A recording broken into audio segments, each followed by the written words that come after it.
The Abandoned. Chapter 1. Conversation on the subject of the bullet, construction of a canoe, hunting at the top of a kauri, nothing to attest the presence of man, Neb and Herbert's prize, turning a turtle, the turtle disappears, Cyrus Harding's explanation. It was now exactly 7 months since the balloon voyagers had been thrown on Lincoln Island. During that time, notwithstanding the researches they had made, no human being had been discovered. No smoke even had betrayed the presence of man on the surface of the island. No vestiges of his handiwork showed that either at an early or at a late period had man lived there. Not only did it now appear to be uninhabited by any but themselves, but the colonists were compelled to believe that it never had been inhabited. And now, all this scaffolding of reasonings fell before a simple ball of metal found in the body of an inoffensive rodent. In fact, this bullet must have issued from a firearm, and who but a human being could have used such a weapon? When Pencroft had placed the bullet on the table, his companions looked at it with intense astonishment. All the consequences likely to result from this incident, notwithstanding its apparent insignificance, immediately took possession of their minds. The sudden apparition of a supernatural being could not have startled them more completely. Cyrus Harding did not hesitate to give utterance to the suggestions which this fact, at once surprising and unexpected, could not fail to raise in his mind. He took the bullet, turned it over and over, rolled it between his finger and thumb. Then, turning to Pencroft, he asked, "Are you sure that the peccary wounded by this bullet was not more than 3 months old?" "Not more, Captain," replied Pencroft. "It was still sucking its mother when I found it in the trap." "Well," said the engineer, "that proves that within 3 months a gunshot was fired in Lincoln Island." "And that a bullet," added Gideon Spilett, "wounded, though not mortally, this little animal." "That is unquestionable," said Cyrus Harding, "and these are the deductions which must be drawn from this incident, that the island was inhabited before our arrival, or that men have landed here within 3 months. Did these men arrive here voluntarily or involuntarily, by disembarking on the shore or by being wrecked? This point can only be cleared up later. As to what they were, Europeans or Malays, enemies or friends of our race, we cannot possibly guess, and if they still inhabit the island, or if they have left it, we know not. But these questions are of too much importance to be allowed to remain long unsettled." "No, 100 times no, 1,000 times no," cried the sailor, springing up from the table. "There are no other men than ourselves on Lincoln Island. By my faith, the island isn't large, and if it had been inhabited, we should have seen some of the inhabitants long before this." "In fact, the contrary would be very astonishing," said Herbert. "But it would be much more astonishing, I should think," observed the reporter, "that this peccary should have been born with a bullet in its inside." "At least," said Neb seriously, "if Pencroft has not had—" "Look here, Neb," burst out Pencroft, "do you think I could have a bullet in my jaw for 5 or 6 months without finding it out? Where could it be hidden?"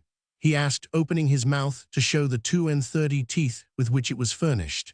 "Look well, Neb, and if you find one hollow tooth in this set, I will let you pull out 6 "Neb's supposition is certainly inadmissible," replied Harding, who, notwithstanding the gravity of his thoughts, could not restrain a smile. "It is certain that a gun has been fired in the island within 3 months at most. But I am inclined to think that the people who landed on this coast were only here a very short time ago, or that they just touched here. For if, when we surveyed the island from the summit of Mount Franklin, it had been inhabited, we should have seen them, or we should have been seen ourselves. It is therefore probable that within only a few weeks castaways have been thrown by a storm on some part of the coast. However that may be, it is of consequence to us to have this point settled." "I think that we should act with caution," said the reporter. "Such is my advice," replied Cyrus Harding, "for it is to be feared that Malay pirates have landed on the island."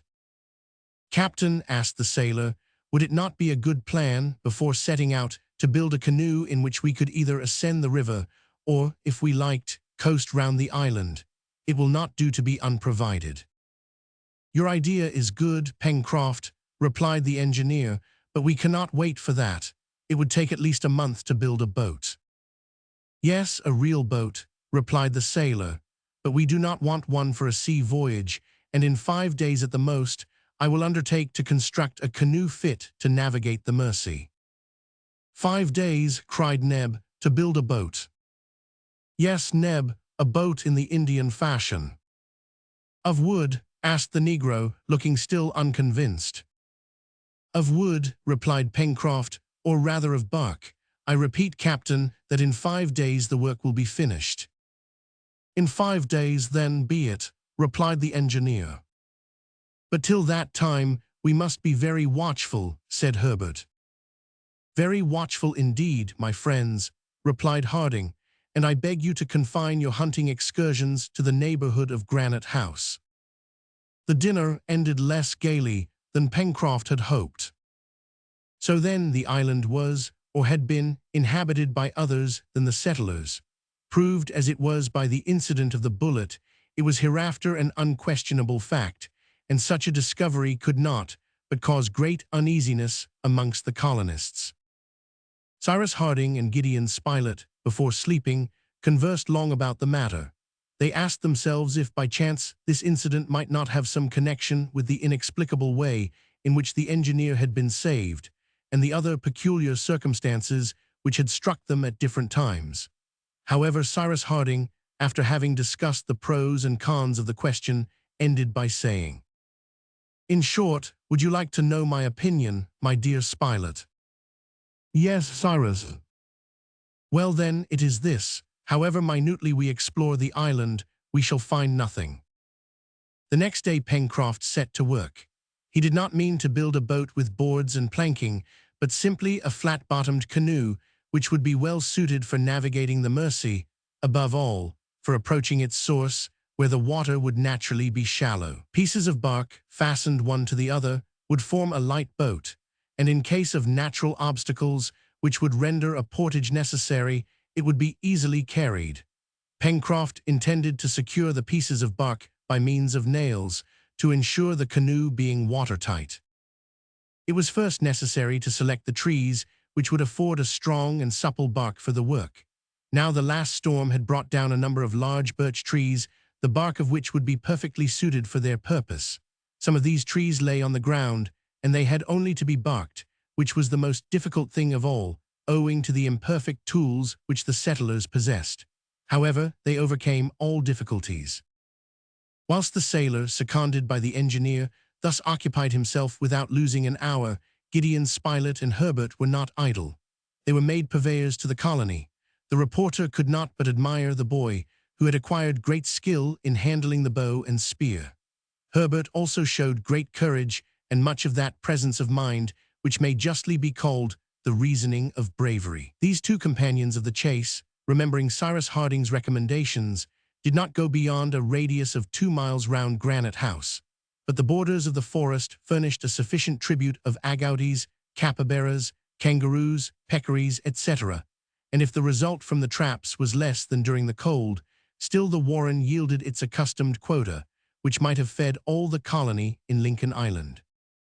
Often during these excursions, Herbert talked with Gideon Spilett on the incident of the bullet, and the deductions which the engineer drew from it, and one day it was the 26th of October, he said, "But, Mr. Spilett, do you not think it very extraordinary that, if any castaways have landed on the island, they have not yet shown themselves near Granite House?"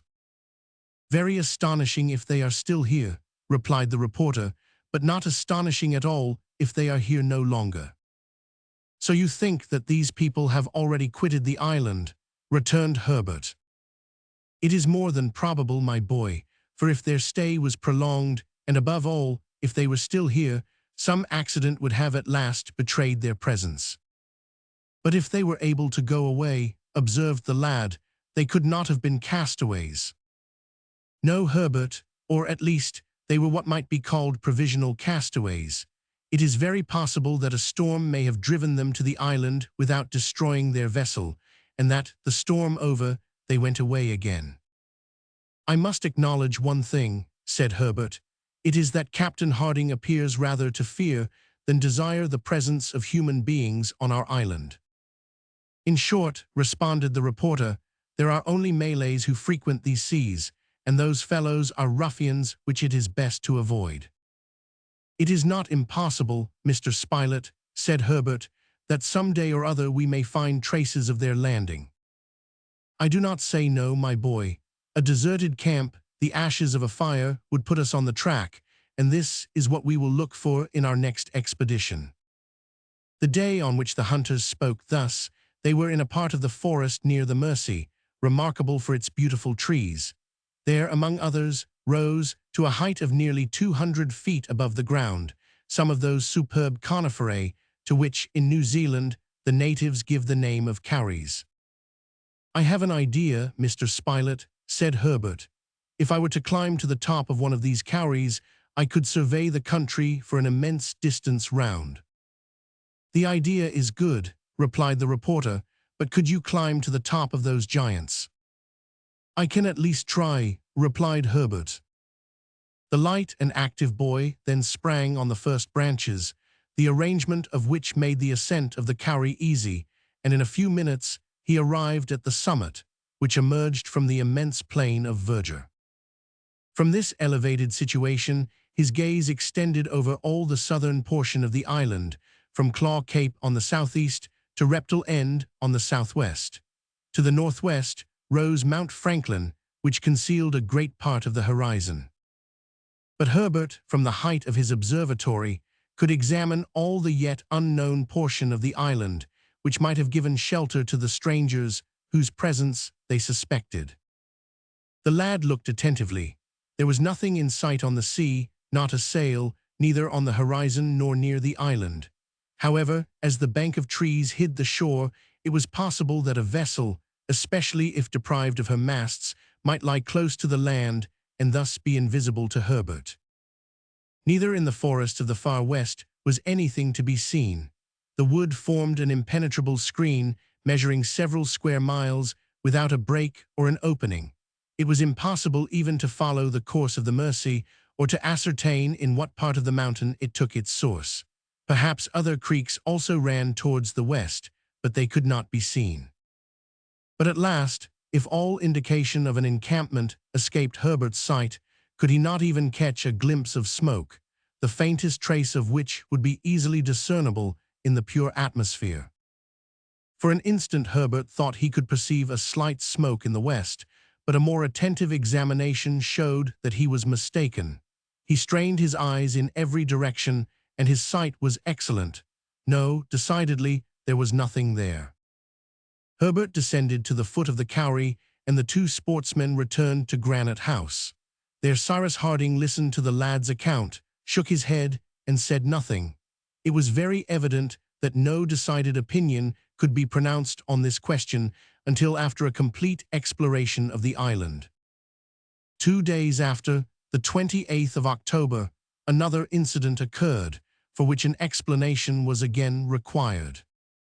While strolling along the shore about 2 miles from Granite House, Herbert and Neb were fortunate enough to capture a magnificent specimen of the order of Colonia. It was a turtle of the species Midas, the edible green turtle, so called from the color both of its shell and fat. Herbert caught sight of this turtle as it was crawling among the rocks to reach the sea. "Help, Neb, help!" he cried. Neb ran up. "What a fine animal," said Neb, "but how are we to catch it?" "Nothing is easier, Neb," replied Herbert. "We have only to turn the turtle on its back, and it cannot possibly get away. Take your spear and do as I do." The reptile, aware of danger, had retired between its carapace and plastron. They no longer saw its head or feet, and it was motionless as a rock. Herbert and Neb then drove their sticks underneath the animal, and by their united efforts managed without difficulty to turn it on its back. The turtle, which was 3 feet in length, would have weighed at least 400 pounds. "Capital," cried Neb. "This is something which will rejoice friend Pencroft's heart." In fact, the heart of friend Pencroft could not fail to be rejoiced, for the flesh of the turtle, which feeds on rack grass, is extremely savory. At this moment the creature's head could be seen, which was small, flat, but widened behind by the large temporal fosse hidden under the long roof. "And now what shall we do with our prize?" said Neb. "We can't drag it to Granite House." "Leave it here, since it cannot turn over," replied Herbert, "and we will come back with the cart to fetch it." "That is the best plan." However, for greater precaution, Herbert took the trouble, which Neb deemed superfluous, to wedge up the animal with great stones, after which the two hunters returned to Granite House, following the beach, which the tide had left uncovered. Herbert, wishing to surprise Pencroft, said nothing about the superb specimen of a chelonian which they had turned over on the sand, but 2 hours later he and Neb returned with the cart to the place where they had left it. The superb specimen of a chelonian was no longer there. Neb and Herbert stared at each other first, then they stared about them. It was just at this spot that the turtle had been left. The lad even found the stones which he had used, and therefore he was certain of not being mistaken. "Well," said Neb, "these beasts can turn themselves over, then." "It appears so," replied Herbert, who could not understand it at all, and was gazing at the stones scattered on the sand. "Well, Pencroft will be disgusted, and Captain Harding will perhaps be very perplexed how to explain this disappearance," thought Herbert.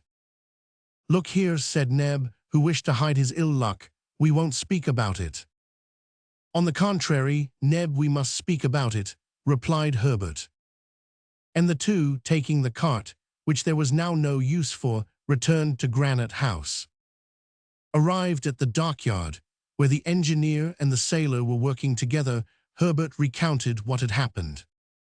"Oh, the stupids!" cried the sailor, "to have let at least 50 meals escape." "But Pencroft," replied Neb, "it wasn't our fault that the beast got away, as I tell you, we had turned it over on its back." "Then you didn't turn it over enough," returned the obstinate sailor. "Turning a turtle, turning a turtle." "Not enough," cried Herbert. And he told how he had taken care to wedge up the turtle with stones. "It is a miracle, then," replied Pencroft. "I thought, Captain," said Herbert, "that turtles, once placed on their backs, could not regain their feet, especially when they are of a large size." "That is true, my boy," replied Cyrus Harding. "Then how did it manage?" "At what distance from the sea did you leave this turtle?" asked the engineer, who, having suspended his work, was reflecting on this incident. 15 feet at the most," replied Herbert. "And the tide was low at the time?" "Yes, Captain." "Well," replied the engineer, "what the turtle could not do on the sand, it might have been able to do in the water. It turned over when the tide overtook it, and then quietly returned to the deep sea." "Oh, what stupids we were!" cried Neb. "That is precisely what I had the honor of telling you before," returned the sailor. Cyrus Harding had given this explanation, which, no doubt, was admissible, but was he himself convinced of the accuracy of this explanation? It cannot be said that he was. Chapter 2. First trial of the canoe, a wreck on the coast, towing, flotsam point, inventory of the case, tools, weapons, instruments, clothes, books, utensils, what Pencroft misses, the gospel, a verse from the sacred book. On the 9th of October, the bark canoe was entirely finished. Pencroft had kept his promise, and a light boat, the shell of which was joined together by the flexible twigs of the crejimba, had been constructed in 5 days. A seat in the stern, a second seat in the middle to preserve the equilibrium, a third seat in the bows, rowlocks for the 2 oars, a scull to steer with, completed the little craft, which was 12 feet long and did not weigh more than 200 pounds. The operation of launching it was extremely simple. The canoe was carried to the beach and laid on the sand before Granite House, and the rising tide floated it. Pencroft, who leapt in directly, maneuvered it with the scull, and declared it to be just the thing for the purpose to which they wished to put it. "Hurrah!" cried the sailor, who did not disdain to celebrate thus his own triumph. "With this we could go round." "The world?" asked Gideon Spilett. "No, the island," some stones for ballast, a mast, and a sail, which the captain will make for us some day, and we shall go splendidly. Well, Captain, and you, Mr. Spilett, and you, Herbert, and you, Neb, aren't you coming to try our new vessel? Come along, we must see if it will carry all 5 of us." This was certainly a trial which ought to be made. Pencroft soon brought the canoe to the shore by a narrow passage among the rocks, and it was agreed that they should make a trial of the boat that day by following the shore as far as the first point at which the rocks of the south ended. As they embarked, Neb cried, "But your boat leaks rather, Pencroft." "That's nothing, Neb," replied the sailor. "The wood will get seasoned. In 2 days there won't be a single leak, and our boat will have no more water in her than there is in the stomach of a drunkard. Jump in." They were soon all seated, and Pencroft shoved off.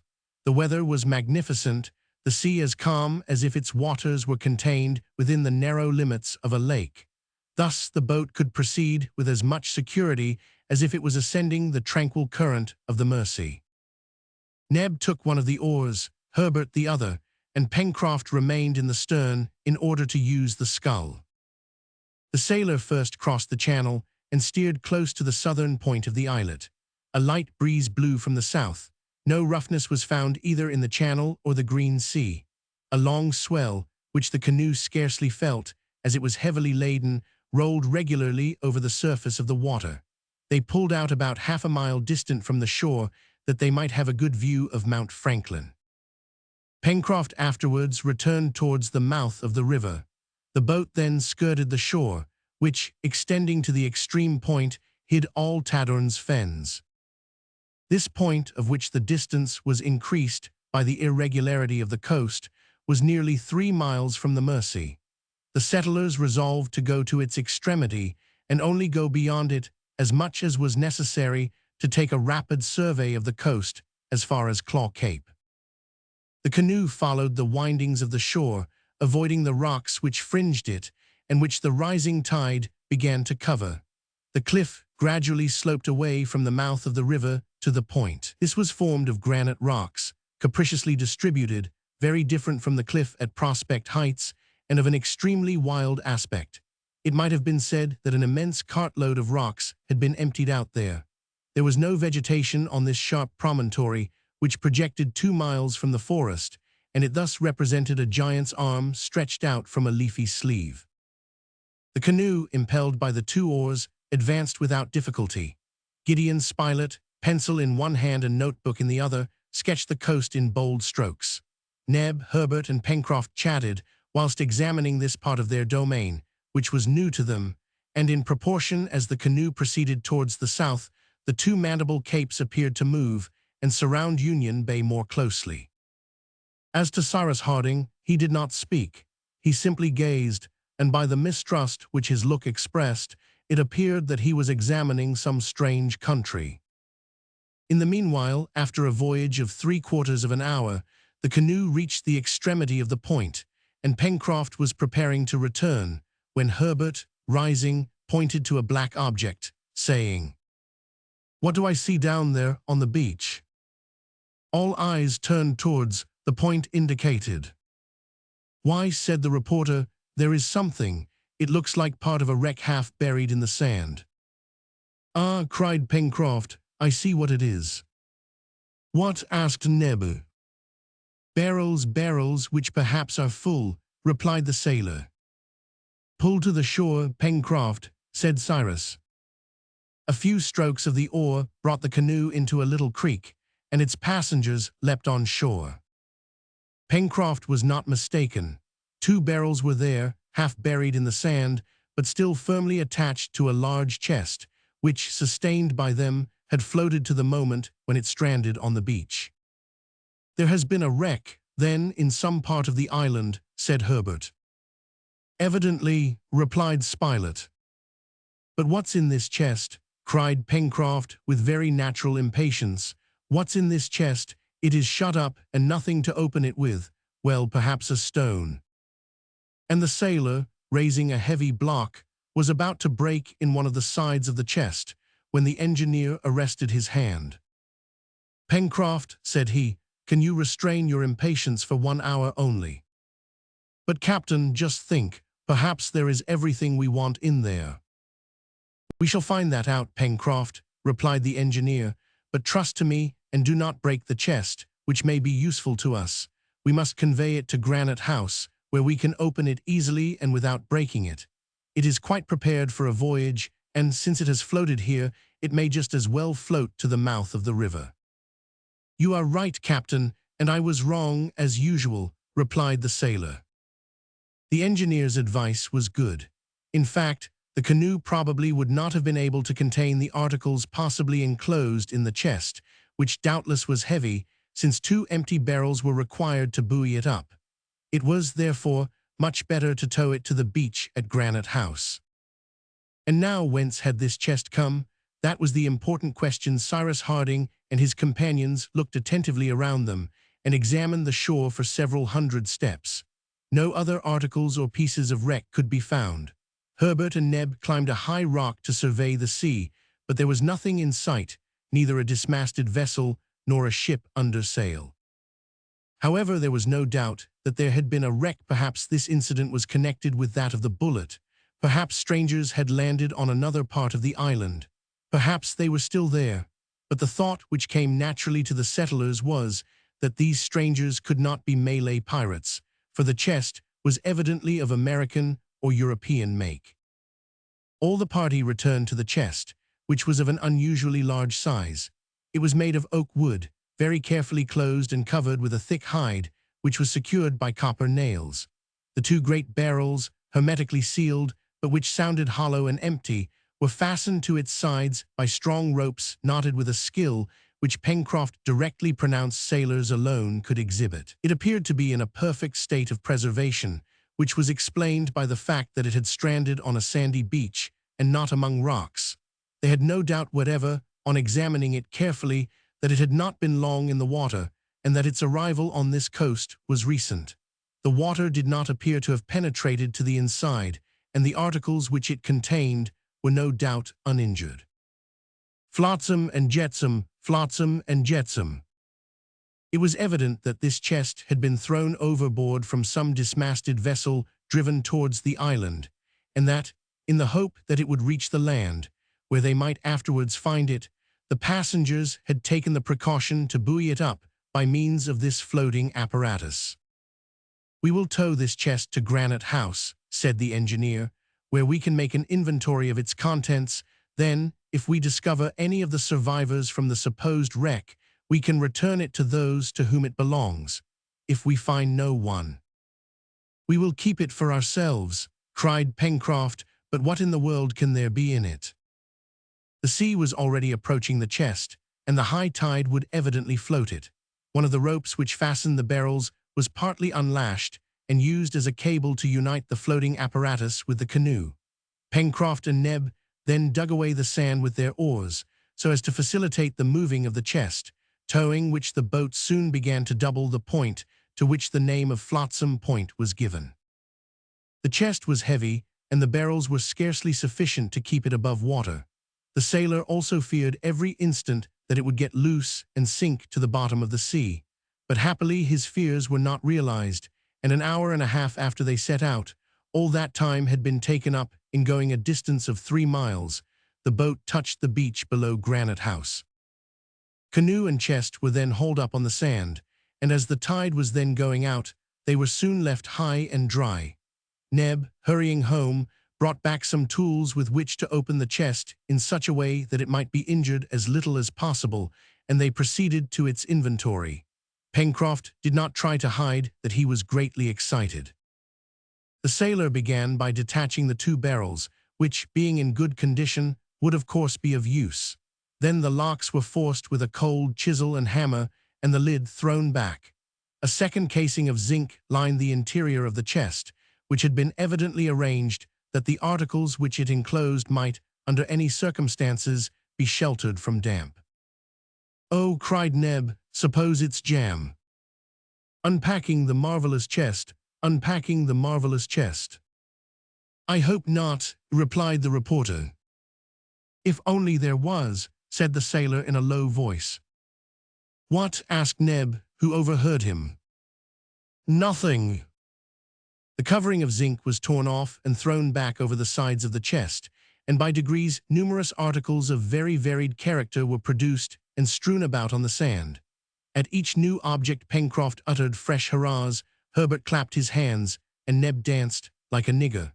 There were books which made Herbert wild with joy, and cooking utensils which Neb covered with kisses.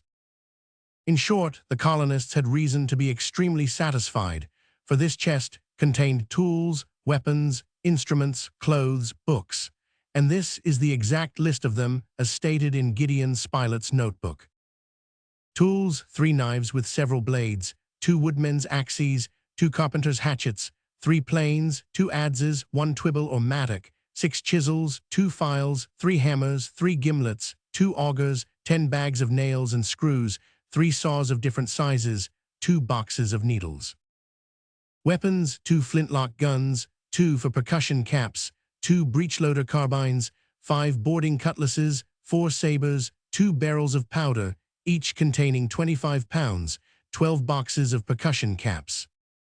Instruments: 1 sextant, 1 double opera glass, 1 telescope, 1 box of mathematical instruments, 1 mariner's compass, 1 Fahrenheit thermometer, 1 aneroid barometer, 1 box containing a photographic apparatus, object glass, plates, chemicals, etc.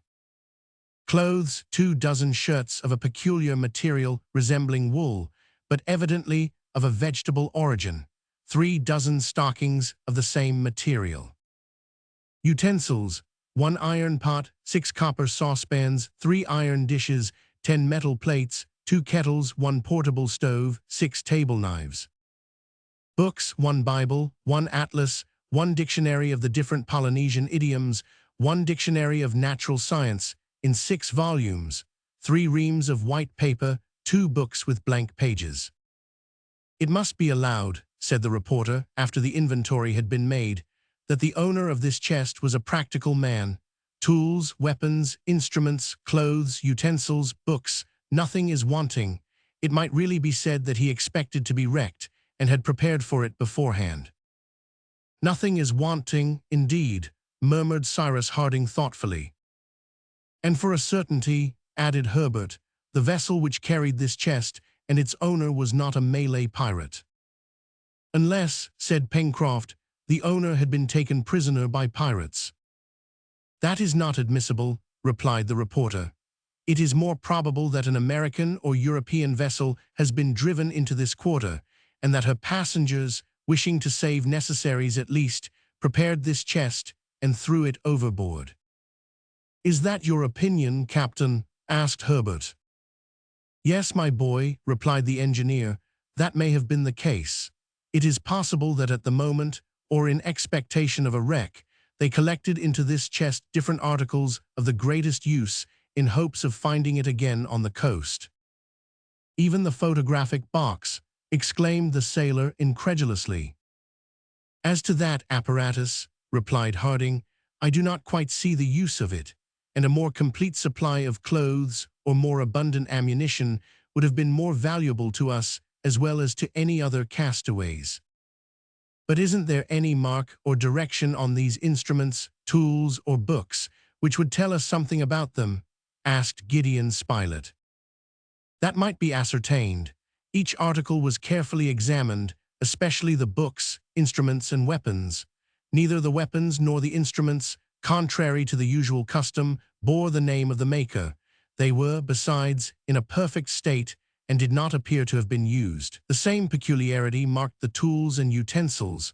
All were new, which proved that the articles had not been taken by chance and thrown into the chest, but on the contrary, that the choice of the things had been well considered and arranged with care. This was also indicated by a second case of metal which had preserved them from damp, and which could not have been soldered in a moment of haste. As to the dictionaries of natural science and Polynesian idioms, both were English, but they neither bore the name of the publisher nor the date of publication. The same with the Bible, printed in English, in quarto, remarkable in a typographical point of view, and which appeared to have been often used. The atlas was a magnificent work, comprising maps of every country in the world and several planispheres arranged upon Mercator's projection, aid of which the nomenclature was in French, but which also bore neither date nor name of publisher.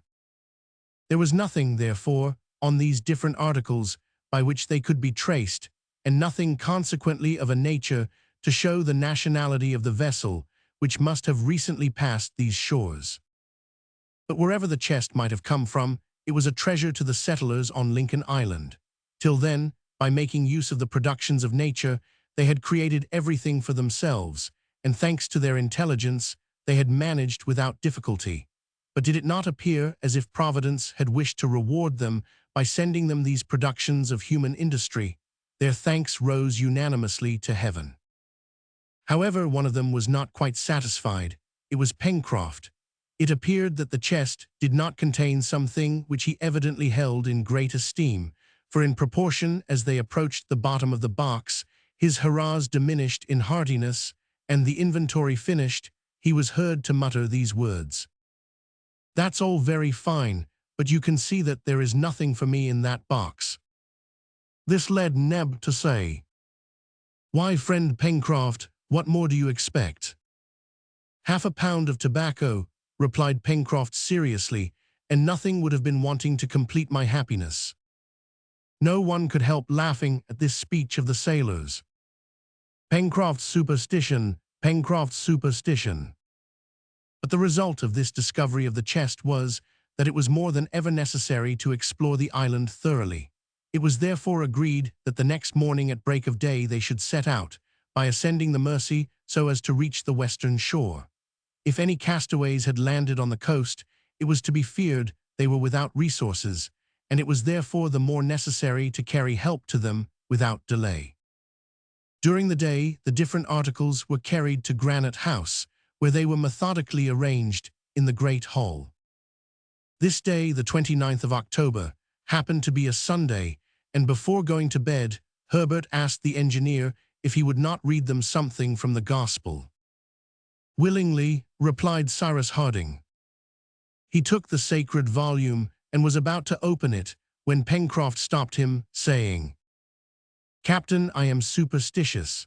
Open at random and read the first verse which your eye falls upon. We will see if it applies to our situation."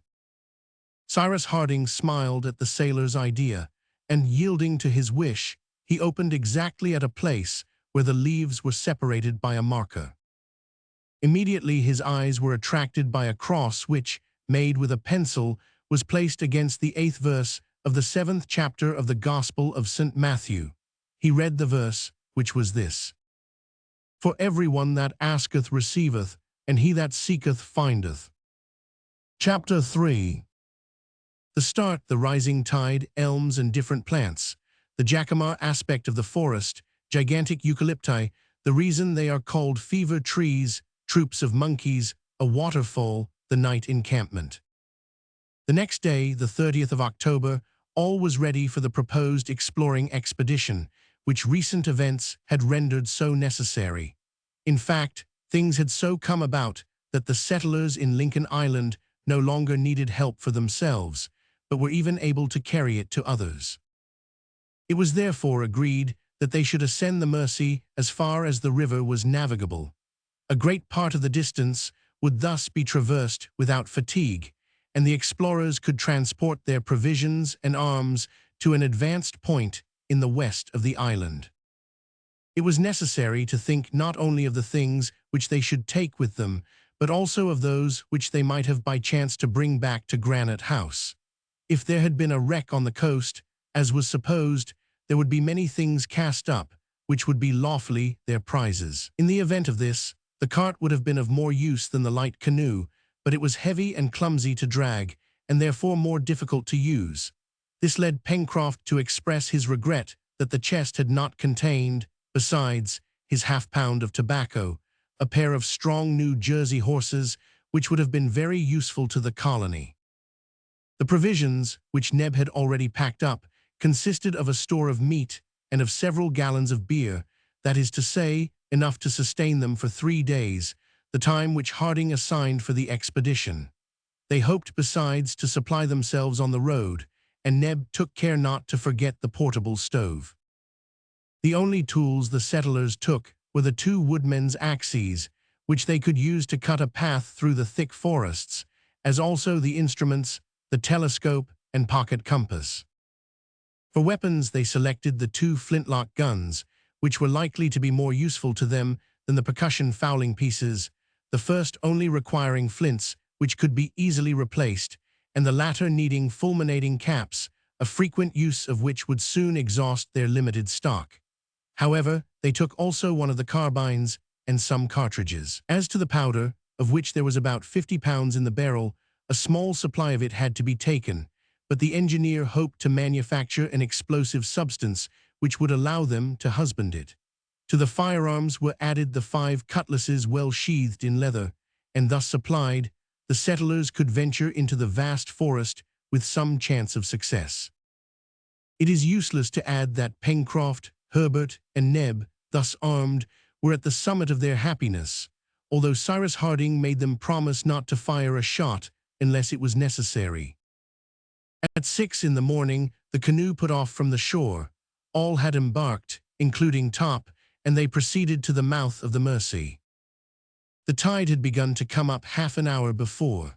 For several hours, therefore, there would be a current, which it was well to profit by, for later the ebb would make it difficult to ascend the river. The tide was already strong, for in 3 days the moon would be full, and it was enough to keep the boat in the center of the current, where it floated swiftly along between the high banks without its being necessary to increase its speed by the aid of the oars.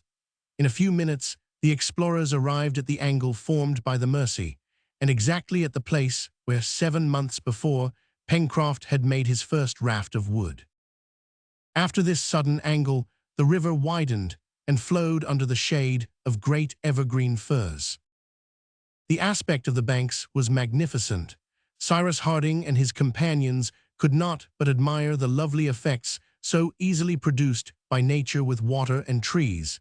As they advanced, the forest element diminished. On the right bank of the river grew magnificent specimens of the Ulmaceae tribe, the precious elm, so valuable to builders, and which withstands well the action of water. Then there were numerous groups belonging to the same family, amongst others one in particular, the fruit of which produces a very useful oil. Further on, Herbert remarked the lardizabala, a twining shrub which, when bruised in water, furnishes excellent cordage, and 2 or 3 ebony trees of a beautiful black, crossed with capricious veins. From time to time, in certain places where the landing was easy, the canoe was stopped, when Gideon Spilett, Herbert, and Pencroft, their guns in their hands, and preceded by Top, jumped on shore. Without expecting game, some useful plant might be met with, and the young naturalist was delighted with discovering a sort of wild spinach, belonging to the order of Chenopodiaceae, and numerous specimens of cruciferae, belonging to the cabbage tribe, which it would certainly be possible to cultivate by transplanting. There were cresses, horseradish, turnips, and lastly, little branching hairy stalks, scarcely more than 3 feet high, which produced brownish grains. "Do you know what this plant is?" asked Herbert of the sailor. "Tobacco," cried Pencroft, who evidently had never seen his favorite plant except in the bowl of his pipe. "No, Pencroft," replied Herbert, "this is not tobacco, it is mustard." "Mustard be hanged," returned the sailor, "but if by chance you happen to come across a tobacco plant, my boy, pray don't scorn that." "We shall find it some day," said Gideon Spilett. "Well," exclaimed Pencroft, "when that day comes, I do not know what more will be wanting in our island." These different plants, which had been carefully rooted up, were carried to the canoe, where Cyrus Harding had remained buried in thought. The reporter, Herbert, and Pencroft in this manner frequently disembarked, sometimes on the right bank, sometimes on the left bank of the Mersey. The latter was less abrupt, but the former more wooded. The engineer ascertained by consulting his pocket compass that the direction of the river from the first turn was obviously southwest and northeast, and nearly straight for a length of about 3 miles. But it was to be supposed that this direction changed beyond that point, and that the Mersey continued to the northwest, towards the spurs of Mount Franklin, among which the river rose. During one of these excursions, Gideon Spilett managed to get hold of 2 couples of living Galenus A. They were birds with long, thin beaks, lengthened necks, short wings, and without any appearance of a tail. Herbert rightly gave them the name of tinamons, and it was resolved that they should be the first tenants of their future poultry yard. But till then, the guns had not spoken, and the first report, which awoke the echoes of the forest of the far west, was provoked by the appearance of a beautiful bird, resembling the kingfisher. "I recognize him," cried Pencroft, and it seemed as if his gun went off by itself. "What do you recognize?" asked the reporter. "The bird which escaped us on our first excursion, and from which we gave the name to that part of the forest." "A jacamar," cried Herbert. It was indeed a jacamar, of which the plumage shines with a metallic luster. A shot brought it to the ground, and Top carried it to the canoe. At the same time, 6 lories were brought down. The lory is of the size of a pigeon, the plumage dashed with green, part of the wings crimson, and its crest bordered with white. To the young boy belonged the honor of this shot, and he was proud enough of it. Lories are better food than the jacamar, the flesh of which is rather tough, but it was difficult to persuade Pencroft that he had not killed the king of eatable birds. It was 10 o'clock in the morning when the canoe reached a second angle of the Mersey, nearly 5 miles from its mouth. Here a halt was made for breakfast under the shade of some splendid trees. The river still measured from 60 to 70 feet in breadth, and its bed from 5 to 6 feet in depth. The engineer had observed that it was increased by numerous affluents, but they were unnavigable, being simply little streams. As to the forest, including Jacamar Wood, as well as the forests of the far west, it extended as far as the eye could reach. In no place, either in the depths of the forest or under the trees on the banks of the Mersey, was the presence of man revealed.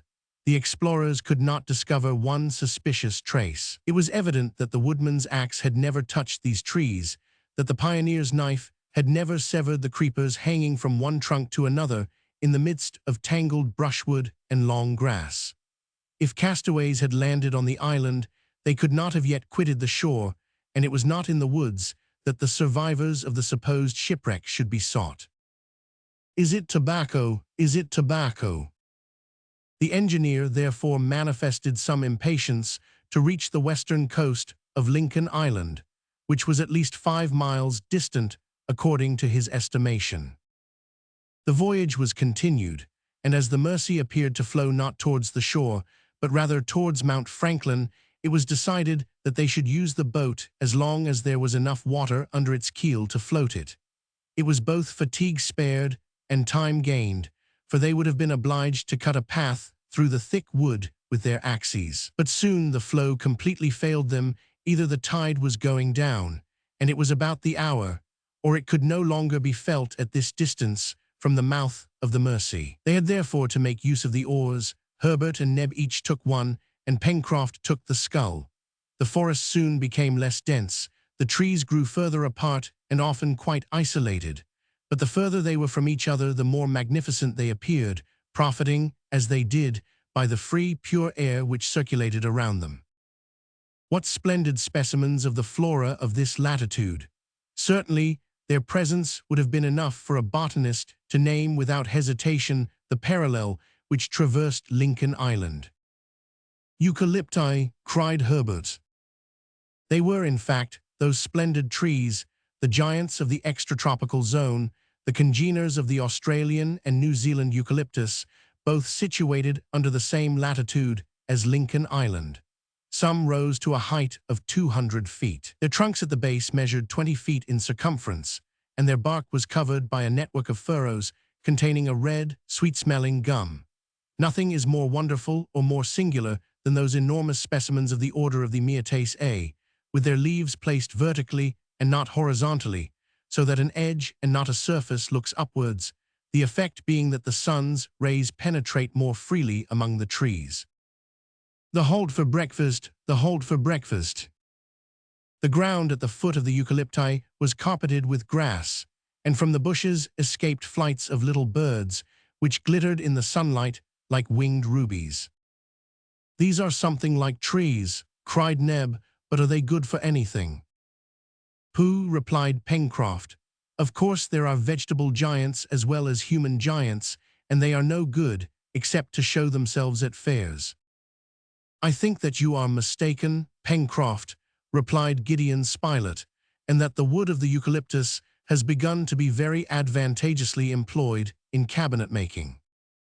"And I may add," said Herbert, "that the eucalyptus belongs to a family which comprises many useful members: the guava tree, from whose fruit guava jelly is made; the clove tree, which produces the spice; the pomegranate tree, which bears pomegranates; the Eugetia cauliflora, the fruit of which is used in making a tolerable wine; the Uguay myrtle, which contains an excellent alcoholic liquor; the Caryophyllus myrtle, of which the bark forms an esteemed cinnamon; the Eugenia pimenta, from whence comes Jamaica pepper; the common myrtle, from whose buds and berries spice is sometimes made; the Eucalyptus mannifera, which yields a sweet sort of manna; the Guinea eucalyptus, the sap of which is transformed into beer by fermentation.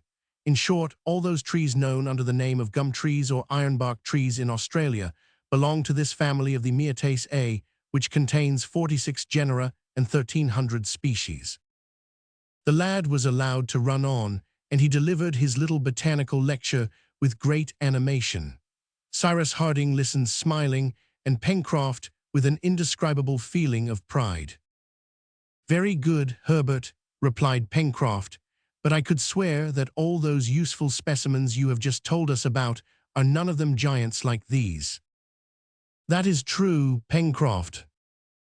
"That supports what I said," returned the sailor, "namely, that these giants are good for nothing." "There you are wrong, Pencroft," said the engineer. "These gigantic eucalypti which shelter us are good for something." "And what is that?" "To render the countries which they inhabit healthy. Do you know what they are called in Australia and New Zealand?" "No, Captain." "They are called fever trees." "Because they give fevers." "No, because they prevent them." "Good, I must note that," said the reporter. "Note it then, my dear Spilett, for it appears proved that the presence of the eucalyptus is enough to neutralize miasmas. This natural antidote has been tried in certain countries in the middle of Europe and the north of Africa, where the soil was absolutely unhealthy and the sanitary condition of the inhabitants has been gradually ameliorated. No more intermittent fevers prevail in the regions now covered with forests of the Myrtaceae. This fact is now beyond doubt, and it is a happy circumstance for us settlers in Lincoln Island." "Ah, what an island, what a blessed island!" cried Pencroft. "I tell you it wants nothing unless it is." "That will come, Pencroft, that will be found," replied the engineer. "But now we must continue our voyage and push on as far as the river will carry our boat."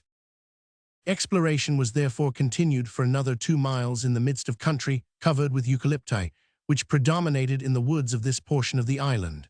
The space which they occupied extended as far as the eye could reach on each side of the Mersey, which wound along between high green banks.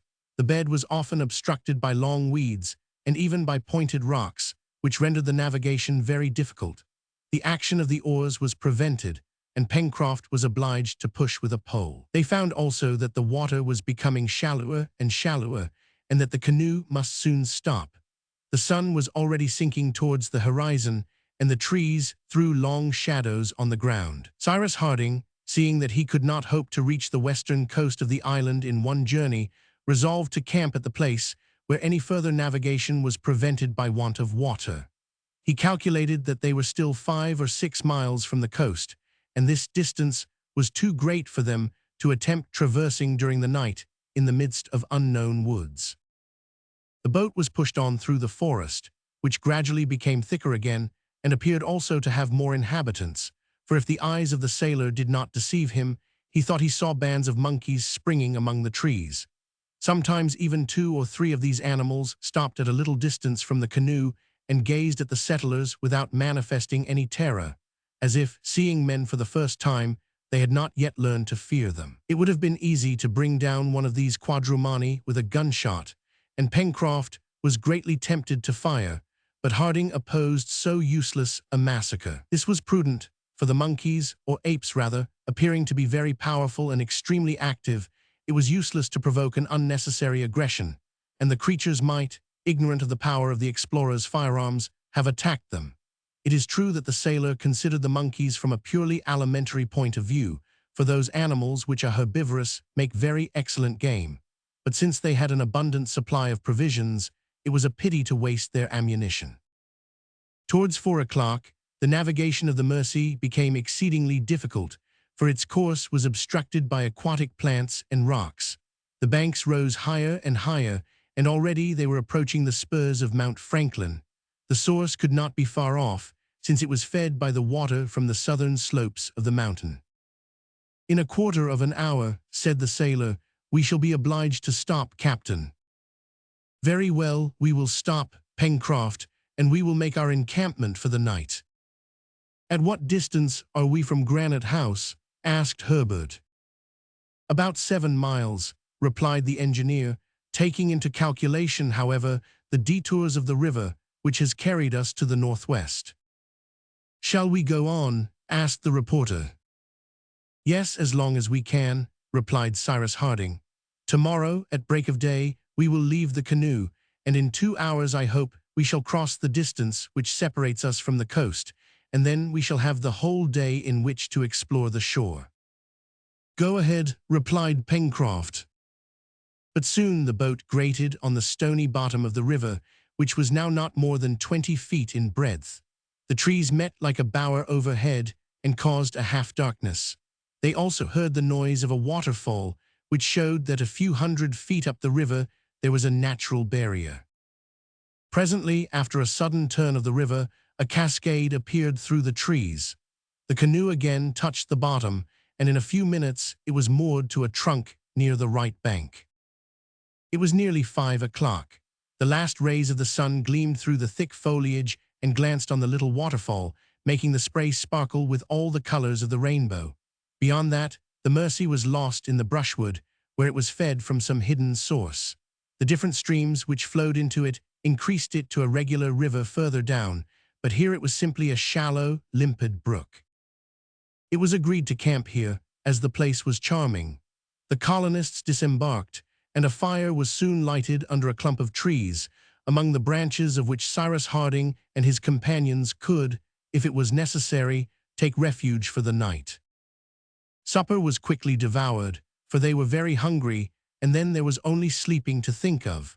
But, as roarings of rather a suspicious nature had been heard during the evening, a good fire was made up for the night, so as to protect the sleepers with its crackling flames. Neb and Pencroft also watched by turns, and did not spare fuel. They thought they saw the dark forms of some wild animals prowling round the camp among the bushes, but the night passed without incident, and the next day, the 31st of October, at 5 o'clock in the morning, all were on foot, ready for a start. Chapter 4. Journey to the coast, troops of monkeys, a new river, the reason the tide was not felt, a woody shore, reptile promontory, Herbert envies Gideon Spilett, explosion of bamboos. It was 6 o'clock in the morning when the settlers, after a hasty breakfast, set out to reach by the shortest way the western coast of the island. And how long would it take to do this? Cyrus Harding had said 2 hours, but of course that depended on the nature of the obstacles they might meet with. As it was probable that they would have to cut a path through the grass, shrubs, and creepers, they marched axe in hand, and with guns also ready, wisely taking warning from the cries of the wild beasts heard in the night. The exact position of the encampment could be determined by the bearing of Mount Franklin, and as the volcano arose in the north at a distance of less than 3 miles, they had only to go straight towards the southwest to reach the western coast. They set out, having first carefully secured the canoe. Pencroft and Neb carried sufficient provisions for the little band for at least 2 days. It would not thus be necessary to hunt. The engineer advised his companions to refrain from firing, that their presence might not be betrayed to anyone near the shore. The first hatchet blows were given among the brushwood in the midst of some mastic trees, a little above the cascade, and his compass in his hand, Cyrus Harding led the way. The forest here was composed for the most part of trees which had already been met with near the lake and on Prospect Heights. There were deodars, Douglas firs, casuarinas, gum trees, eucalypti, hibiscus, cedars, and other trees, generally of a moderate size, for their number prevented their growth. Since their departure, the settlers had descended the slopes, which constituted the mountain system of the island, onto dry soil, but the luxuriant vegetation of which indicated it to be watered either by some subterranean marsh or by some stream. However, Cyrus Harding did not remember to have seen, at the time of his excursion to the crater, any other watercourses but the Red Creek and the Mersey. During the first part of their excursion, they saw numerous troops of monkeys who exhibited great astonishment at the sight of men, whose appearance was so new to them. Gideon Spilett jokingly asked whether these active and merry quadrupeds did not consider him and his companions as degenerate brothers. And certainly, pedestrians, hindered at each step by bushes, caught by creepers, barred by trunks of trees, did not shine beside those supple animals, who, bounding from branch to branch, were hindered by nothing on their course. The monkeys were numerous, but happily they did not manifest any hostile disposition. Several pigs, agoutis, kangaroos, and other rodents were seen, also 2 or 3 koalas, at which Pencroft longed to have a shot. "But," said he, "you may jump and play just now. We shall have 1 or 2 words to say to you on our way back." At 9:30, the way was suddenly found to be barred by an unknown stream, from 30 to 40 feet broad, whose rapid current dashed foaming over the numerous rocks which interrupted its course. This creek was deep and clear, but it was absolutely unnavigable. "We are cut off," cried Neb. "No," replied Herbert, "it is only a stream, and we can easily swim over." "What would be the use of that?" returned Harding. "This creek evidently runs to the sea. Let us remain on this side and follow the bank, and I shall be much astonished if it does not lead us very quickly to the coast. Forward." "1 minute," said the reporter.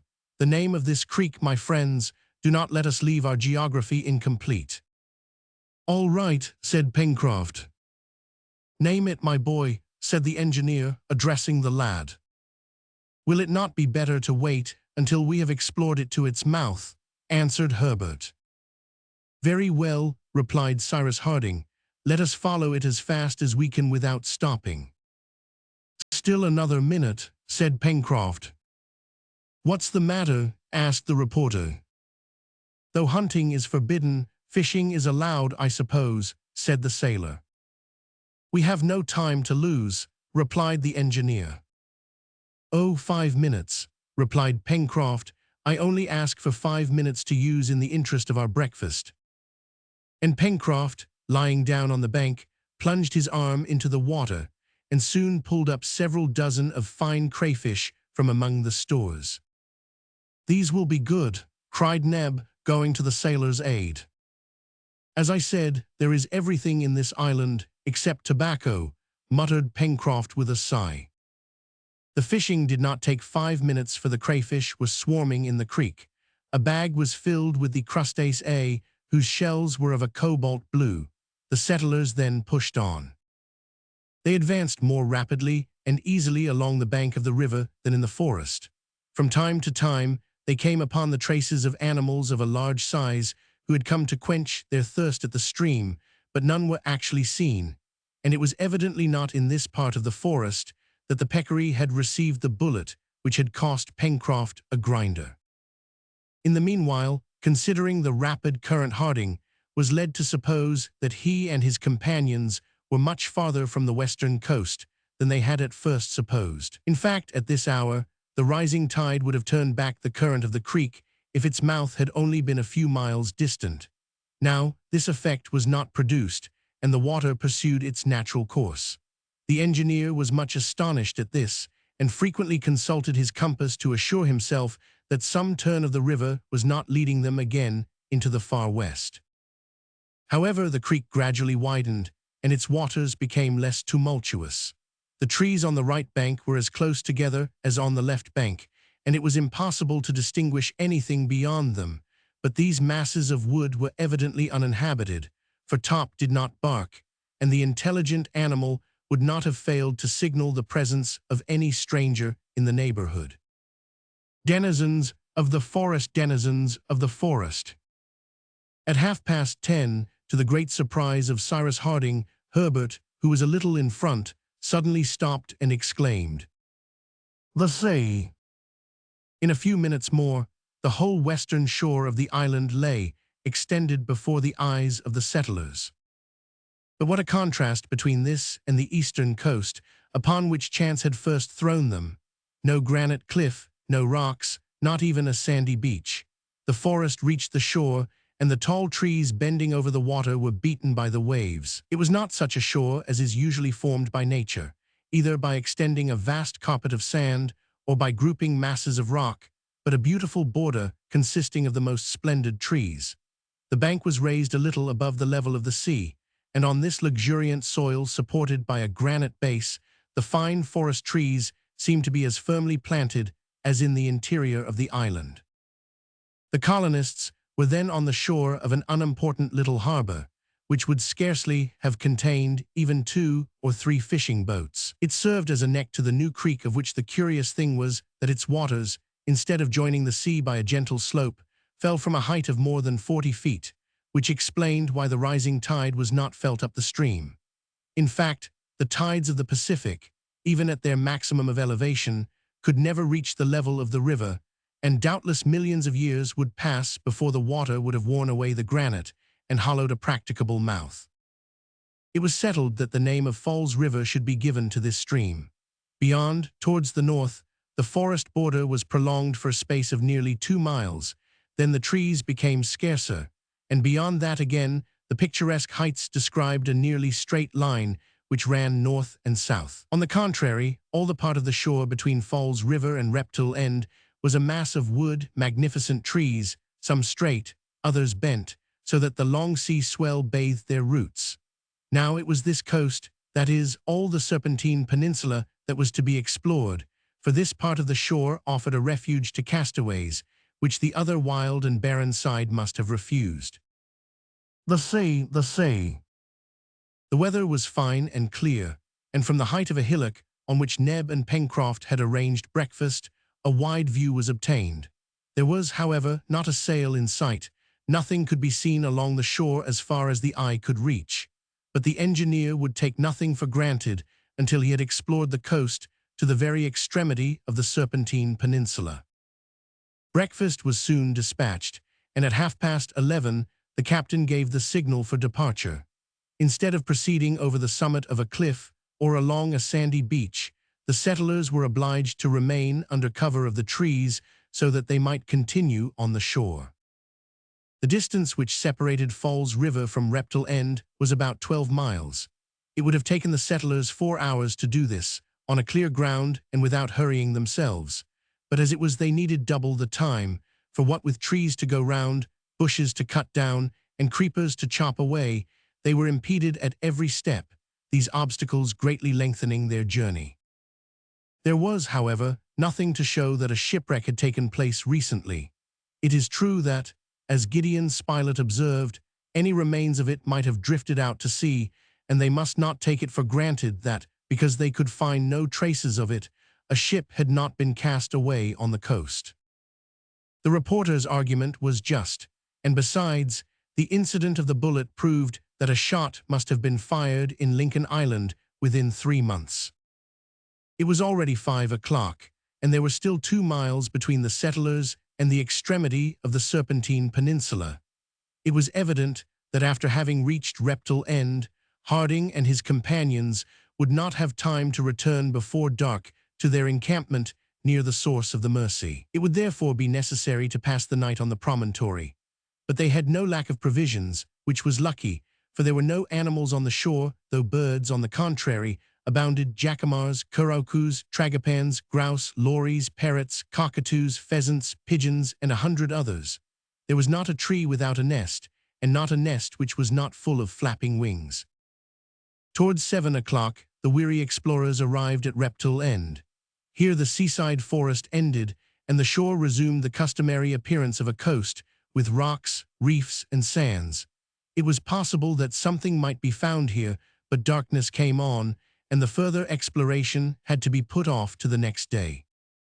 Pencroft and Herbert hastened on to find a suitable place for their camp. Amongst the last trees of the forest of the far west, the boy found several thick clumps of bamboos. "Good," said he, "this is a valuable discovery." "Valuable," returned Pencroft. "Certainly," replied Herbert. "I may say, Pencroft, that the bark of the bamboo cut into flexible laths is used for making baskets, that this bark, mashed into a paste, is used for the manufacture of Chinese paper, that the stalks furnish, according to their size, canes and pipes, and are used for conducting water, that large bamboos make excellent material for building, being light and strong, and being never attacked by insects. I will add that by sawing the bamboo in two at the joint, keeping for the bottom the part of the transverse film which forms the joint, useful cups are obtained, which are much in use among the Chinese. No, you don't care for that. But what? But I can tell you, if you are ignorant of it, that in India these bamboos are eaten like asparagus." "Asparagus 30 feet high," exclaimed the sailor, "and are they good?" "Excellent," replied Herbert, "only it is not the stems of 30 feet high which are eaten, but the young shoots." "Perfect, my boy, perfect," replied Pencroft. "I will also add that the pith of the young stalks, preserved in vinegar, makes a good pickle." "Better and better, Herbert." "And lastly, that the bamboos exude a sweet liquor, which can be made into a very agreeable drink." "Is that all?" asked the sailor. "That is all." "And they don't happen to do for smoking?" "No, my poor Pencroft." Herbert and the sailor had not to look long for a place in which to pass the night. The rocks, which must have been violently beaten by the sea under the influence of the winds of the southwest, presented many cavities in which shelter could be found against the night air. But just as they were about to enter one of these caves, a loud roaring arrested them. "Back!" cried Pencroft.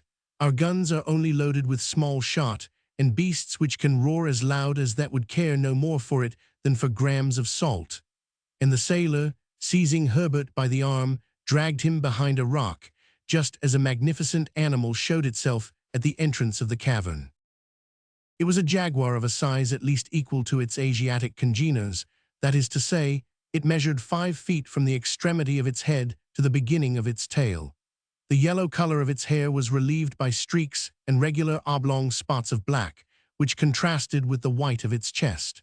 Herbert recognized it as the ferocious rival of the tiger, as formidable as the puma, which is the rival of the largest wolf. The jaguar advanced and gazed around him with blazing eyes, his hair bristling as if this was not the first time he had scented man. At this moment the reporter appeared round a rock, and Herbert, thinking that he had not seen the jaguar, was about to rush towards him, when Gideon Spilett signed to him to remain where he was. This was not his first tiger, and advancing to within 10 feet of the animal he remained motionless, his gun to his shoulder, without moving a muscle. The jaguar collected itself for a spring, but at that moment a shot struck it in the eyes, and it fell dead. Herbert and Pencroft rushed towards the jaguar. Neb and Harding also ran up, and they remained for some instants contemplating the animal as it lay stretched on the ground, thinking that its magnificent skin would be a great ornament to the hall at Granite House. "Oh, Mr. Spilett, how I admire and envy you!" cried Herbert in a fit of very natural enthusiasm. "Well, my boy," replied the reporter, "you could have done the same."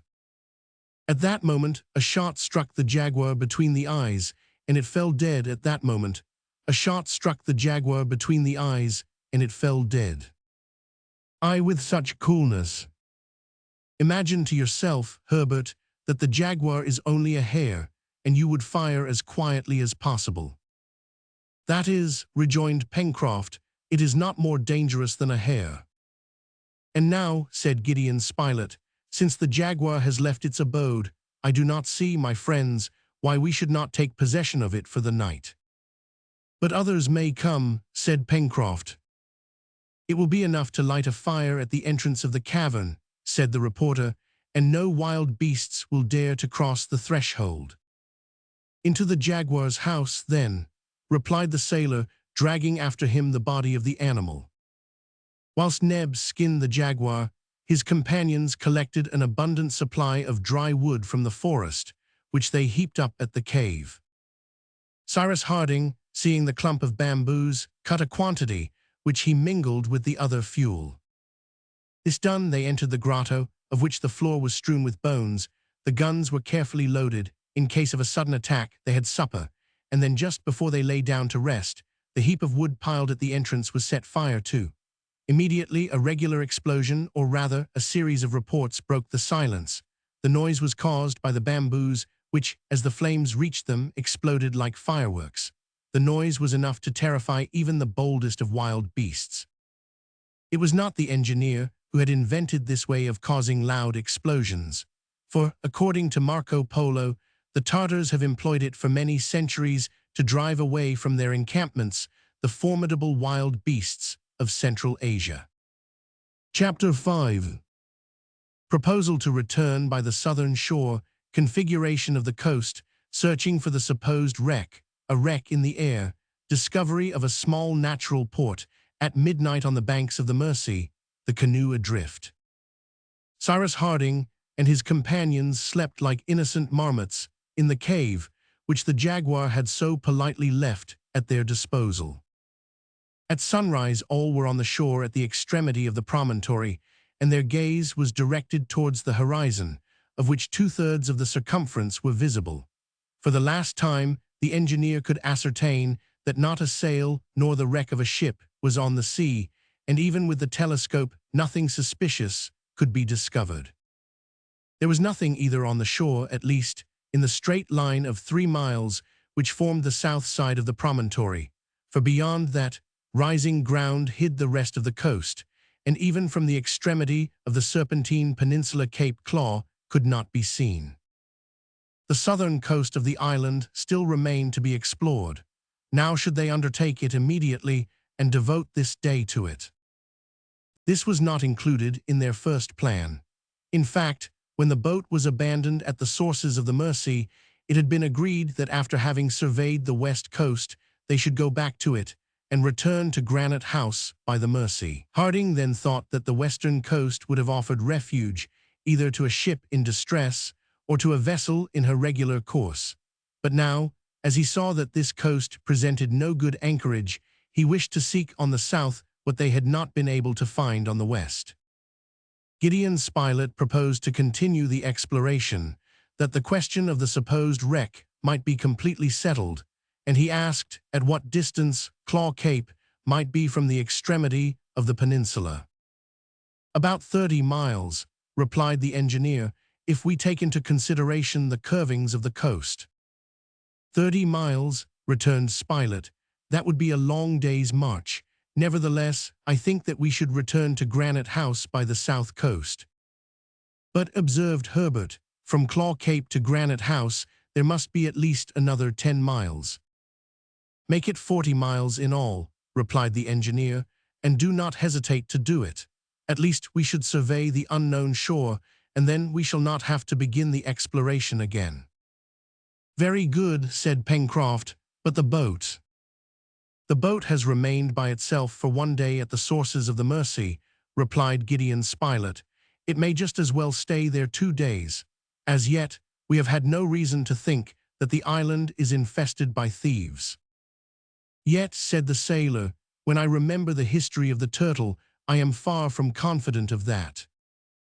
The turtle, replied the reporter. Don't you know that the sea turned it over? Who knows, murmured the engineer. But, said Nebu. Neb had evidently something to say, for he opened his mouth to speak, and yet said nothing. What do you want to say, Neb? Asked the engineer. If we return by the shore to Claw Cape, replied Neb, after having doubled the cape, we shall be stopped. By the Mersey, of course, replied Herbert, and we shall have neither bridge nor boat by which to cross. But, Captain, added Pencroft, with a few floating trunks, we shall have no difficulty in crossing the river. Never mind, said Spilett, it will be useful to construct a bridge if we wish to have an easy access to the far west. A bridge, cried Pencroft. Well, is not the captain the best engineer in his profession? He will make us a bridge when we want one. As to transporting you this evening to the other side of the Mersey, and that without wetting one thread of your clothes, I will take care of that. We have provisions for another day, and besides we can get plenty of game. Forward. The reporter's proposal, so strongly seconded by the sailor, received general approbation, for each wished to have their doubts set at rest, and by returning by Claw Cape, the exploration would be ended. But there was not an hour to lose, for 40 miles was a long march, and they could not hope to reach Granite House before night. At 6 o'clock in the morning, the little band set out.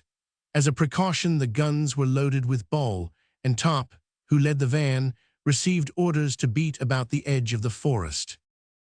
From the extremity of the promontory, which formed the tail of the peninsula, the coast was rounded for a distance of 5 miles, which was rapidly passed over, without even the most minute investigations bringing to light the least trace of any old or recent landings. No debris, no mark of an encampment, no cinders of a fire, nor even a footprint. From the point of the peninsula, on which the settlers now were their gaze could extend along the southwest.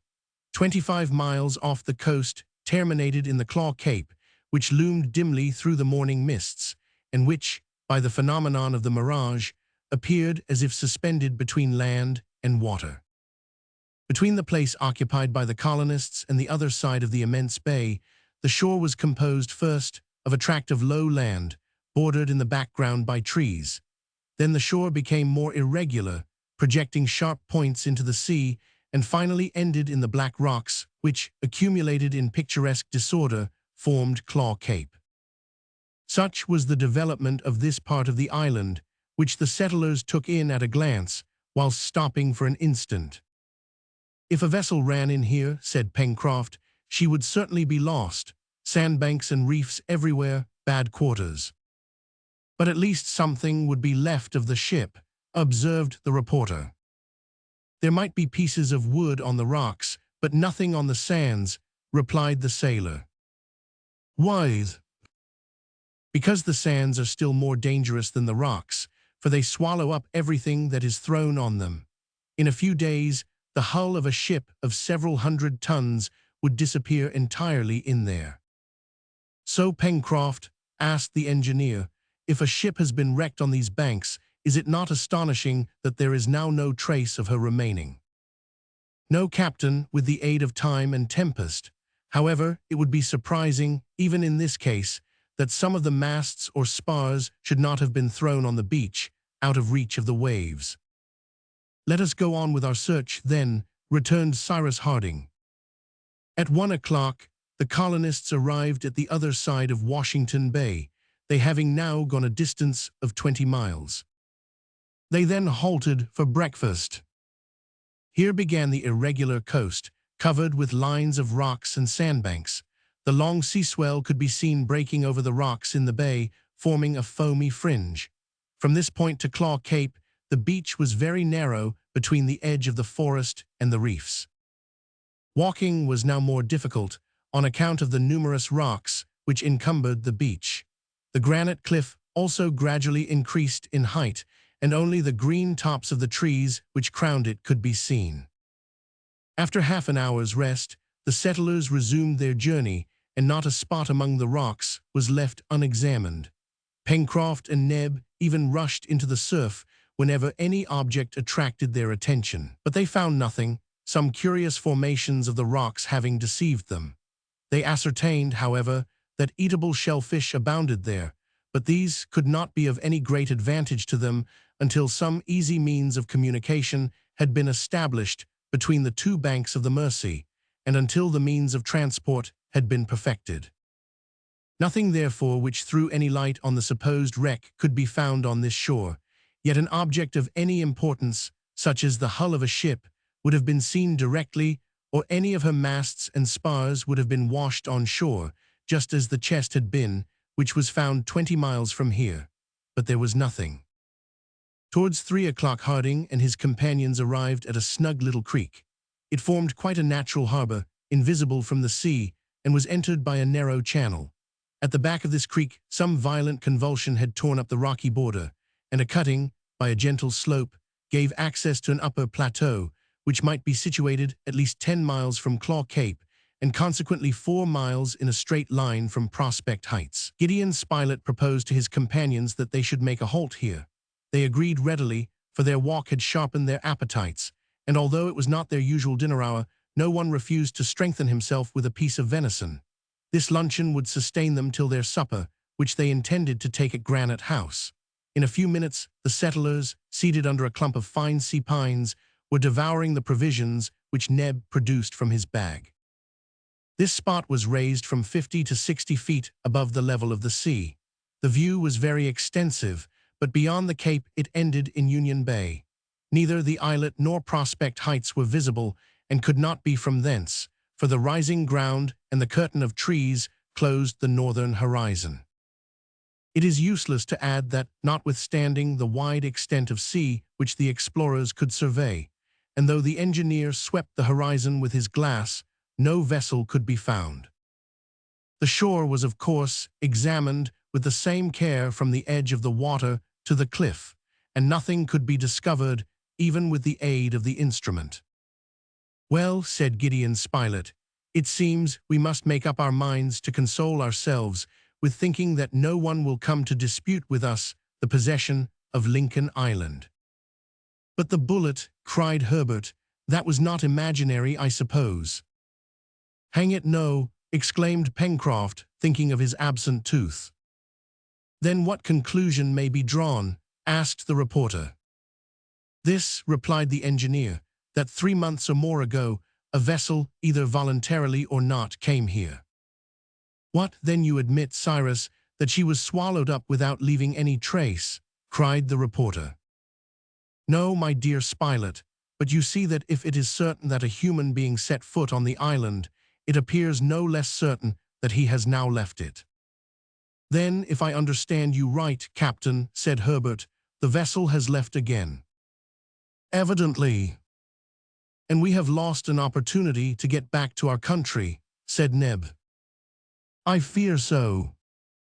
"Very well, since the opportunity is lost, let us go on. It can't be helped," said Pencroft, who felt homesickness for Granite House.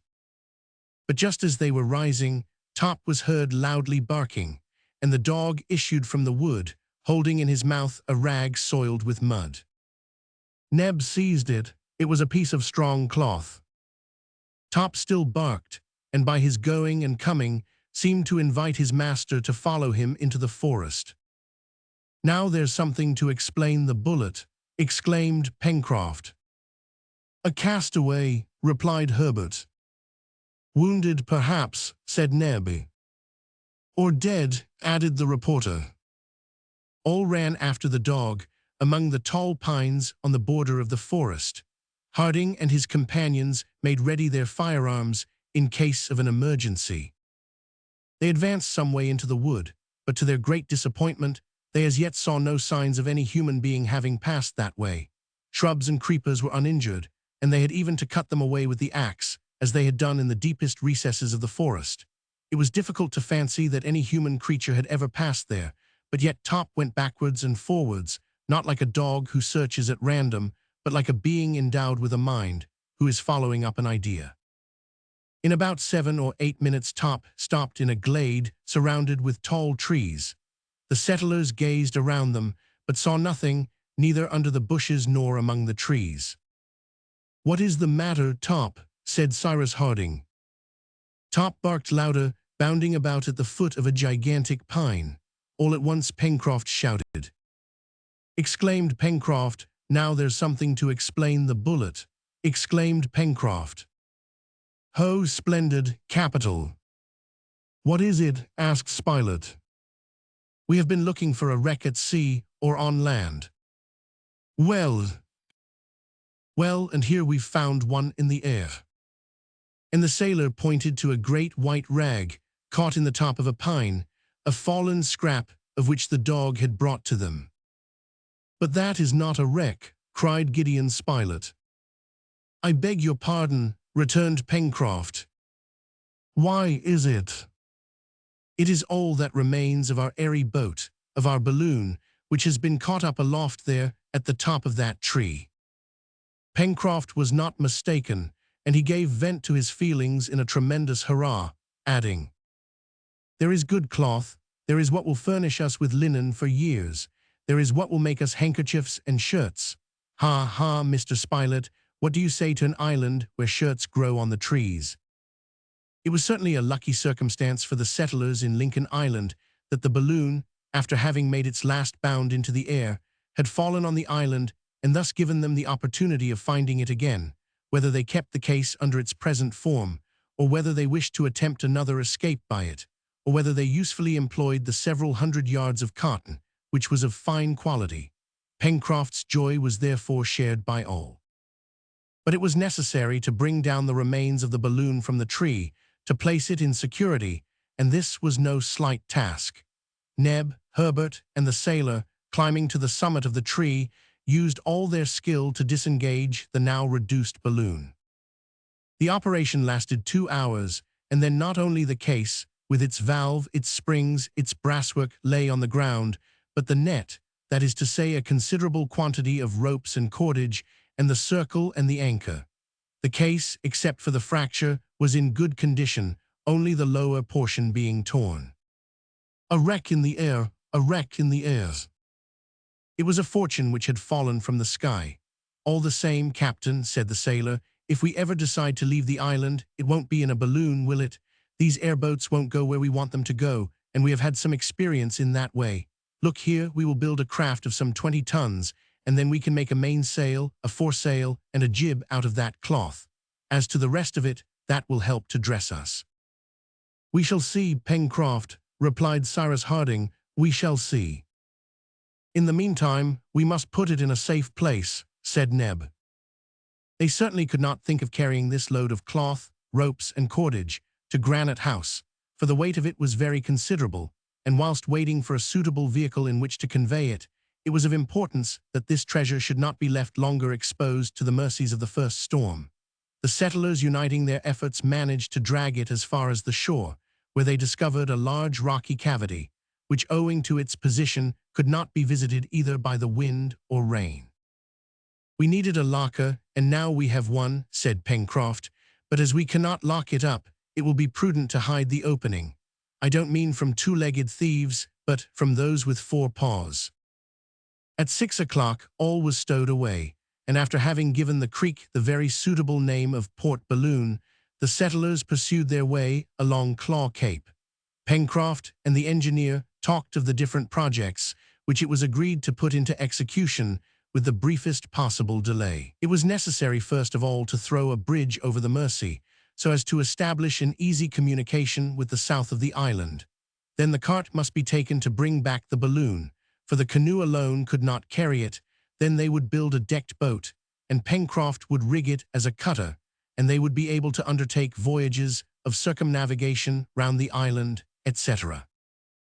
In the meanwhile night came on, and it was already dark when the settlers reached Flotsam Point, the place where they had discovered the precious chest. The distance between Flotsam Point and Granite House was another 4 miles, and it was midnight when, after having followed the shore to the mouth of the Mercy, the settlers arrived at the first angle formed by the Mercy. Now, the river was 80 feet in breadth, which was awkward to cross, but as Pencroft had taken upon himself to conquer this difficulty, he was compelled to do it. The settlers certainly had reason to be pretty tired. The journey had been long, and the task of getting down the balloon had not rested either their arms or legs. They were anxious to reach Granite House to eat and sleep, and if the bridge had been constructed, in a quarter of an hour they would have been at home. The night was very dark. Pencroft prepared to keep his promise by constructing a sort of raft on which to make the passage of the Mercy. He and Neb, armed with axes, chose 2 trees near the water and began to attack them at the base. Cyrus Harding and Spilett, seated on the bank, waited till their companions were ready for their help, whilst Herbert roamed about, though without going to any distance. All at once, the lad who had strolled by the river came running back, and pointing up the Mercy, exclaimed, "What is floating there?" Pencroft stopped working, and seeing an indistinct object moving through the gloom, "A canoe!" cried he. All approached and saw to their extreme surprise a boat floating down the current. "Boat ahoy!" shouted the sailor, without thinking that perhaps it would be best to keep silence. No reply. The boat still drifted onwards, and it was not more than 12 feet off when the sailor exclaimed, "But it is our own boat. She has broken her moorings and floated down the current. I must say she has arrived very opportunely." "Our boat," murmured the engineer. Pencroft was right. It was indeed the canoe, of which the rope had undoubtedly broken, and which had come alone from the sources of the Mersey. It was very important to seize it before the rapid current should have swept it away out of the mouth of the river, but Neb and Pencroft cleverly managed this by means of a long pole. The canoe touched the shore. The engineer leapt in first, and found, on examining the rope, that it had been really worn through by rubbing against the rocks. "Well," said the reporter to him in a low voice, "this is a strange thing." "Strange indeed," returned Cyrus Harding. "Strange or not, it was very fortunate." Herbert, the reporter, Neb, and Pencroft embarked in turn. There was no doubt about the rope having been worn through, but the astonishing part of the affair was that the boat should have arrived just at the moment when the settlers were there to seize it on its way. For a quarter of an hour earlier or later, it would have been lost in the sea. If they had been living in the time of genii, this incident would have given them the right to think that the island was haunted by some supernatural being, who used his power in the service of the castaways. A few strokes of the oar brought the settlers to the mouth of the Mersey. The canoe was hauled up on the beach near the Chimneys, and all proceeded towards the ladder of Granite House. But at that moment, Top barked angrily, and Neb, who was looking for the first steps, uttered a cry. There was no longer a ladder. There was no longer a ladder. There was no longer a ladder. Chapter 6. Pencroft's halloos, a night in the Chimneys, Herbert's arrows, the captain's project, an unexpected explanation, what has happened in Granite House, how a new servant enters the service of the colonists. Cyrus Harding stood still without saying a word. His companions searched in the darkness on the wall, in case the wind should have moved the ladder, and on the ground, thinking that it might have fallen down, but the ladder had quite disappeared. As to ascertaining if a squall had blown it on to the landing place, halfway up, that was impossible in the dark. "If it is a joke," cried Pencroft, "it is a very stupid one, to come home and find no staircase to go up to your room by. For weary men, there is nothing to laugh at that I can see." Neb could do nothing but cry out, "Oh, oh, oh." "I begin to think that very curious things happen in Lincoln Island," said Pencroft. "Curious," replied Gideon Spilett. "Not at all, Pencroft. Nothing can be more natural. Someone has come during our absence, taken possession of our dwelling, and drawn up the ladder." "Someone," cried the sailor, "but who?" "Who but the hunter who fired the bullet," replied the reporter. "Well, if there is anyone up there," replied Pencroft, who began to lose patience, "I will give them a hail, and they must answer." And in a stentorian voice, the sailor gave a prolonged halloo, which was echoed again and again from the cliff and rocks. The settlers listened, and they thought they heard a sort of chuckling laugh, of which they could not guess the origin. But no voice replied to Pencroft, who in vain repeated his vigorous shouts. There was something indeed in this to astonish the most apathetic of men, and the settlers were not men of that description. In their situation, every incident had its importance, and certainly, during the 7 months which they had spent on the island, they had not before met with anything of so surprising a character. Be that as it may, forgetting their fatigue in the singularity of the event, they remained below Granite House, not knowing what to think, not knowing what to do, questioning each other without any hope of a satisfactory reply, every one starting some supposition, each more unlikely than the last. Neb bewailed himself, much disappointed at not being able to get into his kitchen, for the provisions which they had had on their expedition were exhausted, and they had no means of renewing them. "My friends," at last said Cyrus Harding, "there is only one thing to be done at present. Wait for day, and then act according to circumstances. But let us go to the chimneys. There we shall be under shelter, and if we cannot eat, we can at least sleep." "But who is it that has played us this cool trick?" again asked Pencroft, unable to make up his mind to retire from the spot. Whoever it was, the only thing practicable was to do as the engineer proposed, to go to the chimneys and there wait for day. In the meanwhile, Top was ordered to mount guard below the windows of Granite House, and when Top received an order, he obeyed it without any questioning. The brave dog therefore remained at the foot of the cliff, whilst his master with his companions sought a refuge among the rocks. To say that the settlers, notwithstanding their fatigue, slept well on the sandy floor of the chimneys would not be true. It was not only that they were extremely anxious to find out the cause of what had happened, whether it was the result of an accident which would be discovered at the return of day, or whether, on the contrary, it was the work of a human being, but they also had very uncomfortable beds. That could not be helped, however, for in some way or other at that moment their dwelling was occupied, and they could not possibly enter it. Now Granite House was more than their dwelling, it was their warehouse.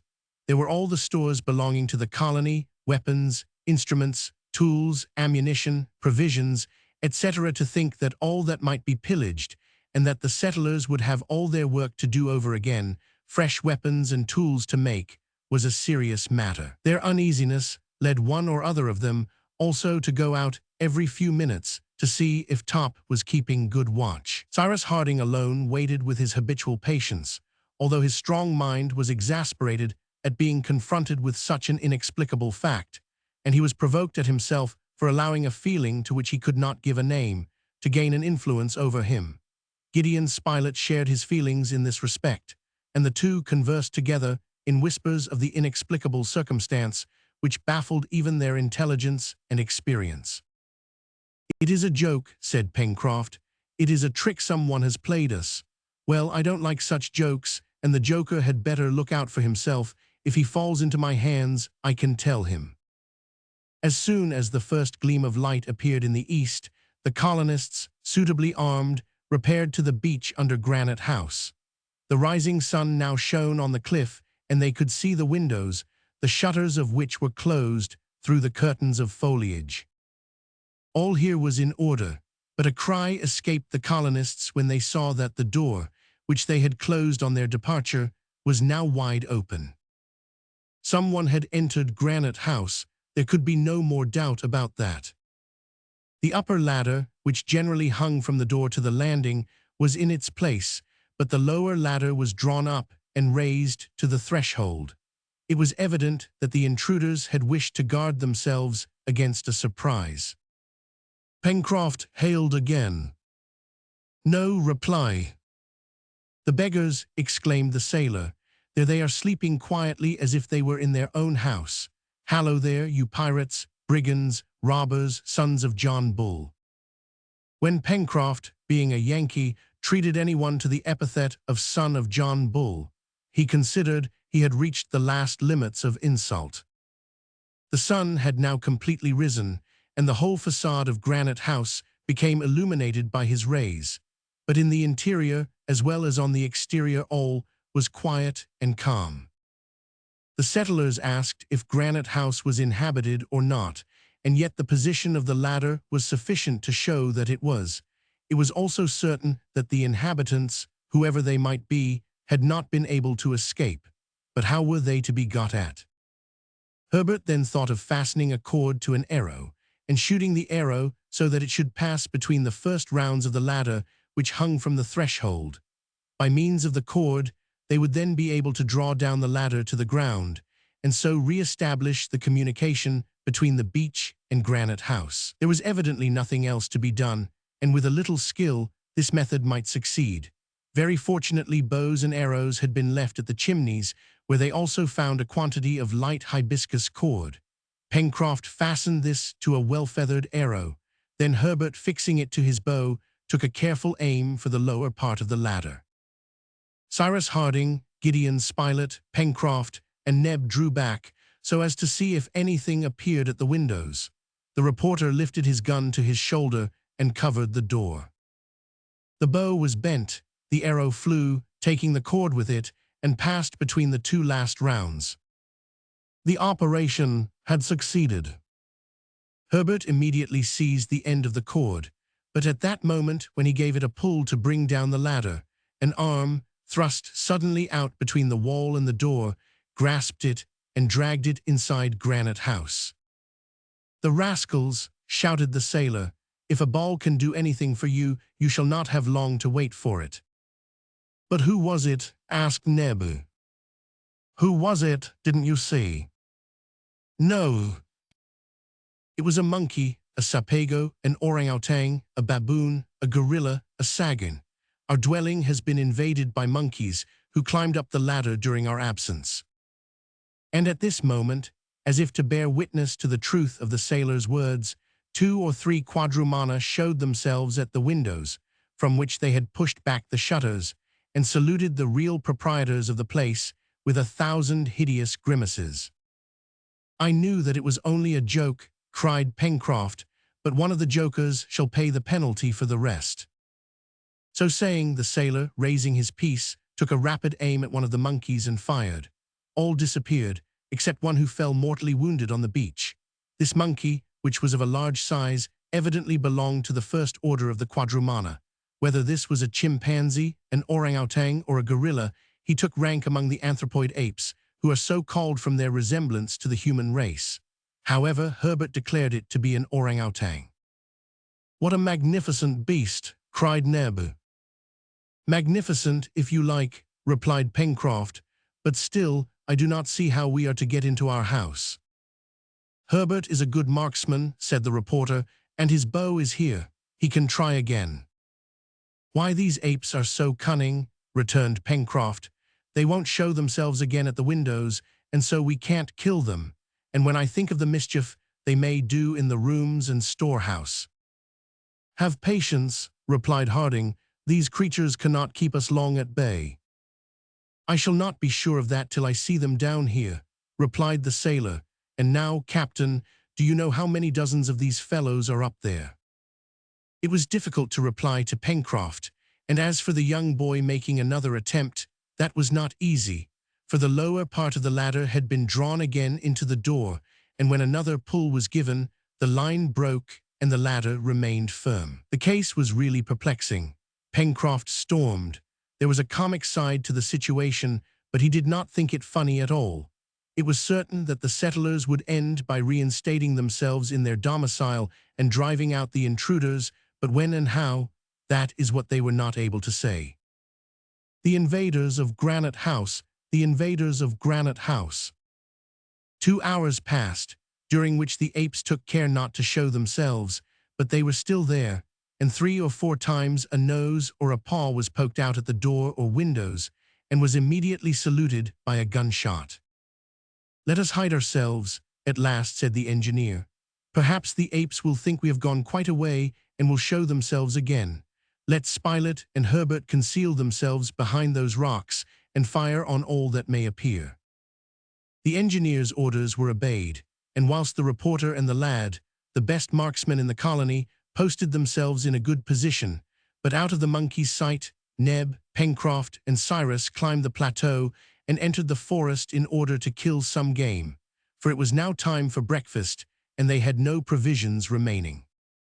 In half an hour the hunters returned with a few rock pigeons, which they roasted as well as they could. Not an ape had appeared. Gideon Spilett and Herbert went to take their share of the breakfast, leaving Top to watch under the windows. They then, having eaten, returned to their post. 2 hours later, their situation was in no degree improved. The quadrumana gave no sign of existence, and it might have been supposed that they had disappeared. But what seemed more probable was that, terrified by the death of one of their companions and frightened by the noise of the firearms, they had retreated to the back part of the house or probably even into the storeroom. And when they thought of the valuables which this storeroom contained, the patience so much recommended by the engineer fast changed into great irritation, and there certainly was room for it. "Decidedly it is too bad," said the reporter, "and the worst of it is, there is no way of putting an end to it." "But we must drive these vagabonds out somehow," cried the sailor. "We could soon get the better of them even if there are 20 of the rascals, but for that, we must meet them hand to hand. Come now, is there no way of getting at them? Let us try to enter Granite House by the old opening at the lake, replied the engineer. Oh, shouted the sailor, and I never thought of that. This was in reality the only way by which to penetrate into Granite House so as to fight with and drive out the intruders.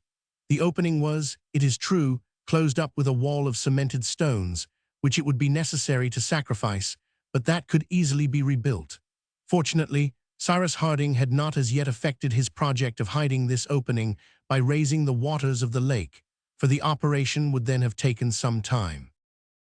It was already past 12 o'clock when the colonists, well armed and provided with picks and spades, left the chimneys, passed beneath the windows of Granite House, after telling Top to remain at his post, and began to ascend the left bank of the Mersey, so as to reach Prospect Heights. But they had not made 50 steps in this direction, when they heard the dog barking furiously. And all rushed down the bank again. Arrived at the turning, they saw that the situation had changed. In fact, the apes, seized with a sudden panic, from some unknown cause, were trying to escape. 2 or 3 ran and clambered from one window to another with the agility of acrobats. They were not even trying to replace the ladder, by which it would have been easy to descend. Perhaps in their terror they had forgotten this way of escape. The colonists, now being able to take aim without difficulty, fired. Some, wounded or killed, fell back into the rooms, uttering piercing cries. The rest, throwing themselves out, were dashed to pieces in their fall, and in a few minutes, so far as they knew, there was not a living quadrumana in Granite House. At this moment, the ladder was seen to slip over the threshold, then unroll and fall to the ground. "Hullo," cried the sailor, "this is queer." "Very strange," murmured the engineer, leaping first up the ladder. "Take care, Captain," cried Pencroft, "perhaps there are still some of these rascals." "We shall soon see," replied the engineer, without stopping, however. All his companions followed him, and in a minute they had arrived at the threshold. They searched everywhere.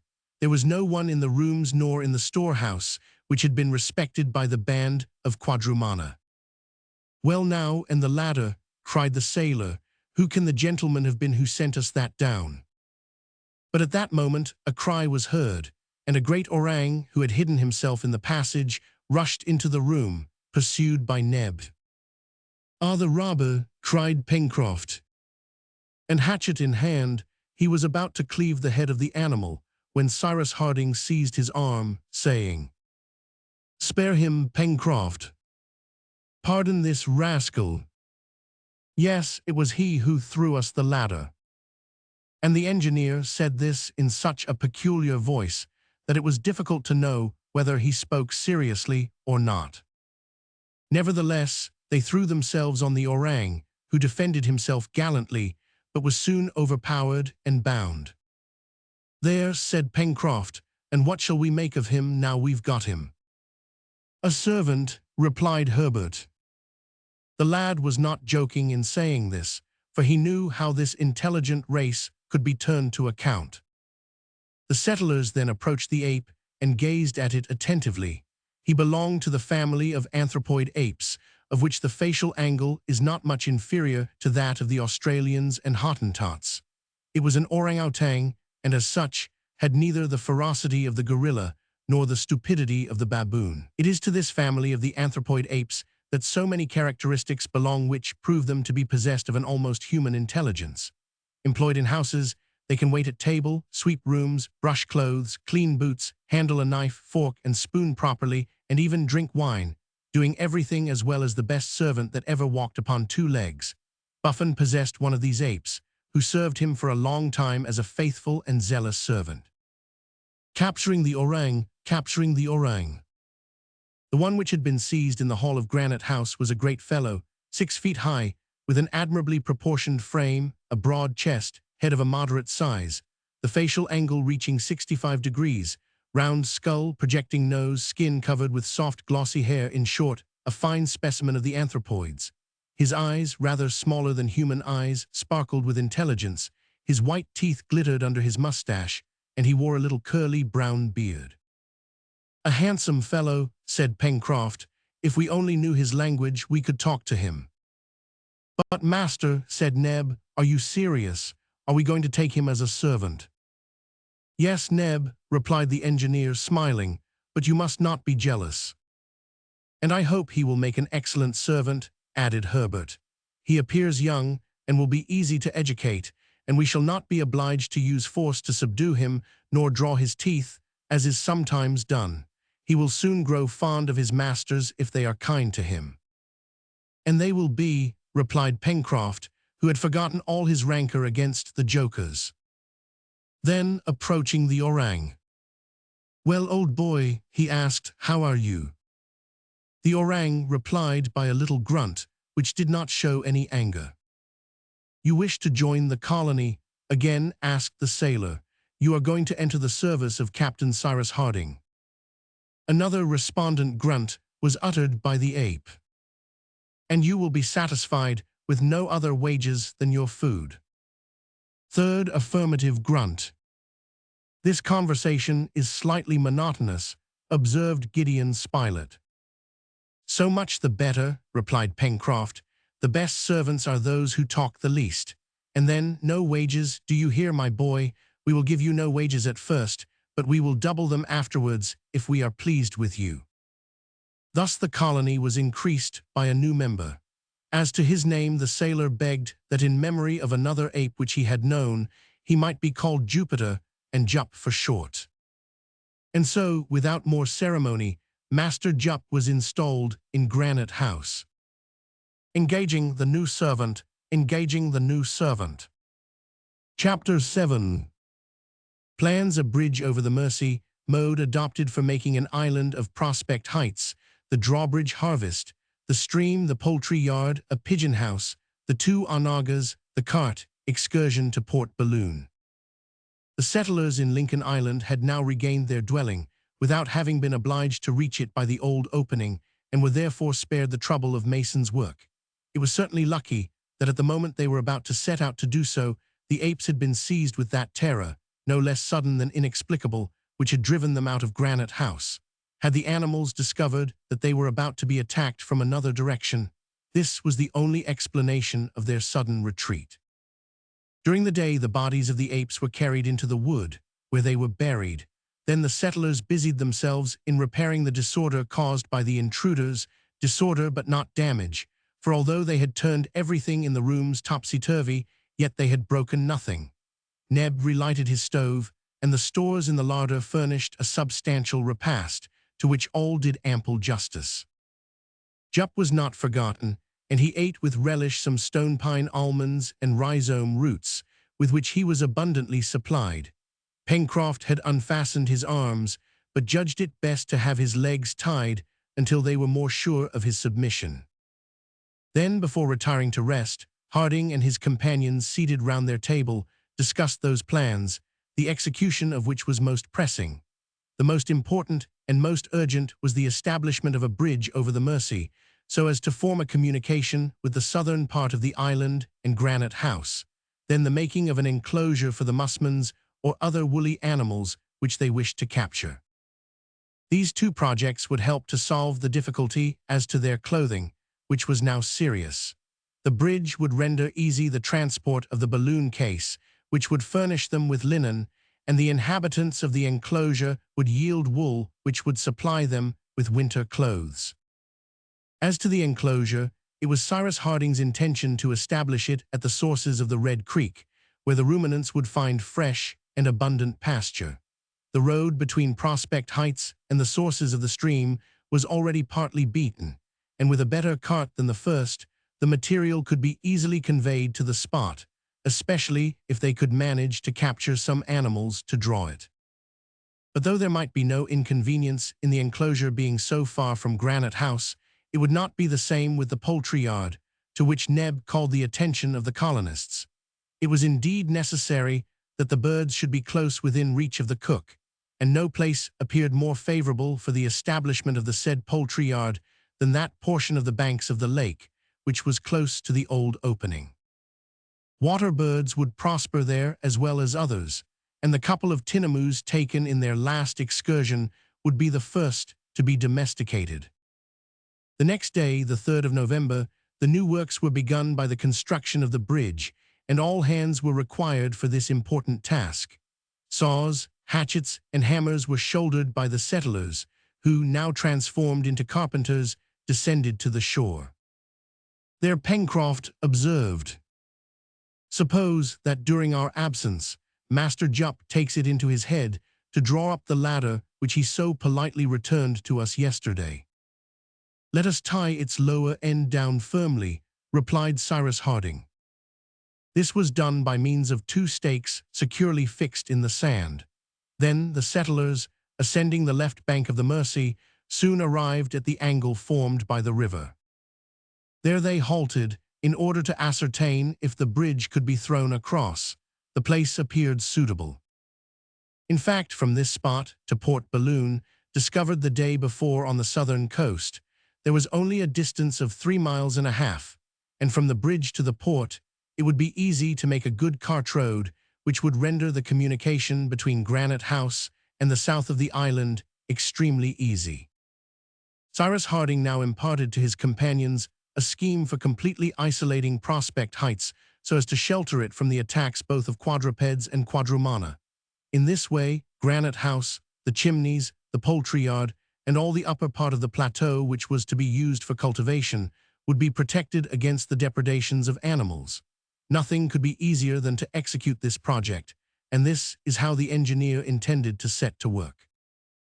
The plateau was already defended on 3 sides by watercourses, either artificial or natural. On the northwest, by the shores of Lake Grant, from the entrance of the passage to the breach made in the banks of the lake for the escape of the water.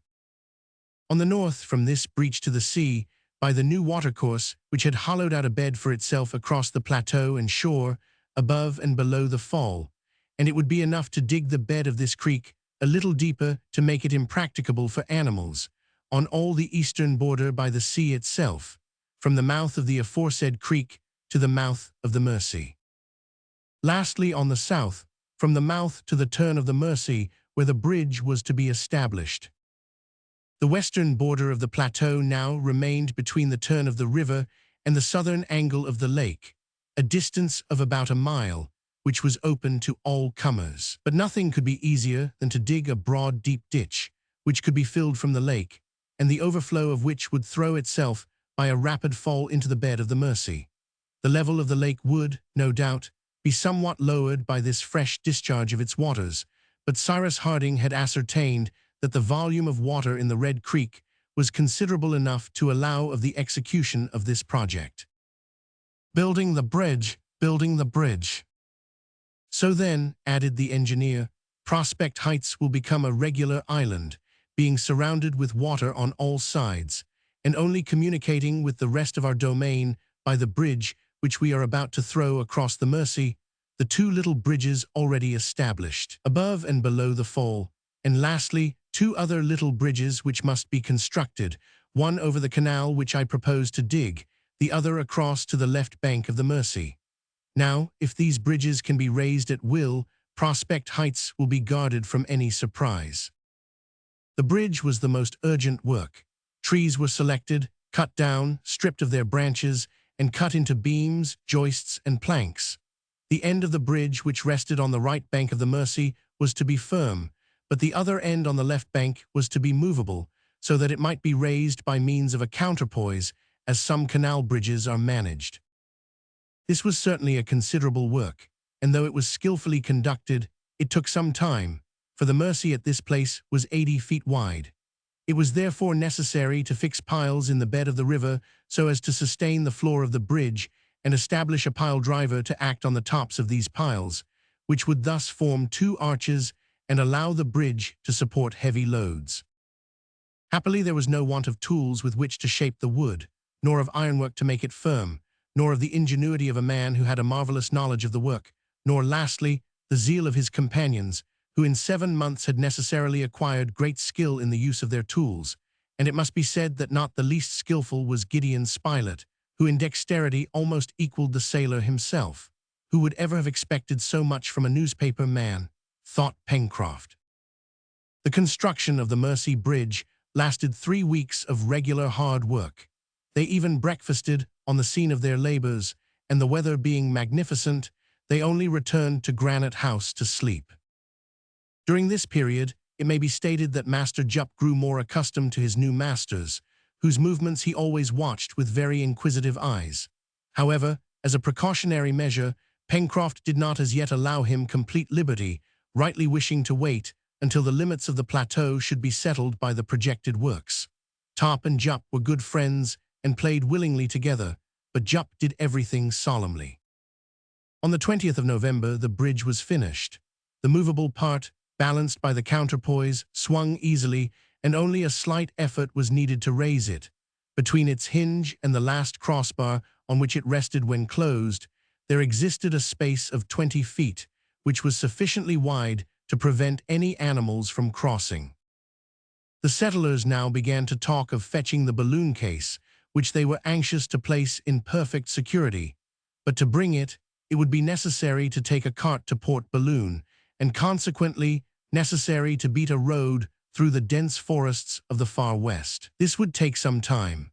Also, Neb and Pencroft having gone to examine into the state of things at Port Balloon, and reported that the stock of cloth would suffer no damage in the grotto where it was stored, it was decided that the work at Prospect Heights should not be discontinued.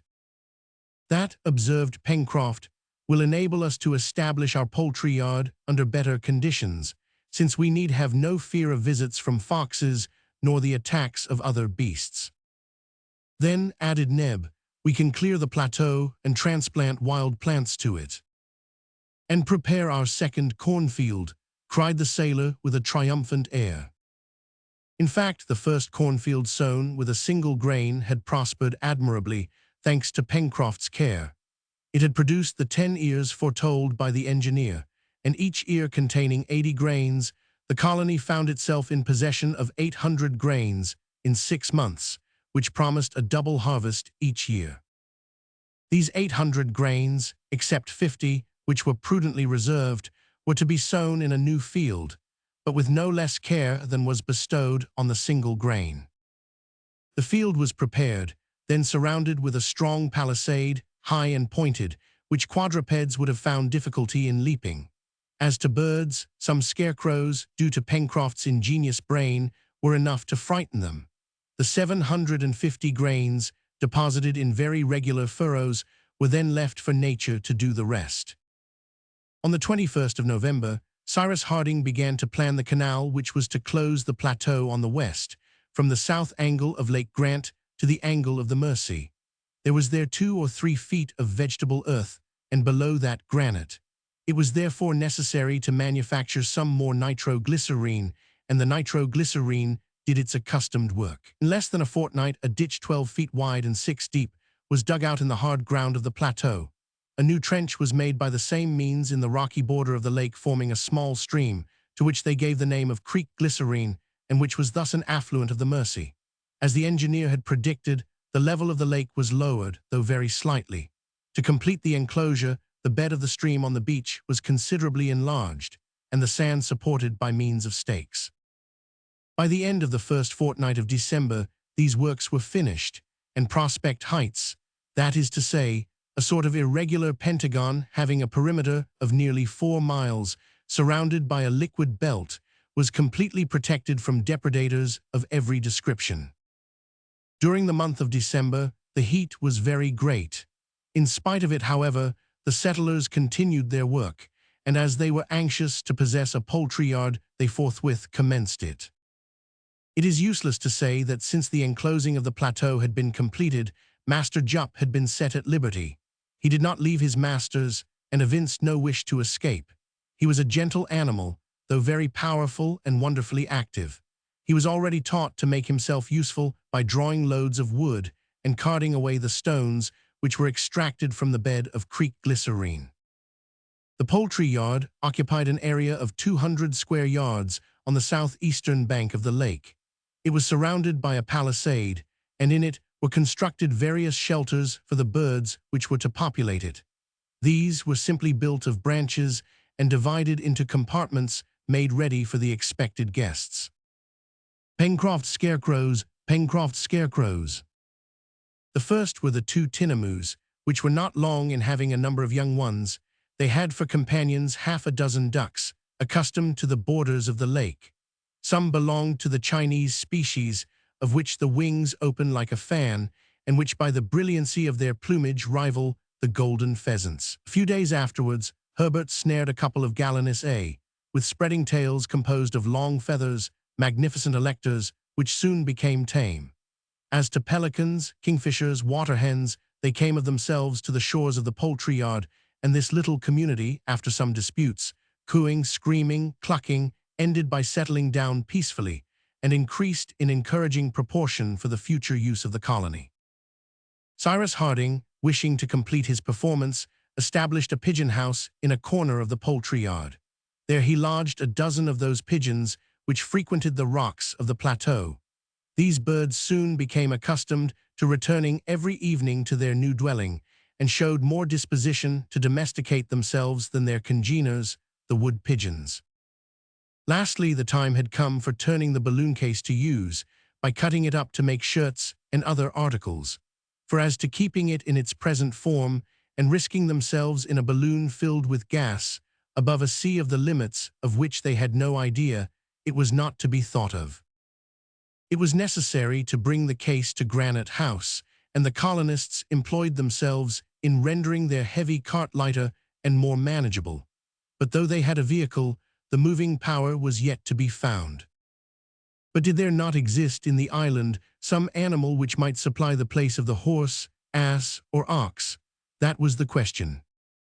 Certainly, said Pencroft, a beast of burden would be very useful to us until the captain has made a steam cart, or even an engine, for some day we shall have a railroad from Granite House to Port Balloon, with a branch line to Mount Franklin.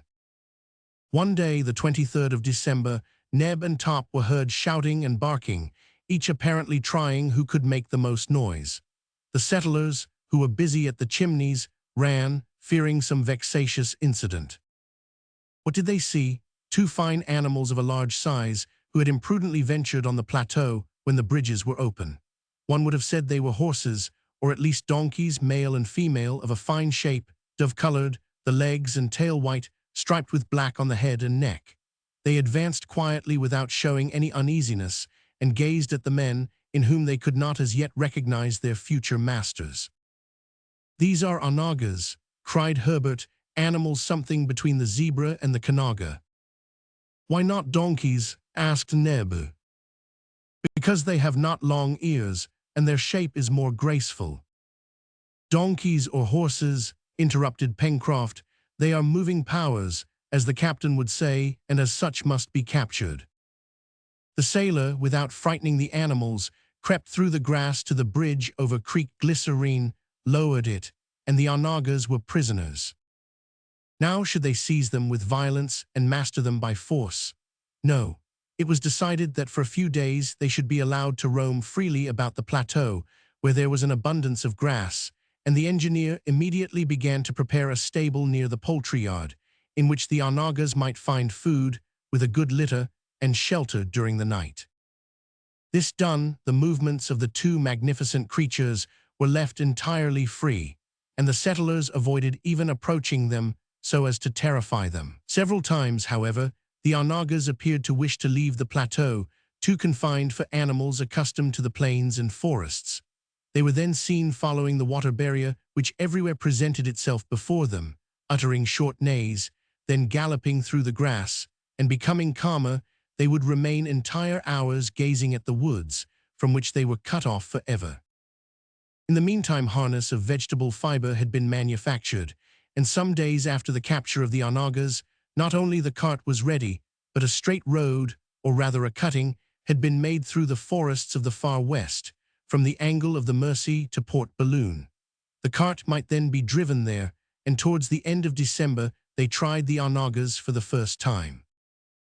Pencroft had already coaxed the animals to come and eat out of his hand, and they allowed him to approach without making any difficulty, but once harnessed they reared, and could with difficulty be held in.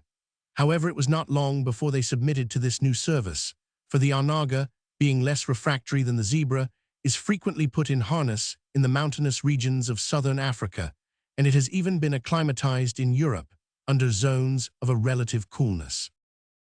On this day, all the colony, except Pencroft, who walked at the animals' heads, mounted the cart and set out on the road to Port Balloon.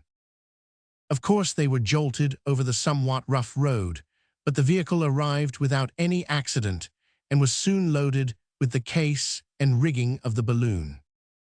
At 8 o'clock that evening, the cart, after passing over the Mersey Bridge, descended the left bank of the river and stopped on the beach. The onagas, being unharnessed, were thence led to their stable, and Pencroft, before going to sleep, gave vent to his feelings in a deep sigh of satisfaction that awoke all the echoes of Granite House. Chapter 8. Linen, shoes of seal leather, manufacture of pyroxyle, gardening, fishing, turtle eggs, improvement of Master Jup, the corral, Mussman hunt, new animal and vegetable possessions, recollections of their native land. The first week of January was devoted to the manufacture of the linen garments required by the colony. The needles found in the box were used by sturdy, if not delicate fingers, and we may be sure that what was sewn firmly. There was no lack of thread, thanks to Cyrus Harding's idea of re-employing that which had been already used in the covering of the balloon. This, with admirable patience, was all unpicked by Gideon Spilett and Herbert, for Pencroft had been obliged to give this work up, as it irritated him beyond measure, but he had no equal in the sewing part of the business. Indeed, everybody knows that sailors have a remarkable aptitude for tailoring. The cloth of which the balloon case was made was then cleaned by means of soda and potash, obtained by the incineration of plants, in such a way that the cotton, having got rid of the varnish, resumed its natural softness and elasticity. Then, exposed to the action of the atmosphere, it soon became perfectly white. Some dozen shirts and socks, the latter not knitted of course, but made of cotton, were thus manufactured. What a comfort it was to the settlers to clothe themselves again in clean linen, which was doubtless rather rough, but they were not troubled about that. And then to go to sleep between sheets, which made the couches at Granite House into quite comfortable beds. It was about this time also that they made boots of seal leather, which were greatly needed to replace the shoes and boots brought from America. We may be sure that these new shoes were large enough and never pinched the feet of the wearers. With the beginning of the year 1866, the heat was very great, but the hunting in the forests did not stand still. Agoutis, peccaries, capybaras, kangaroos, game of all sorts, actually swarmed there, and Spilett and Herbert were too good marksmen ever to throw away their shot uselessly. Cyrus Harding still recommended them to husband the ammunition, and he took measures to replace the powder and shot which had been found in the box, and which he wished to reserve for the future.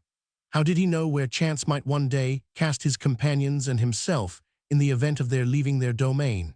They should, then, prepare for the unknown future by husbanding their ammunition and by substituting for it some easily renewable substance. To replace lead, of which Harding had found no traces in the island, he employed granulated iron, which was easy to manufacture. These bullets, not having the weight of leaden bullets, were made larger, and each charge contained less, but the skill of the sportsman made up this deficiency. As to powder, Cyrus Harding would have been able to make that also, for he had at his disposal saltpeter, sulfur, and coal. But this preparation requires extreme care, and without special tools, it is difficult to produce it of a good quality. Harding preferred, therefore, to manufacture pyroxyle, that is to say gun cotton, a substance in which cotton is not indispensable, as the elementary tissue of vegetables may be used, and this is found in an almost pure state, not only in cotton, but in the textile fibers of hemp and flax, in paper, the pith of the elder, etc. Now, the elder abounded in the island towards the mouth of Red Creek, and the colonists had already made coffee of the berries of these shrubs, which belong to the family of the Caprifoliaceae. The settlers' new shirts, the settlers' new shirts. The only thing to be collected, therefore, was elder pith, for as to the other substance necessary for the manufacture of pyroxyle, it was only fuming azotic acid.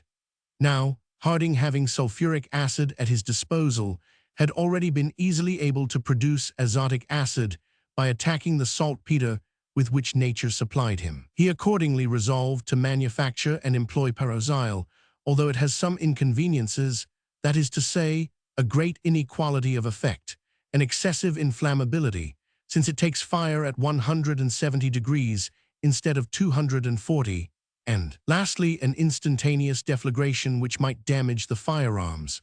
On the other hand, the advantages of pyroxyle consist in this, that it is not injured by damp, that it does not make the gun barrels dirty, and that its force is 4 times that of ordinary powder. To make pyroxyle, the cotton must be immersed in the fuming azotic acid for a quarter of an hour, then washed in cold water and dried. Nothing could be more simple. Cyrus Harding had only at his disposal the ordinary azotic acid, and not the fuming or monohydrate azotic acid, that is to say, acid which emits white vapors when it comes in contact with damp air.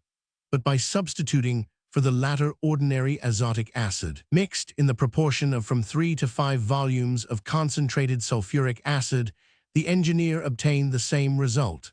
The sportsmen of the island therefore soon had a perfectly prepared substance, which, employed discreetly, produced admirable results.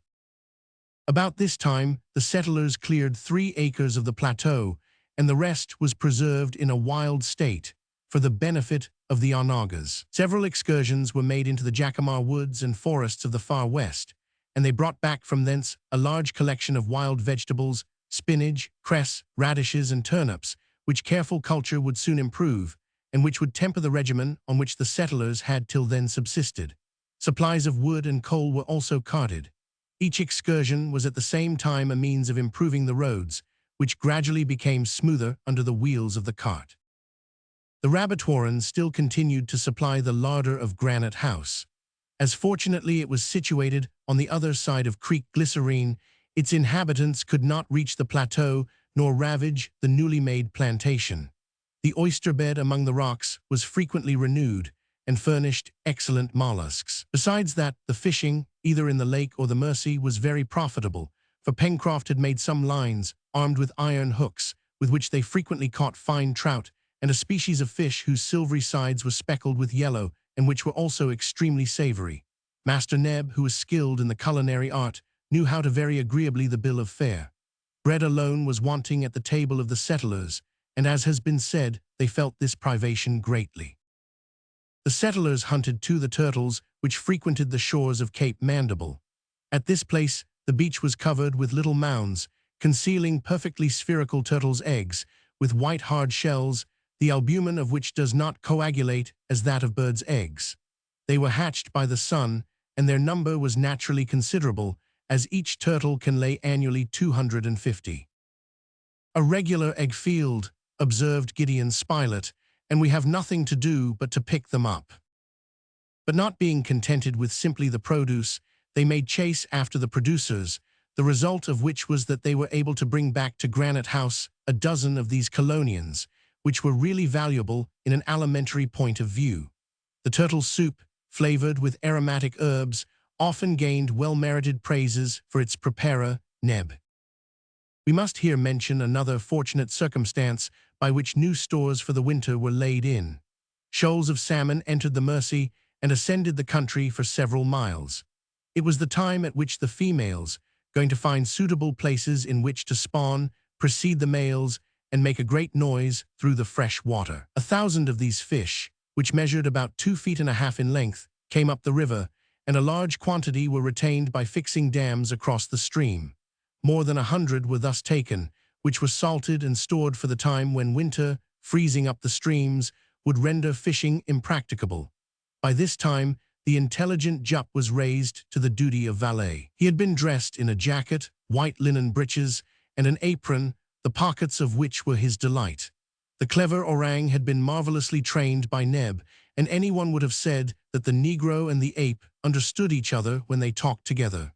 Jup had besides a real affection for Neb, and Neb returned it. When his services were not required, either for carrying wood or for climbing to the top of some tree, Jup passed the greatest part of his time in the kitchen, where he endeavored to imitate Neb in all that he saw him do. The black showed the greatest patience and even extreme zeal in instructing his pupil, and the pupil exhibited remarkable intelligence in profiting by the lessons he received from his master. Judge then of the pleasure Master Jup gave to the inhabitants of Granite House when, without their having had any idea of it, he appeared one day, napkin on his arm, ready to wait at table.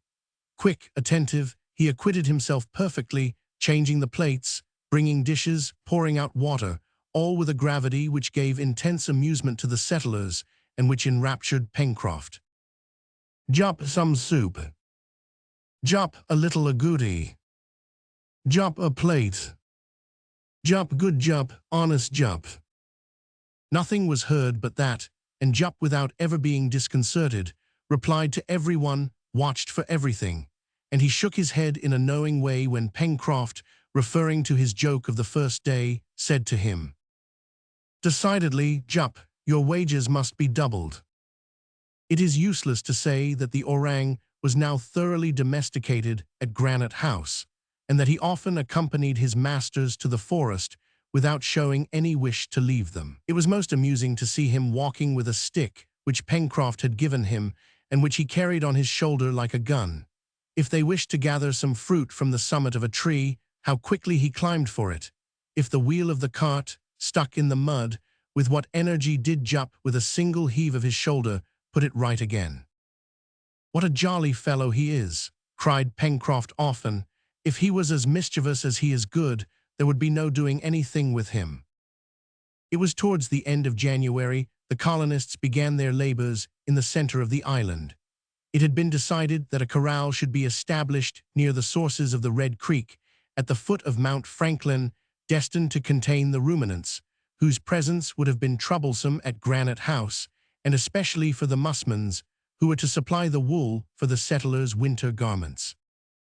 Each morning the colony, sometimes entire, but more often represented only by Harding, Herbert, and Pencroft, proceeded to the sources of the creek, a distance of not more than 5 miles, by the newly beaten road to which the name of Corral Road had been given. Jup passed most of his time in the kitchen, trying to imitate Neb. Jup passed most of his time in the kitchen, trying to imitate Neb. Their site was chosen at the back of the southern ridge of the mountain. It was a meadow land, dotted here and there with clumps of trees and watered by a little stream which sprung from the slopes which closed it in on one side. The grass was fresh, and it was not too much shaded by the trees which grew about it. This meadow was to be surrounded by a palisade, high enough to prevent even the most agile animals from leaping over. This enclosure would be large enough to contain 100 musmons and wild goats, with all the young ones they might produce. The perimeter of the corral was then traced by the engineer, and they would then have proceeded to fell the trees necessary for the construction of the palisade. But as the opening up of the road had already necessitated the sacrifice of a considerable number, those were brought and supplied 100 stakes, which were firmly fixed in the ground. At the front of the palisade, a large entrance was reserved and closed with strong folding doors. The construction of this corral did not take less than 3 weeks, for besides the palisade, Cyrus Harding built large sheds in which the animals could take shelter. These buildings had also to be made very strong, for musmons are powerful animals, and their first fury was to be feared. The stakes, sharpened at their upper end and hardened by fire, had been fixed by means of crossbars, and at regular distances props assured the solidity of the whole. The corral finished, a raid had to be made on the pastures frequented by the ruminants. This was done on the 7th of February, on a beautiful summer's day, and every one took part in it. The onagas, already well trained, were ridden by Spilett and Herbert, and were of great use. The maneuver consisted simply in surrounding the musmons and goats, and gradually narrowing the circle around them. Cyrus Harding, Pencroft, Neb, and Jup posted themselves in different parts of the wood, whilst the 2 cavaliers and Top galloped in a radius of half a mile round the corral. The musmons were very numerous in this part of the island. These fine animals were as large as deer, Their horns were stronger than those of the ram, and their gray-colored fleece was mixed with long hair. This hunting day was very fatiguing, such going and coming, and running and riding and shouting. Of 100 musmons which had been surrounded, more than 2/3 escaped, but at last 30 of these animals and 10 wild goats were gradually driven back towards the corral, the open door of which appearing to offer a means of escape. They rushed in and were prisoners. In short, the result was satisfactory, and the settlers had no reason to complain. There was no doubt that the flock would prosper, and that at no distant time not only wool but hides would be abundant. That evening the hunters returned to Granite House quite exhausted. However, notwithstanding their fatigue, they returned the next day to visit the corral. The prisoners had been trying to overthrow the palisade, but of course had not succeeded, and were not long in becoming more tranquil. During the month of February, no event of any importance occurred. The daily labors were pursued methodically, and as well as improving the roads to the corral and to Port Balloon, a third was commenced, which, starting from the enclosure, proceeded towards the western coast. The yet unknown portion of Lincoln Island was that of the wood-covered Serpentine Peninsula, which sheltered the wild beasts, from which Gideon Spilett was so anxious to clear their domain. Before the cold season should appear, the most assiduous care was given to the cultivation of the wild plants, which had been transplanted from the forest to Prospect Heights. Herbert never returned from an excursion without bringing home some useful vegetable. One day it was some specimens of the chicory tribe, the seeds of which by pressure yield an excellent oil. Another, it was some common sorrel, whose antiscorbutic qualities were not to be despised. Then, some of those precious tubers, which have at all times been cultivated in South America, potatoes, of which more than 200 species are now known. The kitchen garden, now well stocked and carefully defended from the birds, was divided into small beds, where grew lettuces, kidney potatoes, sorrel, turnips, radishes, and other cruciferae. The soil on the plateau was particularly fertile, and it was hoped that the harvests would be abundant. They had also a variety of different beverages, and so long as they did not demand wine, the most hard to please would have had no reason to complain. To the Oswego tea and the fermented liquor extracted from the roots of the dragonia, Harding had added a regular beer, made from the young shoots of the spruce fir, which, after having been boiled and fermented, made that agreeable drink called by the Anglo-Americans spring beer. Towards the end of the summer, the poultry yard was possessed of a couple of fine bustards, which belonged to the Hubara species, characterized by a sort of feathery mantle, a dozen shovelers, whose upper mandible was prolonged on each side by a membraneous appendage, and also some magnificent cocks. Similar to the Mozambique cocks, the comb, caruncle, and epidermis being black. So far, everything had succeeded, thanks to the activity of these courageous and intelligent men. Nature did much for them, doubtless, but faithful to the great precept, they made a right use of what a bountiful providence gave them. After the heat of these warm summer days, in the evening when their work was finished and the sea breeze began to blow, they liked to sit on the edge of Prospect Heights, in a sort of veranda covered with creepers, which Neb had made with his own hands. There they talked, they instructed each other, they made plans, and the rough good humor of the sailor always amused this little world, in which the most perfect harmony had never ceased to reign. They often spoke of their country, of their dear and great America. What was the result of the War of Secession? It could not have been greatly prolonged. Richmond had doubtless soon fallen into the hands of General Grant. The taking of the capital of the Confederates must have been the last action of this terrible struggle. Now the North had triumphed in the good cause. How welcome would have been a newspaper to the exiles in Lincoln Island. For 11 months all communication between them and the rest of their fellow creatures had been interrupted, and in a short time the 24th of March would arrive, the anniversary of the day on which the balloon had thrown them on this unknown coast. They were then mere castaways, not even knowing how they should preserve their miserable lives from the fury of the elements. And now, thanks to the knowledge of their captain and their own intelligence, they were regular colonists, furnished with arms, tools, and instruments. They had been able to turn to their profit the animals, plants, and minerals of the island, that is to say, the three kingdoms of nature. Yes, they often talked of all these things and formed still more plans for the future. As to Cyrus Harding, he was for the most part silent and listened to his companions more often than he spoke to them. Sometimes he smiled at Herbert's ideas or Pencroft's nonsense, but always and everywhere he pondered over those inexplicable facts, that strange enigma of which the secret still escaped him. Chapter 9. Bad weather, the hydraulic lift, manufacture of glassware, the bread tree, frequent visits to the corral, increase of the flock, the reporter's question, exact position of Lincoln Island, Pencroft's proposal. The weather changed during the first week of March. There had been a full moon at the commencement of the month, and the heat was still excessive. The atmosphere was felt to be full of electricity, and a period of some length of tempestuous weather was to be feared. Indeed, on the 2nd, peals of thunder were heard, the wind blew from the east, and hail rattled against the facade of Granite House like volleys of grape-shot. The door and windows were immediately closed, or everything in the rooms would have been drenched. On seeing these hailstones, some of which were the size of a pigeon's egg, Pencroft's first thought was that his cornfield was in serious danger. He directly rushed to his field, where little green heads were already appearing, and by means of a great cloth he managed to protect his crop.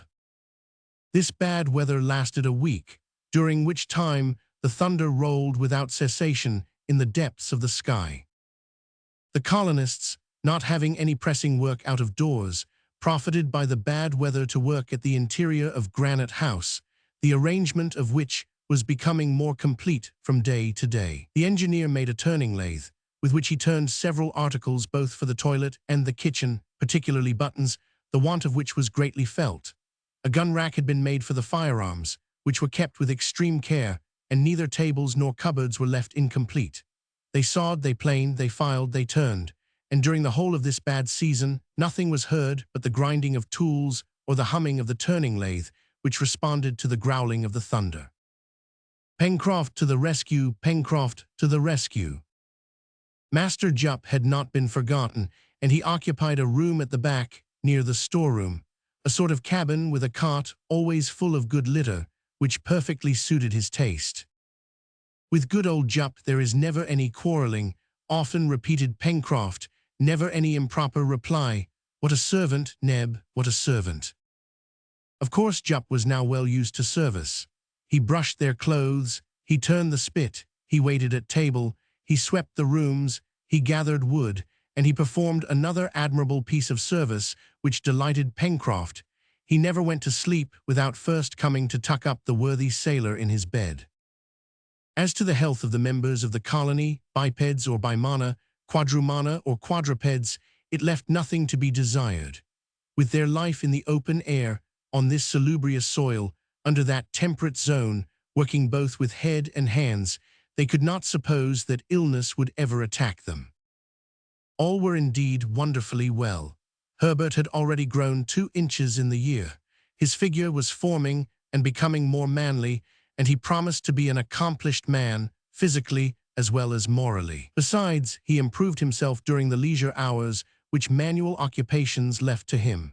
He read the books found in the case, and after the practical lessons which were taught by the very necessity of their position, he found in the engineer for science and the reporter for languages masters who were delighted to complete his education. The tempest ended about the 9th of March, but the sky remained covered with clouds during the whole of this last summer month. The atmosphere, violently agitated by the electric commotions, could not recover its former purity, and there was almost invariably rain and fog, except for 3 or 4 fine days on which several excursions were made. About this time, the female onaga gave birth to a young one which belonged to the same sex as its mother, and which throve capitally. In the corral, the flock of musmons had also increased, and several lambs already bleated in the sheds, to the great delight of Neb and Herbert, who had each their favorite among these newcomers. An attempt was also made for the domestication of the peccaries, which succeeded well. A sty was constructed near the poultry yard, and soon contained several young ones in the way to become civilized, that is to say, to become fat under Neb's care. Master Jup, entrusted with carrying them their daily nourishment, leavings from the kitchen, etc., acquitted himself conscientiously of his task. He sometimes amused himself at the expense of his little pensioners by tweaking their tails, but this was mischief, and not wickedness, for these little twisted tails amused him like a plaything, and his instinct was that of a child. One day in this month of March, Pencroft, talking to the engineer, reminded Cyrus Harding of a promise which the latter had not as yet had time to fulfill. "You once spoke of an apparatus which would take the place of the long ladders at Granite House, Captain," said he. "Won't you make it some day?" "Nothing will be easier, but is this a really useful thing?" "Certainly, Captain. After we have given ourselves necessaries, let us think a little of luxury. For us it may be luxury, if you like, but for things it is necessary. It isn't very convenient to climb up a long ladder when one is heavily loaded." "Well, Pencroft, we will try to please you," replied Cyrus Harding. "But you have no machine at your disposal." "We will make one." "A steam machine?" "No, a water machine." And indeed, to work his apparatus, there was already a natural force at the disposal of the engineer which could be used without great difficulty. For this, it was enough to augment the flow of the little stream which supplied the interior of Granite House with water. The opening among the stones and grass was then increased, thus producing a strong fall at the bottom of the passage, the overflow from which escaped by the inner well. Below this fall the engineer fixed a cylinder with paddles, which was joined on the exterior with a strong cable rolled on a wheel, supporting a basket. In this way, by means of a long rope reaching to the ground, which enabled them to regulate the motive power, they could rise in the basket to the door of Granite House. It was on the 17th of March that the lift acted for the first time and gave universal satisfaction. Henceforward all the loads, wood, coal, provisions, and even the settlers themselves were hoisted by this simple system, which replaced the primitive ladder, and as may be supposed, no one thought of regretting the change. Top particularly was enchanted with this improvement, for he had not, and never could have possessed Master Jup's skill in climbing ladders, and often it was on Neb's back, or even on that of the orang, that he had been obliged to make the ascent to Granite House. About this time, too, Cyrus Harding attempted to manufacture glass, and he at first put the old pottery kiln to this new use. There were some difficulties to be encountered, but after several fruitless attempts, he succeeded in setting up a glass manufactory, which Gideon, Spilett, and Herbert, his usual assistants, did not leave for several days. As to the substances used in the composition of glass, they are simply sand, chalk, and soda, either carbonate or sulfate.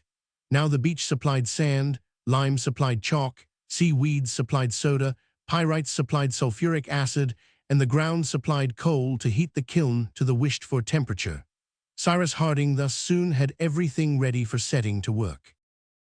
The tool, the manufacture of which presented the most difficulty, was the pipe of the glass maker, an iron tube, 5 or 6 feet long, which collects on one end the material in a state of fusion. But by means of a long, thin piece of iron rolled up like the barrel of a gun, Pencroft succeeded in making a tube soon ready for use. On the 28th of March, the tube was heated.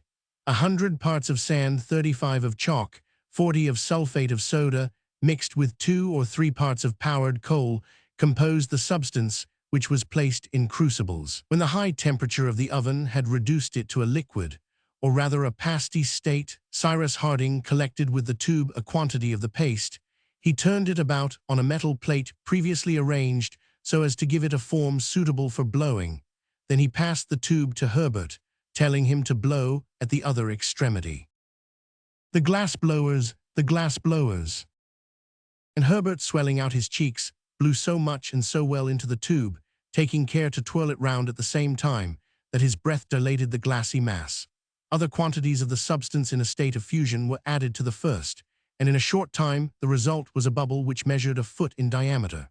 Harding then took the tube out of Herbert's hands, and giving to it a pendulous motion, he ended by lengthening the malleable bubble so as to give it a cylindro-conic shape. The blowing operation had given a cylinder of glass terminated by 2 hemispheric caps, which were easily detached by means of a sharp iron dipped in cold water. Then, by the same proceeding, This cylinder was cut lengthways, and after having been rendered malleable by a second heating, it was extended on a plate and spread out with a wooden roller. The first pane was thus manufactured, and they had only to perform this operation 50 times to have 50 panes. The windows at Granite House were soon furnished with panes, not very white perhaps, but still sufficiently transparent. As to bottles and tumblers, that was only play. They were satisfied with them besides, just as they came from the end of the tube. Pencroft had asked to be allowed to blow in his turn, and it was great fun for him, but he blew so hard that his productions took the most ridiculous shapes, which he admired immensely. Cyrus Harding and Herbert, whilst hunting one day, had entered the forest of the far west, on the left bank of the Mersey, and as usual, the lad was asking 1,000 questions of the engineer, who answered them heartily. Now, as Harding was not a sportsman, and as on the other side, Herbert was talking chemistry and natural philosophy, numbers of kangaroos, capybaras, and agoutis came within range, which, however, escaped the lad's gun. The consequence was that the day was already advanced, and the two hunters were in danger of having made a useless excursion, when Herbert, stopping and uttering a cry of joy, exclaimed, "Oh, Captain Harding, do you see that tree?"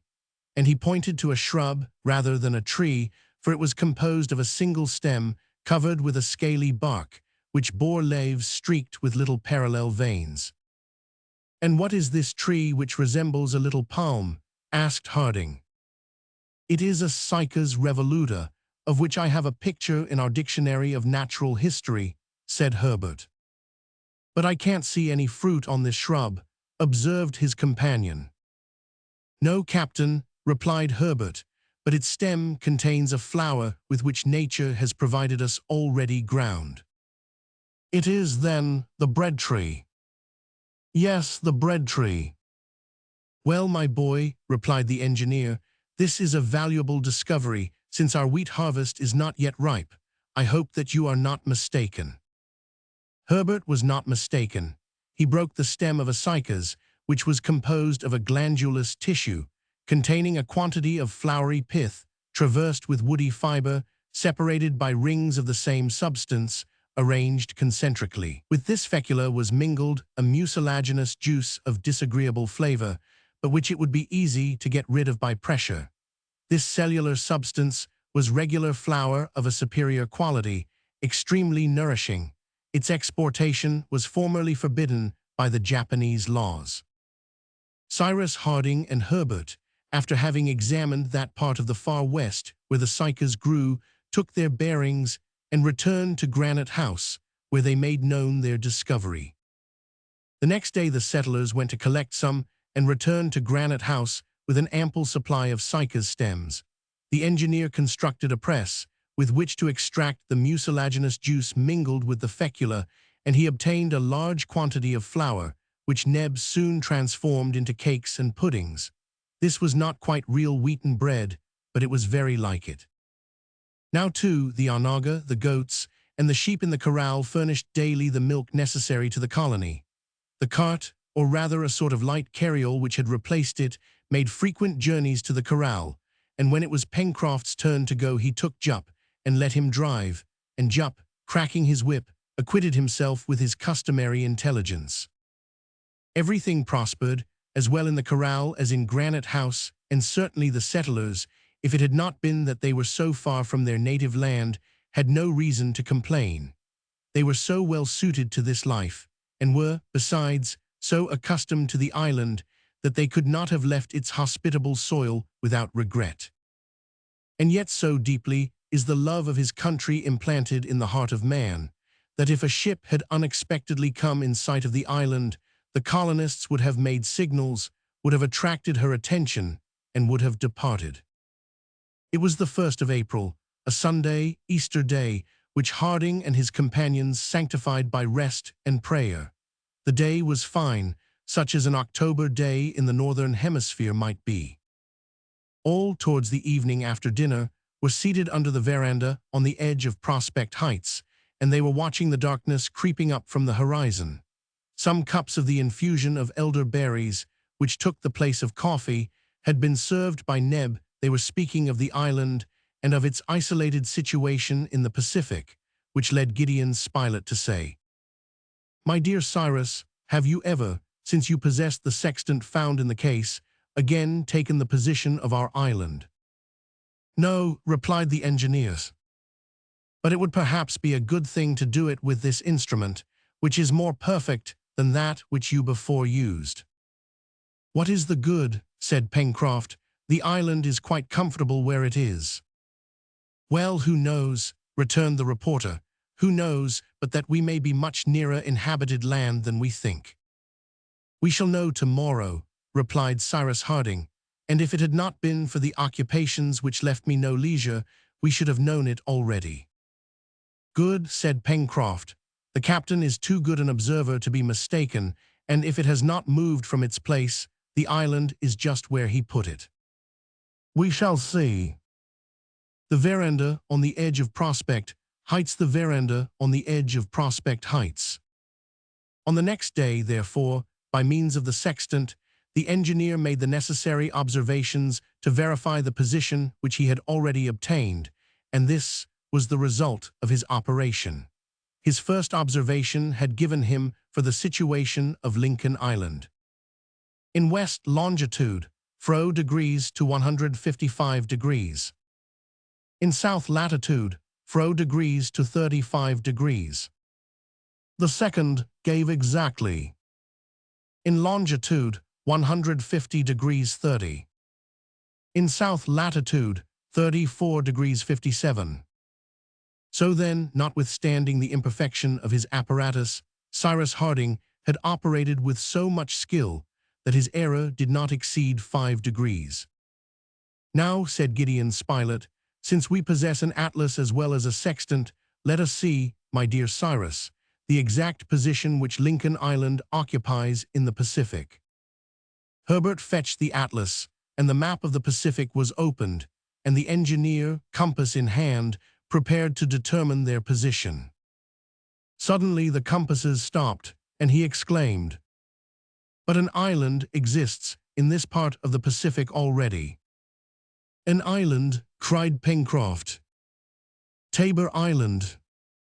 "An important island." "No, an islet lost in the Pacific, and which perhaps has never been visited." "Well, we will visit it," said Pencroft. "Wait."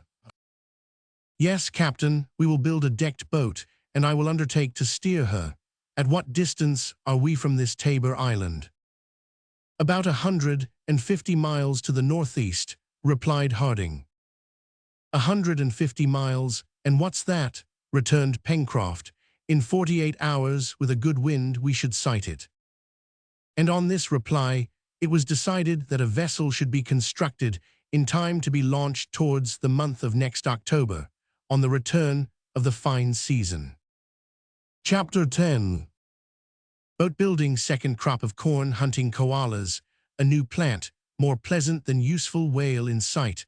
A harpoon from the vineyard. Cutting up the whale. Use for the bones. End of the month of May. Pencroft has nothing left to wish for. When Pencroft had once got a plan into his head, he had no peace till it was executed. Now he wished to visit Tabor Island, and as a boat of a certain size was necessary for this voyage, he determined to build one. What wood should be employed? Elm or fir, both of which abounded in the island.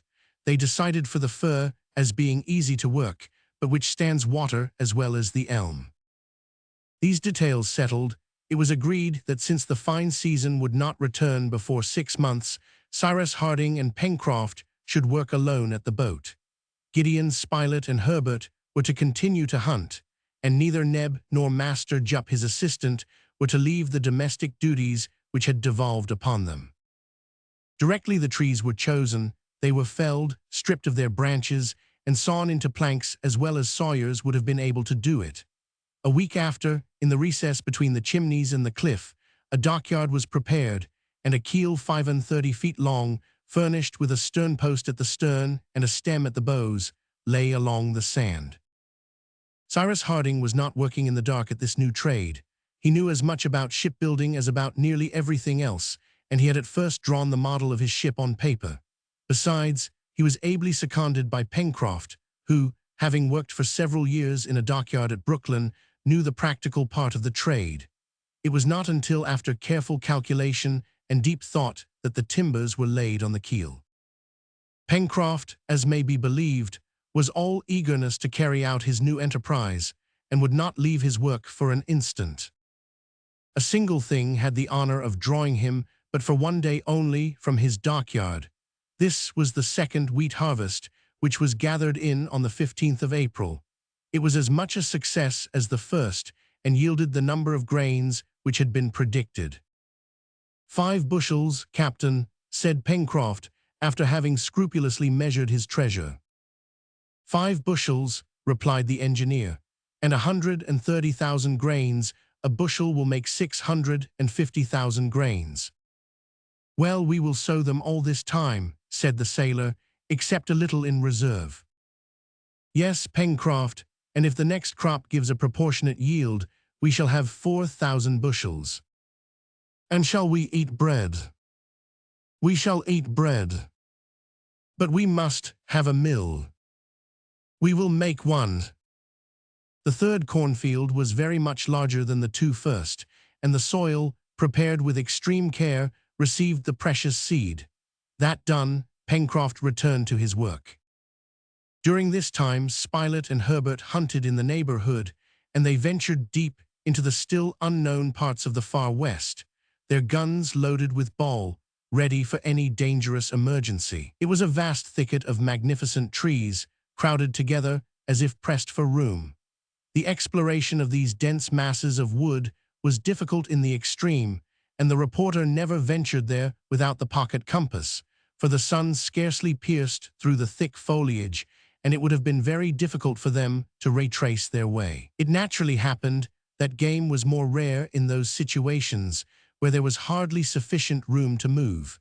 2 or 3 large herbivorous animals were, however, killed during the last fortnight of April. These were koalas, specimens of which the settlers had already seen to the north of the lake, and which stupidly allowed themselves to be killed among the thick branches of the trees in which they took refuge.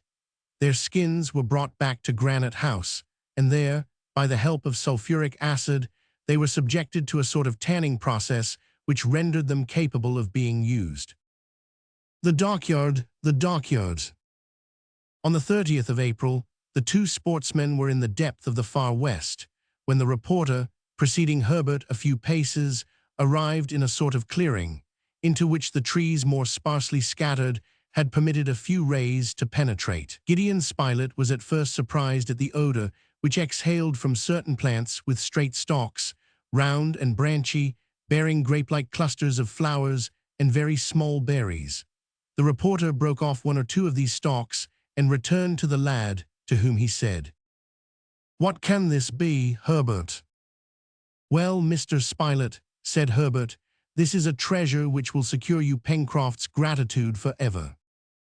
"Is it tobacco?" "Yes, and though it may not be of the first quality, it is none the less tobacco." "Oh, good old Pencroft, won't he be pleased? But we must not let him smoke it all, he must give us our share." "Ah, an idea occurs to me, Mr. Spilett," replied Herbert. "Don't let us say anything to Pencroft yet. We will prepare these leaves, and one fine day we will present him with a pipe already filled." "All right, Herbert, and on that day our worthy companion will have nothing left to wish for in this world." The reporter and the lad secured a good store of the precious plant, and then returned to Granite House, where they smuggled it in with as much precaution as if Pencroft had been the most vigilant and severe of custom-house officers. Cyrus Harding and Neb were taken into confidence, and the sailor suspected nothing during the whole time, necessarily somewhat long, which was required in order to dry the small leaves, chop them up, and subject them to a certain torrefaction on hot stones. This took 2 months, but all these manipulations were successfully carried on unknown to Pencroft, for occupied with the construction of his boat, he only returned to Granite House at the hour of rest. For some days they had observed an enormous animal 2 or 3 miles out in the open sea swimming around Lincoln Island. This was a whale of the largest size, which apparently belonged to the southern species, called the Cape whale. "What a lucky chance it would be if we could capture it," cried the sailor. "Ah, if we only had a proper boat and a good harpoon, I would say, after the beast, for he would be well worth the trouble of catching." "Well, Pencroft," observed Harding, "I should much like to watch you handling a harpoon. It would be very interesting." "I am astonished," said the reporter, "to see a whale in this comparatively high latitude." "Why so, Mr. Spilett?" replied Herbert. "We are exactly in that part of the Pacific which English and American whalemen call the whale field, and it is here, between New Zealand and South America, that the whales of the southern hemisphere are met with in the greatest numbers." And Pencroft returned to his work, not without uttering a sigh of regret, for every sailor is a born fisherman, and if the pleasure of fishing is in exact proportion to the size of the animal, one can judge how a whaler feels in sight of a whale. And if this had only been for pleasure, but they could not help feeling how valuable such a prize would have been to the colony, for the oil, the fat, and the bones would have been put to many uses. Now it happened that this whale appeared to have no wish to leave the waters of the island. Therefore, whether from the windows of Granite House, or from Prospect Heights, Herbert and Gideon Spilett, when they were not hunting, or Neb, unless presiding over his fires, never left the telescope, but watched all the animals' movements. The cetacean, having entered far into Union Bay, made rapid furrows across it from Mandible Cape to Claw Cape, propelled by its enormously powerful flukes, on which it supported itself, and making its way through the water at the rate little short of 12 knots an hour. Sometimes also it approached so near to the island that it could be clearly distinguished. It was the southern whale, which is completely black, the head being more depressed than that of the northern whale. They could also see it throwing up from its air holes to a great height, a cloud of vapor, or of water, for strange as it may appear, naturalists and whalers are not agreed on this subject. Is it air or is it water which is thus driven out? It is generally admitted to be vapor, which, condensing suddenly by contact with the cold air, falls again as rain. However, the presence of this mammifer preoccupied the colonists. It irritated Pencroft especially, as he could think of nothing else while at work. He ended by longing for it, like a child for a thing which it has been denied. At night he talked about it in his sleep, and certainly, if he had had the means of attacking it, if the sloop had been in a fit state to put to sea, he would not have hesitated to set out in pursuit.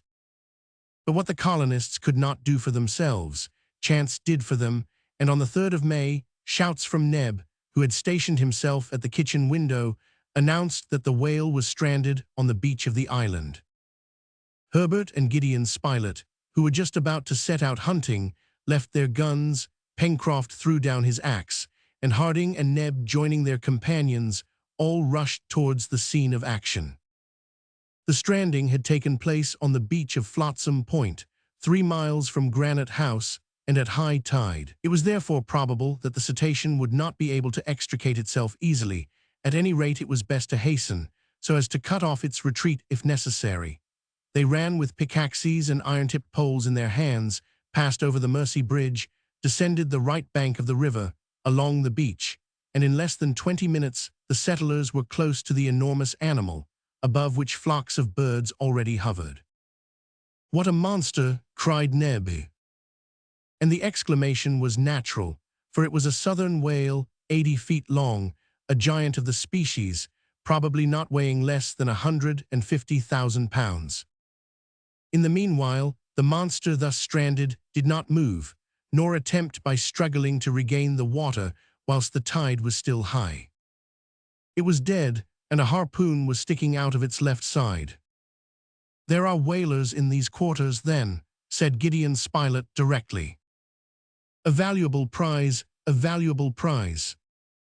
"Oh, Mr. Spilett, that doesn't prove anything," replied Pencroft.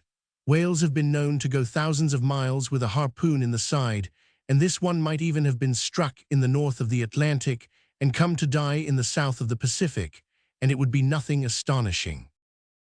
Pencroft, having torn the harpoon from the animal's side, read this inscription on it: "Maria Stella, Vineyard."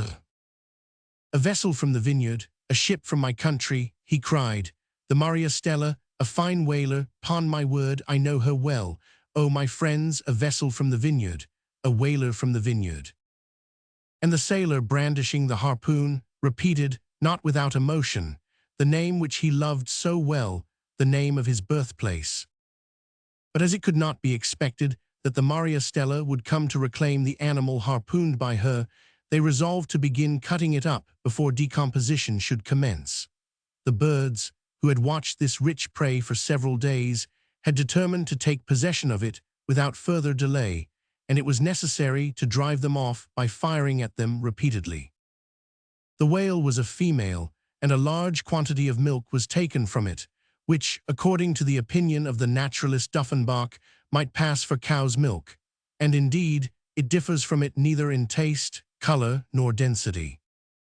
Pencroft had formerly served on board a whaling ship, and he could methodically direct the operation of cutting up, a sufficiently disagreeable operation lasting 3 days, but from which the settlers did not flinch, not even Gideon Spilett, who, as the sailor said, would end by making a real good castaway. The blubber, cut in parallel slices of 2.5 feet in thickness, then divided into pieces which might weigh about 1,000 pounds each, was melted down in large earthen pots brought to the spot, for they did not wish to taint the environs of Granite House, and in this fusion it lost nearly 1/3 of its weight. But there was an immense quantity of it. The tongue alone yielded 6,000 pounds of oil, and the lower lip 4,000. Then, besides the fat, which would ensure for a long time a store of stearine and glycerine, there were still the bones, for which a use could doubtless be found, although there were neither umbrellas nor stays used at Granite House. The upper part of the mouth of the cetacean was, indeed, provided on both sides with 800 horny blades, very elastic, of a fibrous texture, and fringed at the edge like great combs, of which the teeth, 6 feet long, served to retain the thousands of animalcule little fish and mollusks on which the whale fed. The operation finished, to the great satisfaction of the operators, the remains of the animal were left to the birds, who would soon make every vestige of it disappear, and their usual daily occupations were resumed by the inmates of Granite House. However, before returning to the dockyard, Cyrus Harding conceived the idea of fabricating certain machines, which greatly excited the curiosity of his companions. He took a dozen of the whale's bones, cut them into 6 equal parts, and sharpened their ends. This machine is not my own invention, and it is frequently employed by the Aleutian hunters in Russian America. You see these bones, my friends? Well, when it freezes, I will bend them and then wet them with water till they are entirely covered with ice, which will keep them bent, and I will strew them on the snow, having previously covered them with fat. Now, what will happen if a hungry animal swallows one of these baits? Why, the heat of his stomach will melt the ice, and the bone, springing straight, will pierce him with its sharp points. "Well, I do call that ingenious," said Pencroft. "And it will spare the powder and shot," rejoined Cyrus Harding. "That will be better than traps," added Neb. In the meanwhile, the boat building progressed, and towards the end of the month, half the planking was completed. It could already be seen that her shape was excellent and that she would sail well.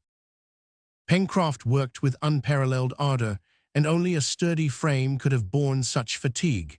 But his companions were preparing in secret a reward for his labors, and on the 31st of May he was to meet with one of the greatest joys of his life. On that day, after dinner, just as he was about to leave the table, Pencroft felt a hand on his shoulder.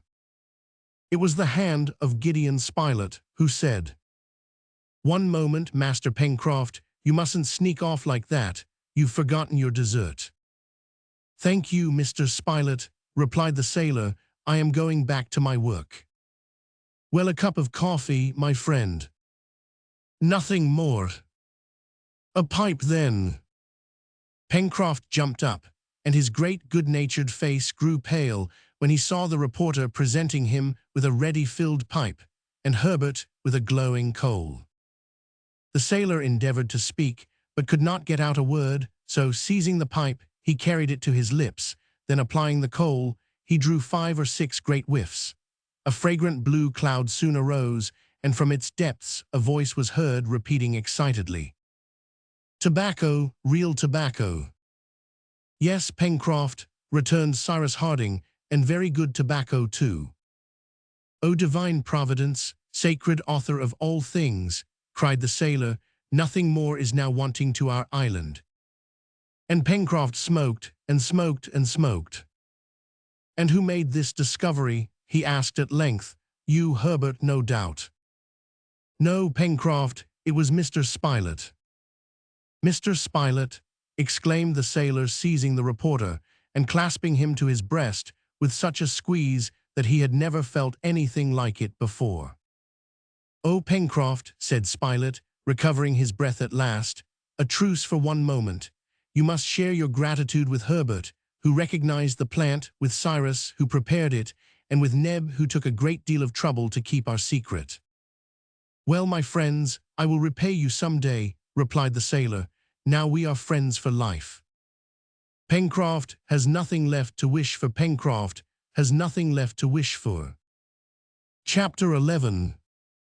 Winter felling wood, the mill, Pencroft's fixed idea, the bones, to what use an albatross may be put, fuel for the future Top and Jup, storms, damage to the poultry yard, excursion to the marsh, Cyrus Harding alone, exploring the well. Winter arrived with the month of June, which is the December of the northern zones, and the great business was the making of warm and solid clothing. The musmons in the corral had been stripped of their wool, and this precious textile material was now to be transformed into stuff. Of course, Cyrus Harding, having at his disposal neither carders, combers, polishers, stretchers, twisters, mule jenny, nor self-acting machine to spin the wool, nor loom to weave it, was obliged to proceed in a simpler way, so as to do without spinning and weaving. And indeed, he proposed to make use of the property which the filaments of wool possess when subjected to a powerful pressure of mixing together, and of manufacturing by this simple process the material called felt. This felt could then be obtained by a simple operation which, if it diminished the flexibility of the stuff, increased its power of retaining heat in proportion. Now the wool furnished by the musmons was composed of very short hairs, and was in a good condition to be felted.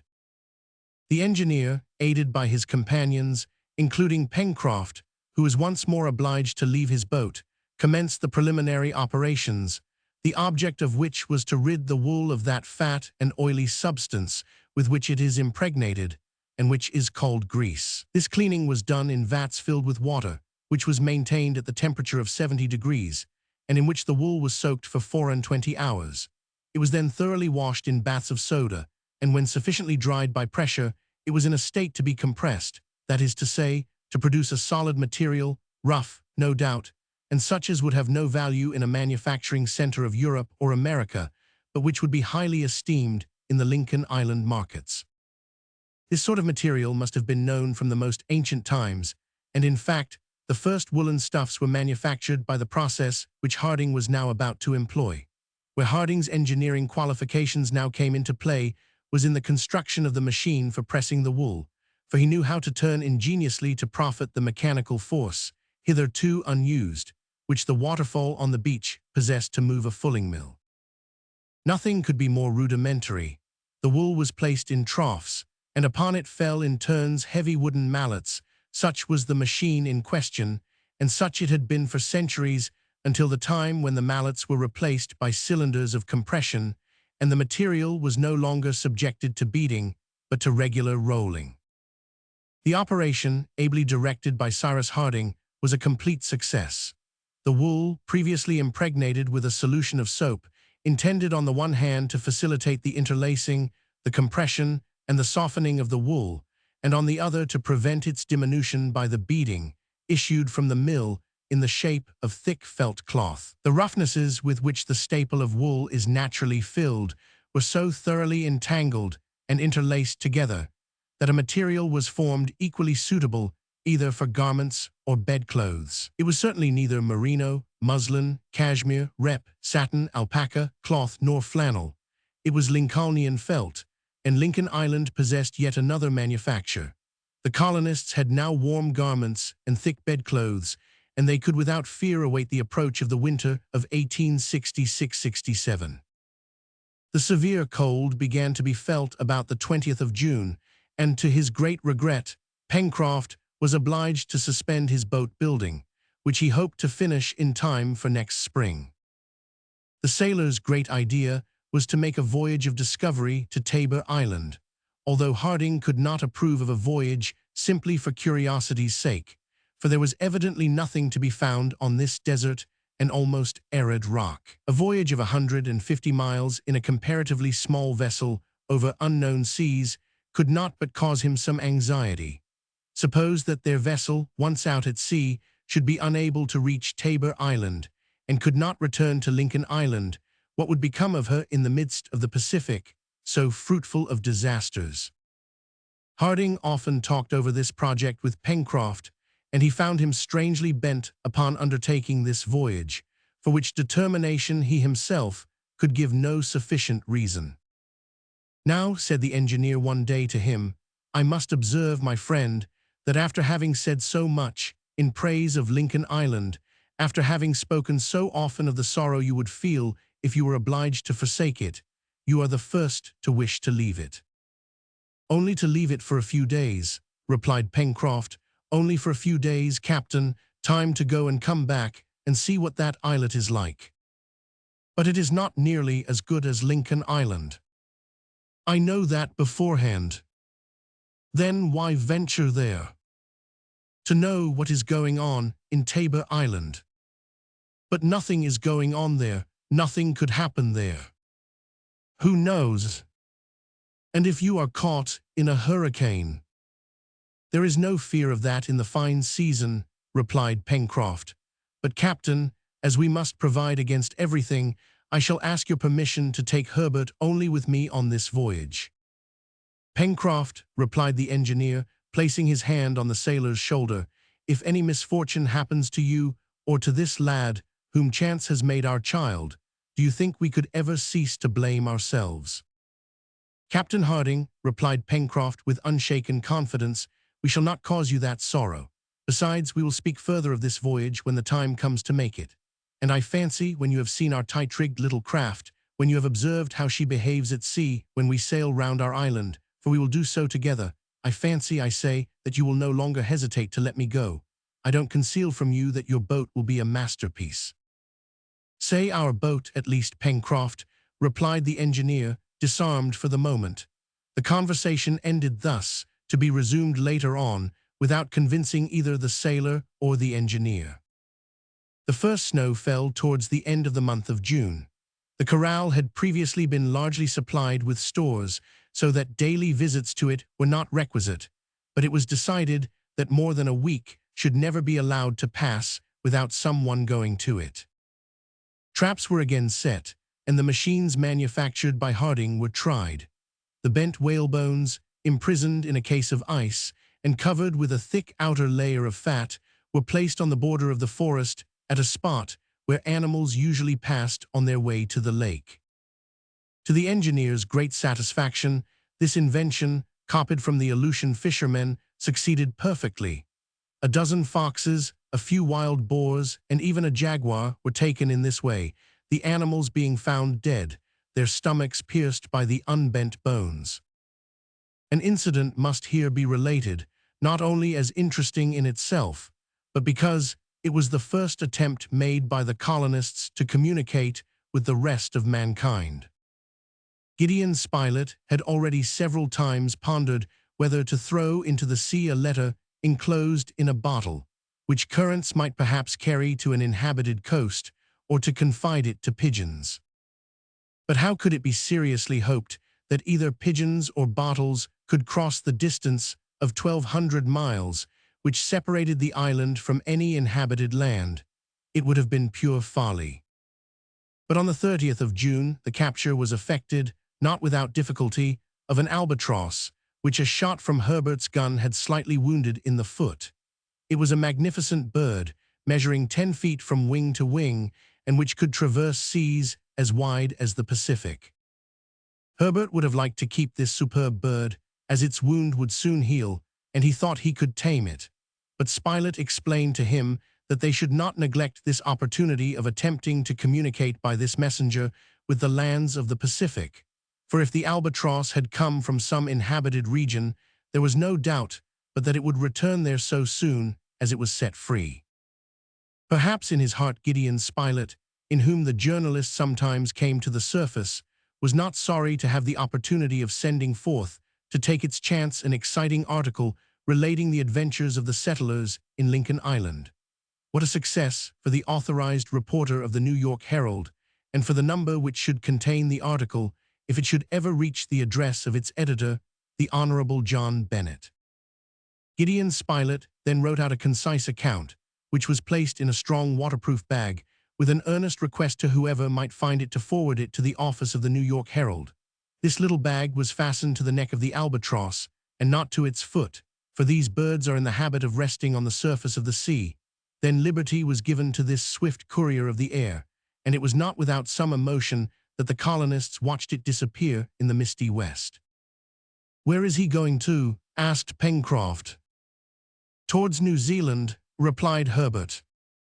"A good voyage to you," shouted the sailor, who himself did not expect any great result from this mode of correspondence. With the winter, work had been resumed in the interior of Granite House, mending clothes and different occupations, amongst others making the sails for their vessel, which were cut from the inexhaustible balloon case. During the month of July, the cold was intense, but there was no lack of either wood or coal.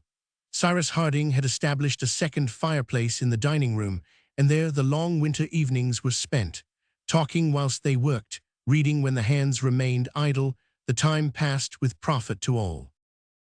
The messenger, the messenger. It was real enjoyment to the settlers when in their room, well lighted with candles, well warmed with coal, after a good dinner, elderberry coffee smoking in the cups, the pipes giving forth an odoriferous smoke, they could hear the storm howling without. Their comfort would have been complete, if complete comfort could ever exist for those who are far from their fellow creatures and without any means of communication with them.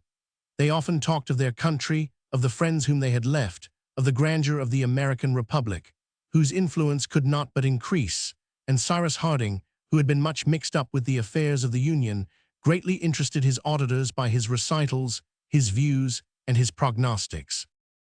It chanced one day that Spilett was led to say, "But now, my dear Cyrus, all this industrial and commercial movement to which you predict a continual advance, does it not run the danger of being sooner or later completely stopped?" "Stopped, and by what?" "By the want of coal, which may justly be called the most precious of minerals." "Yes, the most precious indeed," replied the engineer, "and it would seem that nature wished to prove that it was so by making the diamond, which is simply pure carbon crystallized." "You don't mean to say, Captain," interrupted Pencroft, "that we burn diamonds in our stoves in the shape of coal?" "No, my friend," replied Harding. "However," resumed Gideon Spilett, "you do not deny that some day the coal will be entirely consumed." "Oh, the veins of coal are still considerable, and the 100,000 miners who annually extract from them 100 millions of hundredweights have not nearly exhausted them." "With the increasing consumption of coal," replied Gideon Spilett, "it can be foreseen that the 100,000 workmen will soon become 200,000, and that the rate of extraction will be doubled." "Doubtless, but after the European mines, which will be soon worked more thoroughly with new machines, the American and Australian mines will for a long time yet provide for the consumption in trade." "For how long a time?" asked the reporter. "For at least 250 or 300 years." "That is reassuring for us, but a bad lookout for our great-grandchildren," observed Pencroft. "Winter evenings in Granite House, winter evenings in Granite House." "They will discover something else," said Herbert. "It is to be hoped so," answered Spilett, "for without coal there would be no machinery, and without machinery there would be no railways, no steamers, no manufactories, nothing of that which is indispensable to modern civilization." "But what will they find?" asked Pencroft, Can you guess, Captain? Nearly, my friend. And what will they burn instead of coal? Water, replied Harding. Water, cried Pencroft, water as fuel for steamers and engines, water to heat water. Yes, but water decomposed into its primitive elements, replied Cyrus Harding, and decomposed, doubtless, by electricity, which will then have become a powerful and manageable force, for all great discoveries, by some inexplicable law, appear to agree and become complete at the same time. Yes, my friends, I believe that water will one day be employed as fuel, that hydrogen and oxygen which constitute it, used singly or together, will furnish an inexhaustible source of heat and light, of an intensity of which coal is not capable. Some day the coal rooms of steamers and the tenders of locomotives will, instead of coal, be stored with these two condensed gases, which will burn in the furnaces with enormous calorific power. There is, therefore, nothing to fear. As long as the earth is inhabited, it will supply the wants of its inhabitants, and there will be no want of either light or heat, as long as the productions of the vegetable, mineral, or animal kingdoms do not fail us. I believe, then, that when the deposits of coal are exhausted, we shall heat and warm ourselves with water. Water will be the coal of the future. I should like to see that, observed the sailor. You were born too soon, Pencroft, returned Neb, who only took part in the discussion by these words. However, it was not Neb's speech which interrupted the conversation, but Top's barking, which broke out again with that strange intonation which had before perplexed the engineer. At the same time, Top began to run round the mouth of the well, which opened at the extremity of the interior passage. "What can Top be barking in that way for?" asked Pencroft. "And Jup be growling like that?" added Herbert. In fact, the orang, joining the dog, gave unequivocal signs of agitation, and singular to say, the two animals appeared more uneasy than angry. "It is evident," said Gideon Spilett, "that this well is in direct communication with the sea, and that some marine animal comes from time to breathe at the bottom." "That's evident," replied the sailor, "and there can be no other explanation to give. Quiet there, Top," added Pencroft, turning to the dog, "and you, Jup, be off to your room." The ape and the dog were silent. Jup went off to bed, but Top remained in the room and continued to utter low growls at intervals during the rest of the evening. There was no further talk on the subject, but the incident, however, clouded the brow of the engineer. During the remainder of the month of July, there was alternate rain and frost. The temperature was not so low as during the preceding winter, and its maximum did not exceed 8 degrees Fahrenheit. But although this winter was less cold, it was more troubled by storms and squalls. The sea, besides, often endangered the safety of the chimneys. At times, it almost seemed as if an undercurrent raised these monstrous billows which thundered against the wall of Granite House. When the settlers, leaning from their windows, gazed on the huge watery masses breaking beneath their eyes, they could not but admire the magnificent spectacle of the ocean in its impotent fury. The waves rebounded in dazzling foam, the beach entirely disappearing under the raging flood, and the cliff appearing to emerge from the sea itself, the spray rising to a height of more than 100 feet. During these storms, it was difficult and even dangerous to venture out, owing to the frequently falling trees. However, the colonists never allowed a week to pass without having paid a visit to the corral. Happily, this enclosure, sheltered by the southeastern spur of Mount Franklin, did not greatly suffer from the violence of the hurricanes, which spared its trees, sheds, and palisades, but the poultry yard on Prospect Heights, being directly exposed to the gusts of wind from the east, suffered considerable damage. The pigeon house was twice unroofed, and the paling blown down. All this required to be remade more solidly than before, for, as may be clearly seen, Lincoln Island was situated in one of the most dangerous parts of the Pacific. It really appeared as if it formed the central point of vast cyclones, which beat it perpetually as the whip does the top, only here it was the top which was motionless and the whip which moved. During the first week of the month of August, the weather became more moderate, and the atmosphere recovered the calm which it appeared to have lost forever. With the calm, the cold again became intense, and the thermometer fell to 8 degrees Fahrenheit below zero. On the 3rd of August, an excursion which had been talked of for several days was made into the southeastern part of the island, towards Tadorn Marsh. The hunters were tempted by the aquatic game which took up their winter quarters there.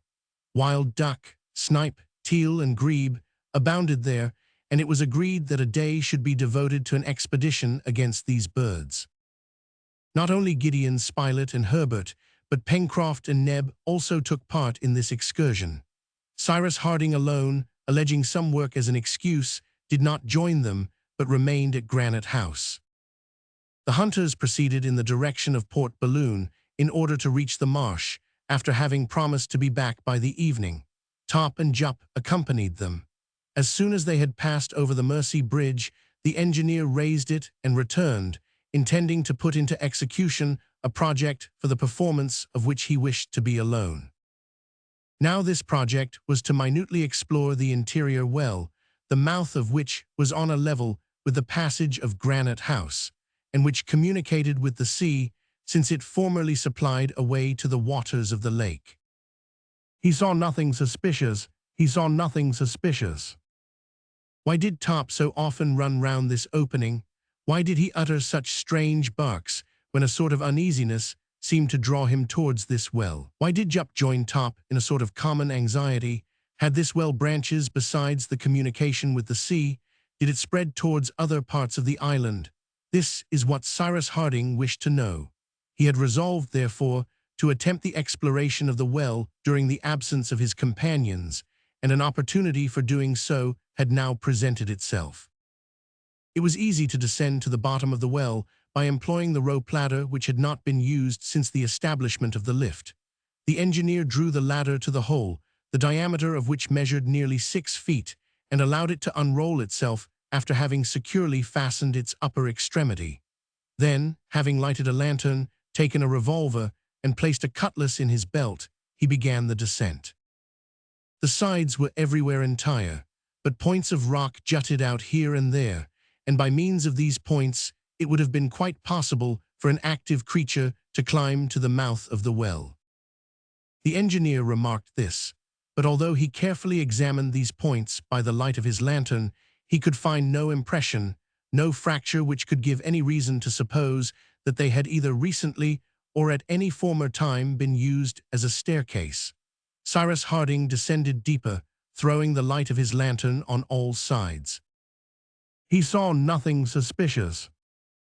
When the engineer had reached the last rounds, he came upon the water, which was then perfectly calm.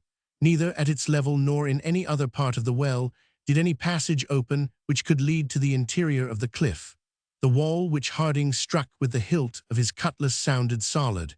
It was compact granite, through which no living being could force a way. To arrive at the bottom of the well and then climb up to its mouth, it was necessary to pass through the channel under the rocky subsoil of the beach, which placed it in communication with the sea, and this was only possible for marine animals. As to the question of knowing where this channel ended, at what point of the shore, and at what depth beneath the water, it could not be answered.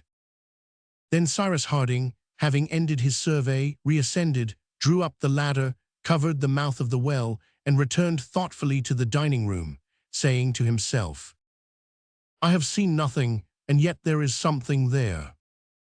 Chapter 12. The rigging of the vessel, an attack from foxes, Jup wounded, Jup cured, completion of the boat, Pencroft's triumph, the Bonadventure's trial trip to the south of the island, an unexpected document. In the evening the hunters returned, having enjoyed good sport, and being literally loaded with game. Indeed, they had as much as 4 men could possibly carry. Top wore a necklace of teal, and Jup wreaths of snipe round his body. "Here, master," cried Neb, "here's something to employ our time. Preserved and made into pies, we shall have a welcome store, but I must have someone to help me. I count on you, Pencroft." "No, Neb," replied the sailor, "I have the rigging of the vessel to finish and to look after, and you will have to do without me." "And you, Mr. Herbert?"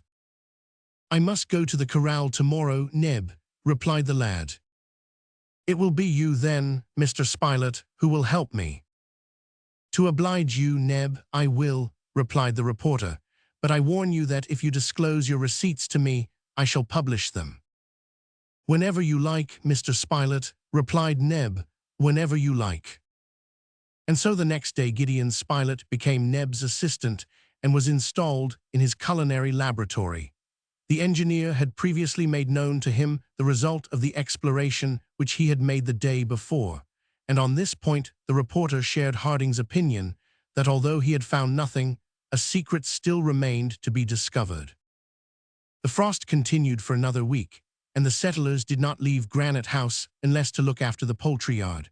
The dwelling was filled with appetizing odors, which were emitted from the learned manipulation of Neb and the reporter.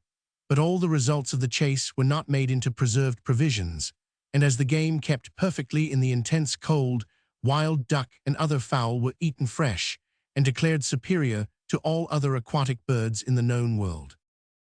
During this week Pencroft, aided by Herbert, who handled the sailmaker's needle with much skill, worked with such energy that the sails of that vessel were finished. There was no want of cordage. Thanks to the rigging which had been recovered with the case of the balloon, the ropes and cables from the net were all of good quality, and the sailor turned them all to account. To the sails were attached strong bolt ropes, and there still remained enough from which to make the halyards, shrouds, and sheets, etc. The blocks were manufactured by Cyrus Harding under Pencroft's directions by means of the turning lathe. It therefore happened that the rigging was entirely prepared before the vessel was finished. Pencroft also manufactured a flag, that flag so dear to every true American, containing the stars and stripes of their glorious Union. The colors for it were supplied from certain plants used in dyeing, and which were very abundant in the island. Only to the 37 stars, representing the 37 states of the Union, which shine on the American flag, the sailor added a 38th, the star of the state of Lincoln, for he considered his island as already united to the great republic. And, said he, it is so already in heart, if not in deed. In the meantime, the flag was hoisted at the central window of Granite House, and the settlers saluted it with 3 cheers. The cold season was now almost at an end, and it appeared as if this second winter was to pass without any unusual occurrence, when, on the night of the 11th August, the plateau of Prospect Heights was menaced with complete destruction. After a busy day, the colonists were sleeping soundly, when towards 4 o'clock in the morning they were suddenly awakened by Top's barking. The dog was not this time barking near the mouth of the well, but at the threshold of the door, at which he was scratching as if he wished to burst it open. Jup was also uttering piercing cries. "Hallo, Top!" cried Neb, who was the first awake, but the dog continued to bark more furiously than ever. "What's the matter now?" asked Harding. And all dressing in haste rushed to the windows, which they opened. Beneath their eyes was spread a sheet of snow which looked gray in the dim light. The settlers could see nothing, but they heard a singular yelping noise away in the darkness. It was evident that the beach had been invaded by a number of animals which could not be seen. "What are they?" cried Pencroft. "Wolves, jaguars, or apes," replied Neb. "They have nearly reached the plateau," said the reporter. "And our poultry yard," exclaimed Herbert, "and our garden." "Where can they have crossed?" asked Pencroft. "They must have crossed the bridge on the shore," replied the engineer, "which one of us must have forgotten to close." "True," said Spilett, "I remember to have left it open." "A fine job you have made of it, Mr. Spilett," cried the sailor. "What is done cannot be undone," replied Cyrus Harding. "We must consult what it will now be best to do." Such were the questions and answers which were rapidly exchanged between Harding and his companions. It was certain that the bridge had been crossed, that the shore had been invaded by animals, and that whatever they might be, they could by ascending the left bank of the Mercy reach Prospect Heights. They must therefore be advanced against quickly and fought with if necessary. "But what are these beasts?" was asked a second time, as the yelpings were again heard more loudly than before. These yelps made Herbert start, and he remembered to have already heard them during his first visit to the sources of the Red Creek.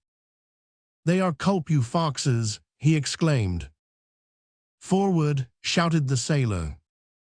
And all arming themselves with hatchets, carbines, and revolvers, threw themselves into the lift and soon set foot on the shore. Culpeux are dangerous animals when in great numbers and irritated by hunger.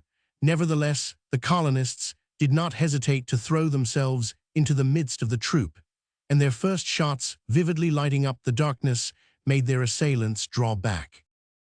The chief thing was to hinder these plunderers from reaching the plateau, for the garden and the poultry yard would then have been at their mercy, and immense, perhaps irreparable mischief would inevitably be the result, especially with regard to the cornfield. But as the invasion of the plateau could only be made by the left bank of the Mersey, it was sufficient to oppose the culpeux on the narrow bank between the river and the cliff of granite. This was plain to all, and by Cyrus Harding's orders they reached the spot indicated by him, while the culpeux rushed fiercely through the gloom.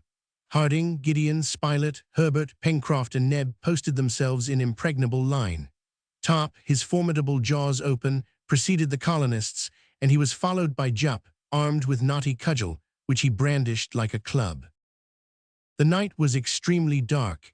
It was only by the flashes from the revolvers, as each person fired, that they could see their assailants, who were at least 100 in number, and whose eyes were glowing like hot coals. "They must not pass," shouted Pencroft. "They shall not pass," returned the engineer. But if they did not pass, it was not for want of having attempted it. Those in the rear pushed on the foremost assailants, and it was an incessant struggle with revolvers and hatchets. Several culpeux already lay dead on the ground, but their number did not appear to diminish, and it might have been supposed that reinforcements were continually arriving over the bridge. The colonists were soon obliged to fight at close quarters, not without receiving some wounds, though happily very slight ones. Herbert had, with a shot from his revolver, rescued Neb, on whose back a culpeux had sprung like a tiger cat. Top fought with actual fury, flying at the throats of the foxes and strangling them instantaneously. Jup wielded his weapon valiantly, and it was in vain that they endeavored to keep him in the rear. Endowed doubtless with sight which enabled him to pierce the obscurity, he was always in the thick of the fight, uttering from time to time a sharp hissing sound, which was with him the sign of great rejoicing. At one moment he advanced so far that by the light from a revolver he was seen surrounded by 5 or 6 large culpeux, with whom he was coping with great coolness. However, the struggle was ended at last, and victory was on the side of the settlers, but not until they had fought for 2 long hours. The first signs of the approach of day doubtless determined the retreat of their assailants, who scampered away towards the north, passing over the bridge, which Neb ran immediately to raise. When day had sufficiently lighted up the field of battle, the settlers counted as many as 50 dead bodies scattered about on the shore. "And Jup," cried Pencroft, "where is Jup?" Jup had disappeared. His friend Neb called him, and for the first time Jup did not reply to his friend's call. Everyone set out in search of Jup, trembling lest he should be found amongst the slain. They cleared the place of the bodies, which stained the snow with their blood. Jup was found in the midst of a heap of culpeux, whose broken jaws and crushed bodies showed that they had to do with the terrible club of the intrepid animal. Poor Jup still held in his hand the stump of his broken cudgel, but deprived of his weapon he had been overpowered by numbers, and his chest was covered with severe wounds. "He is living," cried Neb, who was bending over him. "And we will save him," replied the sailor. "We will nurse him as if he was one of ourselves." It appeared as if Jup understood, for he leant his head on Pencroft's shoulder as if to thank him. The sailor was wounded himself, but his wound was insignificant, as were those of his companions, for thanks to their firearms, they had been almost always able to keep their assailants at a distance. It was therefore only the orang whose condition was serious. Jup, carried by Neb and Pencroft, was placed in the lift, and only a slight moan now and then escaped his lips. He was gently drawn up to Granite House. There he was laid on a mattress taken from one of the beds, and his wounds were bathed with the greatest care. It did not appear that any vital part had been reached, but Jup was very weak from loss of blood, and a high fever soon set in after his wounds had been dressed. He was laid down, strict diet was imposed, just like a real person, as Neb said, and they made him swallow several cups of a cooling drink, for which the ingredients were supplied from the vegetable medicine chest of Granite House. Jup was at first restless, but his breathing gradually became more regular, and he was left sleeping quietly. From time to time Top, walking on tiptoe, as one might say, came to visit his friend, and seemed to approve of all the care that had been taken of him. One of Jup's hands hung over the side of his bed, and Top licked it with a sympathizing air. They employed the day in interring the dead, who were dragged to the forest of the far west, and there buried deep. This attack, which might have had such serious consequences, was a lesson to the settlers, who from this time never went to bed until one of their number had made sure that all the bridges were raised, and that no invasion was possible. However, Jup, after having given them serious anxiety for several days, began to recover. His constitution brought him through, the fever gradually subsided, and Gideon Spilett, who was a bit of a doctor, pronounced him quite out of danger. On the 16th of August, Jup began to eat. Neb made him nice little sweet dishes, which the invalid discussed with great relish, for if he had a pet failing it was that of being somewhat of a gourmand, and Neb had never done anything to cure him of this fault. "What would you have?" said he to Gideon Spilett, who sometimes expostulated with him for spoiling the ape. "Poor Jup has no other pleasure than that of the palate, and I am only too glad to be able to reward his services in this way." Top visiting the invalid. Top visiting the invalid. 10 days after having taken to his bed, on the 21st of August, Master Jup arose. His wounds were healed, and it was evident that he would not be long in regaining his usual strength and agility. Like all convalescents, he was tremendously hungry, and the reporter allowed him to eat as much as he liked, for he trusted to that instinct, which is too often wanting in reasoning beings, to keep the orang from any excess.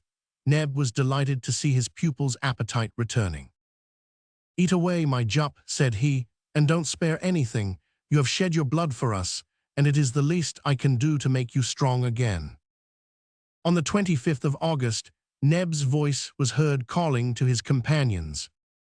"Captain, Mr. Spilett, Mr. Herbert, Pencroft, come, come." The colonists, who were together in the dining room, rose at Neb's call, who was then in Jup's room. "What's the matter?" asked the reporter.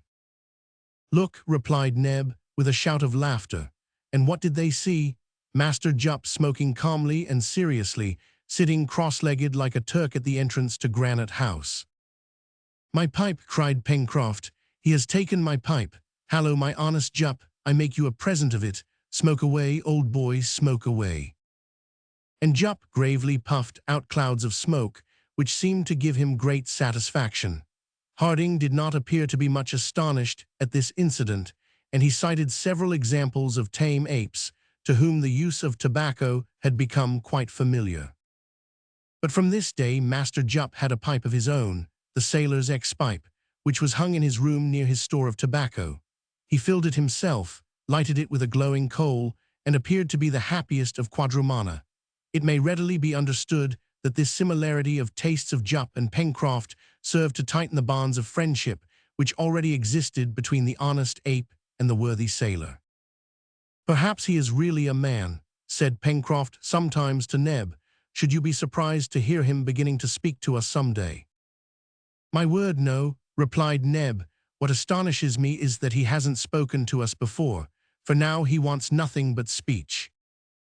"It would amuse me all the same," resumed the sailor, "if some fine day he said to me, 'Suppose we change pipes, Pencroft.'" "Yes," replied Neb, "what a pity he was born dumb." With the month of September, the winter ended, and the works were again eagerly commenced. The building of the vessel advanced rapidly. She was already completely decked over, and all the inside parts of the hull were firmly united with ribs bent by means of steam, which answered all the purposes of a mold. As there was no want of wood, Pencroft proposed to the engineer to give a double lining to the hull, so as to completely ensure the strength of the vessel. Harding, not knowing what the future might have in store for them, approved the sailors' idea of making the craft as strong as possible. The interior and deck of the vessel was entirely finished towards the 15th of September. For calking the seams, they made oakum of dry seaweed, which was hammered in between the planks. Then these seams were covered with boiling tar, which was obtained in great abundance from the pines in the forest. The management of the vessel was very simple. She had from the first been ballasted with heavy blocks of granite walled up in a bed of lime, 12,000 pounds of which they stowed away. A deck was placed over this ballast, and the interior was divided into 2 cabins, 2 benches extended along them and served also as lockers. The foot of the mast supported the partition which separated the 2 cabins, which were reached by 2 hatchways let into the deck. Pencroft had no trouble in finding a tree suitable for the mast. He chose a straight young fir with no knots, and which he had only to square at the step and round off at the top. The ironwork of the mast, the rudder and the hull had been roughly but strongly forged at the chimneys. Lastly, yards, masts, boom, spars, oars, etc. were all finished by the first week in October, and it was agreed that a trial trip should be taken round the island, so as to ascertain how the vessel would behave at sea and how far they might depend upon her. During all this time, the necessary works had not been neglected. The corral was enlarged, for the flock of musmons and goats had been increased by a number of young ones who had to be housed and fed. The colonists had paid visits also to the oyster bed, the warren, the coal and iron mines, and to the till then unexplored districts of the far west forest, which abounded in game. Certain indigenous plants were discovered, and those fit for immediate use contributed to vary the vegetable stores of Granite House. They were a species of ficus, some similar to those of the Cape, with eatable fleshy leaves, others bearing seeds containing a sort of flower. On the 10th of October, the vessel was launched. Pencroft was radiant with joy. The operation was perfectly successful. The boat, completely rigged, having been pushed on rollers to the water's edge, was floated by the rising tide, amidst the cheers of the colonists, particularly of Pencroft, who showed no modesty on this occasion. Besides, his importance was to last beyond the finishing of the vessel, since, after having built her, he was to command her. The grade of captain was bestowed upon him with the approbation of all. To satisfy Captain Pencroft, it was now necessary to give a name to the vessel, and after many propositions had been discussed, the votes were all in favor of the Bonadventure. As soon as the Bonadventure had been lifted by the rising tide, it was seen that she lay evenly in the water and would be easily navigated. However, the trial trip was to be made that very day by an excursion off the coast. The weather was fine, the breeze fresh, and the sea smooth, especially towards the south coast, for the wind was blowing from the northwest. "All hands on board," shouted Pencroft, but breakfast was first necessary, and it was thought best to take provisions on board, in the event of their excursion being prolonged until the evening. The trial trip, the trial trip. Cyrus Harding was equally anxious to try the vessel, the model of which had originated with him, although on the sailor's advice he had altered some parts of it, but he did not share Pencroft's confidence in her, and as the latter had not again spoken of the voyage to Tabor Island, Harding hoped he had given it up. He would have indeed great reluctance in letting 2 or 3 of his companions venture so far in so small a boat, which was not of more than 15 tons burden. At 10:30 everybody was on board, even Top and Jup, and Herbert weighed the anchor, which was fast in the sand near the mouth of the Mersey. The sail was hoisted, the Lincolnian flag floated from the masthead, and the Bonadventure, steered by Pencroft, stood out to sea. The wind blowing out of Union Bay, she ran before it, and thus showed her owners, much to their satisfaction, that she possessed a remarkably fast pair of heels, according to Pencroft's mode of speaking. After having doubled Flotsam Point and Claw Cape, the captain kept her close hauled, so as to sail along the southern coast of the island. When it was found, she sailed admirably within 5 points of the wind. All hands were enchanted. They had a good vessel, which, in case of need, would be of great service to them, and with fine weather and a fresh breeze, the voyage promised to be charming. Pencroft now stood off the shore, 3 or 4 miles across from Port Balloon. The island then appeared in all its extent and under a new aspect, with the varied panorama of its shore from Claw Cape to Reptile End, the forests in which dark firs contrasted with the young foliage of other trees and overlooked the whole, and Mount Franklin, whose lofty head was still whitened with snow. "How beautiful it is!" cried Herbert. "Yes, our island is beautiful and good," replied Pencroft. "I love it as I loved my poor mother. It received us poor and destitute, and now what is wanting to us 5 fellows who fell on it from the sky?" "Nothing," replied Neb, "nothing, Captain." And the 2 brave men gave 3 tremendous cheers in honor of their island. During all this time, Gideon Spilett, leaning against the mast, sketched the panorama which was developed before his eyes. Cyrus Harding gazed on it in silence. "Well, Captain Harding," asked Pencroft, "what do you think of our vessel?" "She appears to behave well," replied the engineer.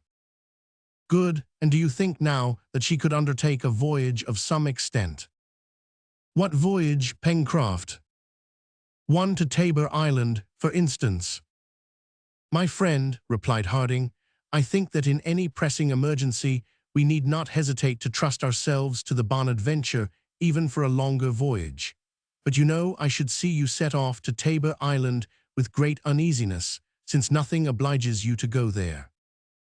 "One likes to know one's neighbors," returned the sailor, who was obstinate in his idea.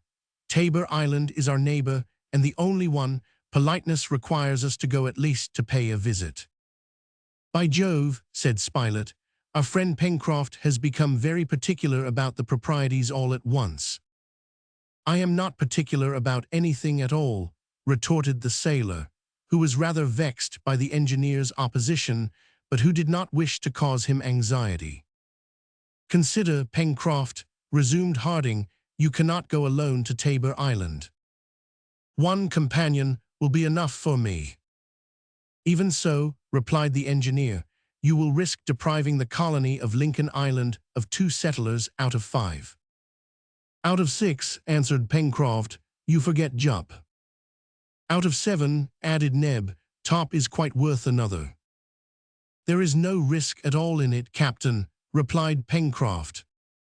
"That is possible, Pencroft, but I repeat it is to expose ourselves uselessly." The obstinate sailor did not reply, and let the conversation drop, quite determined to resume it again. But he did not suspect that an incident would come to his aid and change into an act of humanity that which was at first only a doubtful whim.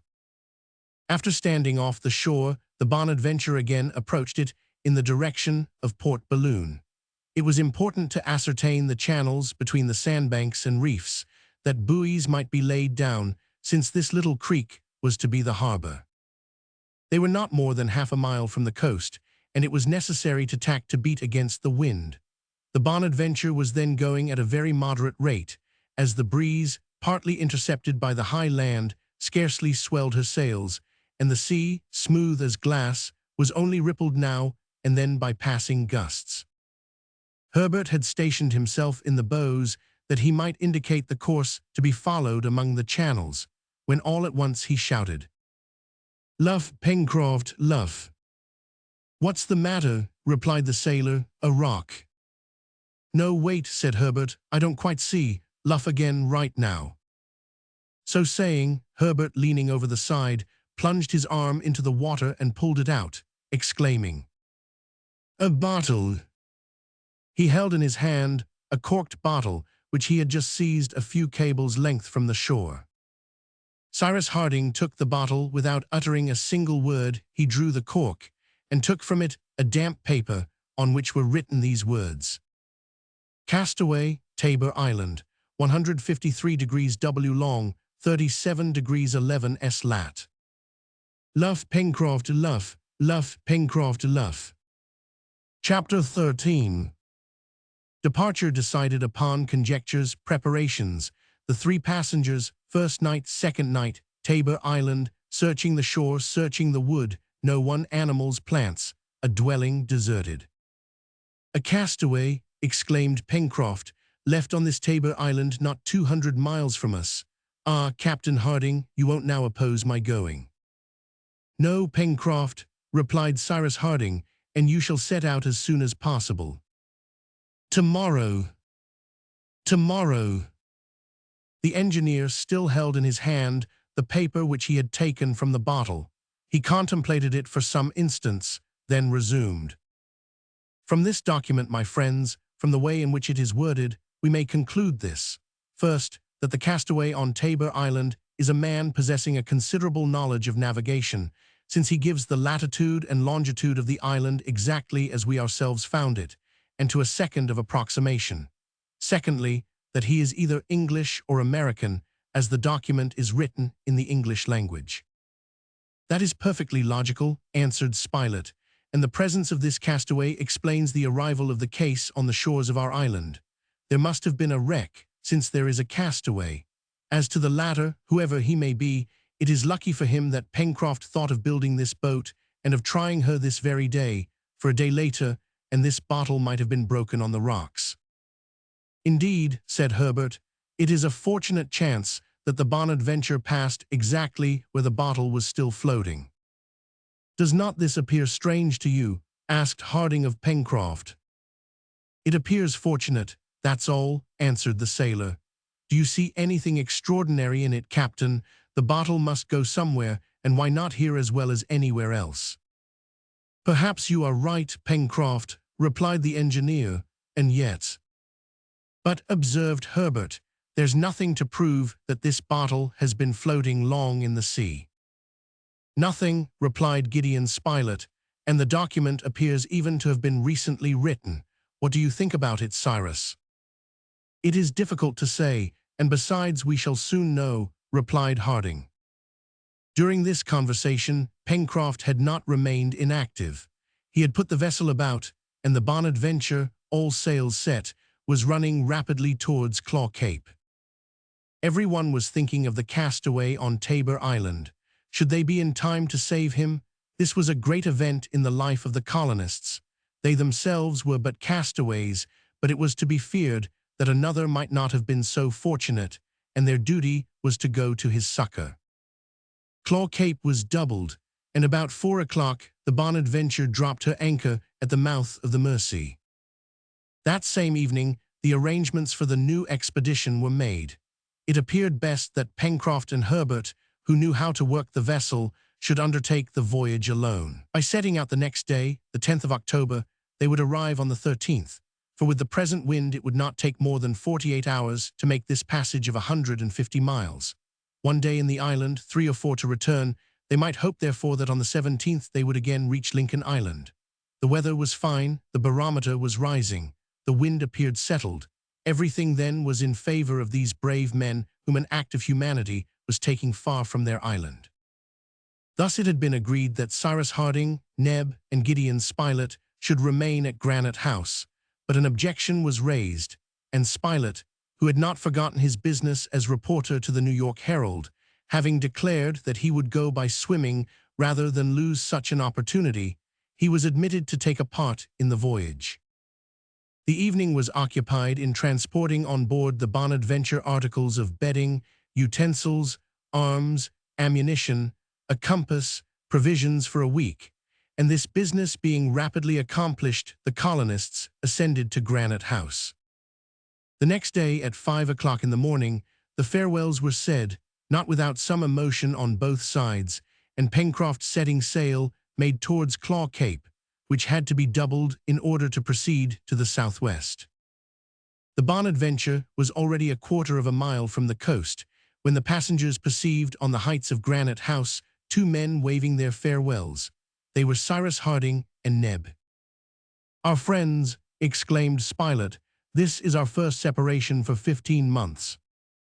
Pencroft, the reporter, and Herbert waved in return, and Granite House soon disappeared behind the high rocks of the cape. During the first part of the day, the Bonadventure was still in sight of the southern coast of Lincoln Island, which soon appeared just like a green basket, with Mount Franklin rising from the center. The heights, diminished by distance, did not present an appearance likely to tempt vessels to touch there.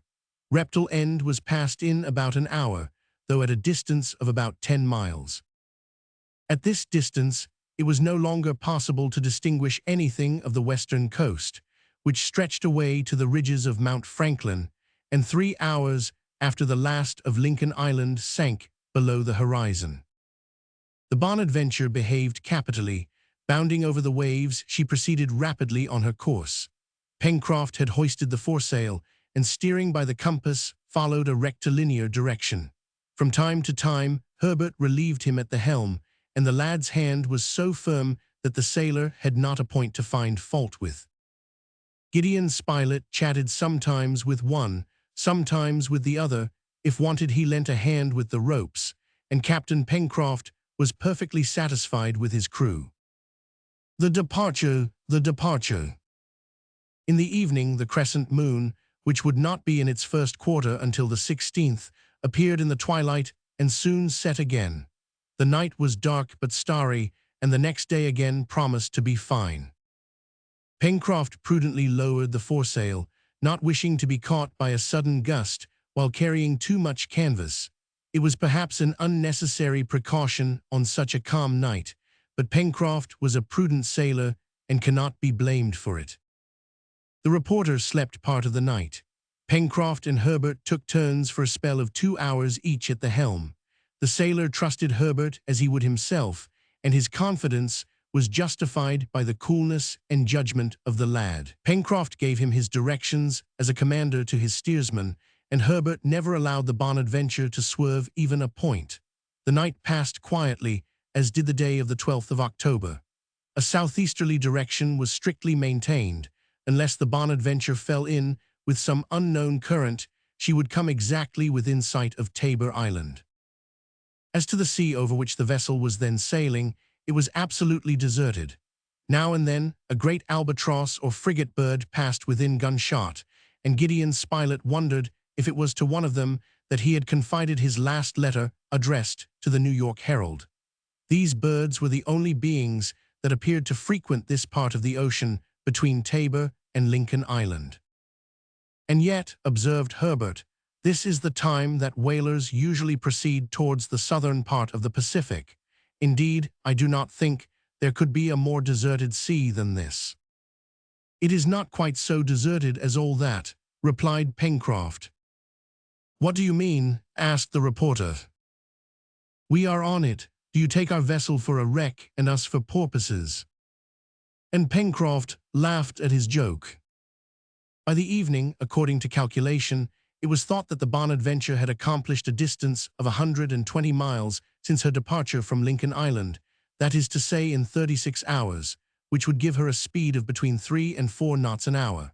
The breeze was very slight and might soon drop altogether. However, it was hoped that the next morning by break of day, if the calculation had been correct and the course true, they would sight Tabor Island. Neither Gideon Spilett, Herbert, nor Pencroft slept that night. In the expectation of the next day, they could not but feel some emotion. There was so much uncertainty in their enterprise. Were they near Tabor Island?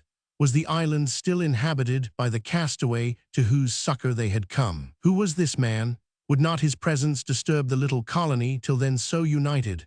Besides, would he be content to exchange his prison for another? All these questions, which would no doubt be answered the next day, kept them in suspense, and at the dawn of day they all fixed their gaze on the western horizon. Land, shouted Pencroft at about 6 o'clock in the morning. And it was impossible that Pencroft should be mistaken. It was evident that land was there. Imagine the joy of the little crew of the Bonadventure. In a few hours they would land on the beach of the island. The low coast of Tabor Island, scarcely emerging from the sea, was not more than 15 miles distant. The head of the Bonadventure, which was a little to the south of the island, was set directly towards it, and as the sun mounted in the east, his rays fell upon 1 or 2 headlands. This is a much less important isle than Lincoln Island, observed Herbert, and is probably due like ours to some submarine convulsion.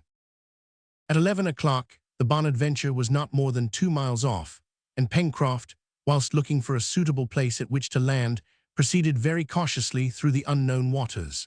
The whole of the island could now be surveyed, and on it could be seen groups of gum and other large trees of the same species as those growing on Lincoln Island. But the astonishing thing was that no smoke arose to show that the island was inhabited. Not a signal appeared on any point of the shore whatever. And yet the document was clear enough. There was a castaway, and this castaway should have been on the watch. In the meanwhile, the Bonadventure entered the winding channels among the reefs, and Pencroft observed every turn with extreme care. He had put Herbert at the helm, posting himself in the bows, inspecting the water, whilst he held the halyard in his hand, ready to lower the sail at a moment's notice. Gideon Spilett with his glass eagerly scanned the shore, though without perceiving anything. However, at about 12 o'clock, the keel of the Bonadventure grated on the bottom. The anchor was let go, the sails furled, and the crew of the little vessel landed. And there was no reason to doubt that this was Tabor Island, since according to the most recent charts, there was no island in this part of the Pacific between New Zealand and the American coast. The vessel was securely moored, so that there should be no danger of her being carried away by the receding tide. Then Pencroft and his companions, well armed, ascended the shore, so as to gain an elevation of about 250 or 300 feet, which rose at a distance of half a mile. "From the summit of that hill," said Spilett, "we can no doubt obtain a complete view of the island, which will greatly facilitate our search." "So as to do here," replied Herbert, "that which Captain Harding did the very first thing on Lincoln Island, by climbing Mount Franklin." "Exactly so," answered the reporter, "and it is the best plan of proceeding." Whilst thus talking, the explorers had advanced along a clearing which terminated at the foot of the hill. Flocks of rock pigeons and sea swallows, similar to those of Lincoln Island, fluttered around them. Under the woods, which skirted the glade on the left, they could hear the bushes rustling and see the grass waving, which indicated the presence of timid animals, but still nothing to show that the island was inhabited. Arrived at the foot of the hill, Pencroft, Spilett, and Herbert climbed it in a few minutes, and gazed anxiously round the horizon. Nearing the island, nearing the island. They were on an islet which did not measure more than 6 miles in circumference, its shape not much bordered by capes or promontories, bays or creeks, being a lengthened oval. All around, the lonely sea extended to the limits of the horizon. No land, nor even a sail, was in sight. This woody islet did not offer the varied aspects of Lincoln Island, arid and wild in one part, but fertile and rich in the other. On the contrary, this was a uniform mass of verdure, out of which rose 2 or 3 hills of no great height. Obliquely to the oval of the island ran a stream through a wide meadow falling into the sea on the west by a narrow mouth. "The domain is limited," said Herbert. "Yes," rejoined Pencroft, "it would have been too small for us." "And moreover," said the reporter, "it appears to be uninhabited." "Indeed," answered Herbert, "nothing here betrays the presence of man." "Let us go down," said Pencroft, "and search." The sailor and his 2 companions returned to the shore, to the place where they had left the Bonadventure. They had decided to make the tour of the island on foot, before exploring the interior, so that not a spot should escape their investigations. The beach was easy to follow, and only in some places was their way barred by large rocks, which, however, they easily passed round. The explorers proceeded towards the south, disturbing numerous flocks of seabirds and herds of seals, which threw themselves into the sea as soon as they saw the strangers at a distance. "Those beasts yonder," observed the reporter, "do not see men for the first time. They fear them, therefore they must know them."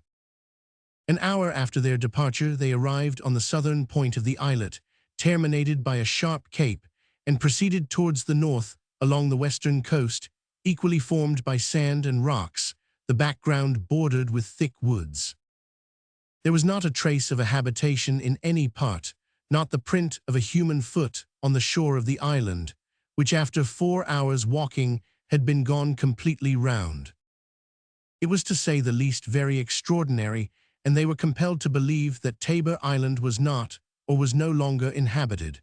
Perhaps, after all, The document was already several months or several years old, and it was possible in this case, either that the castaway had been enabled to return to his country or that he had died of misery.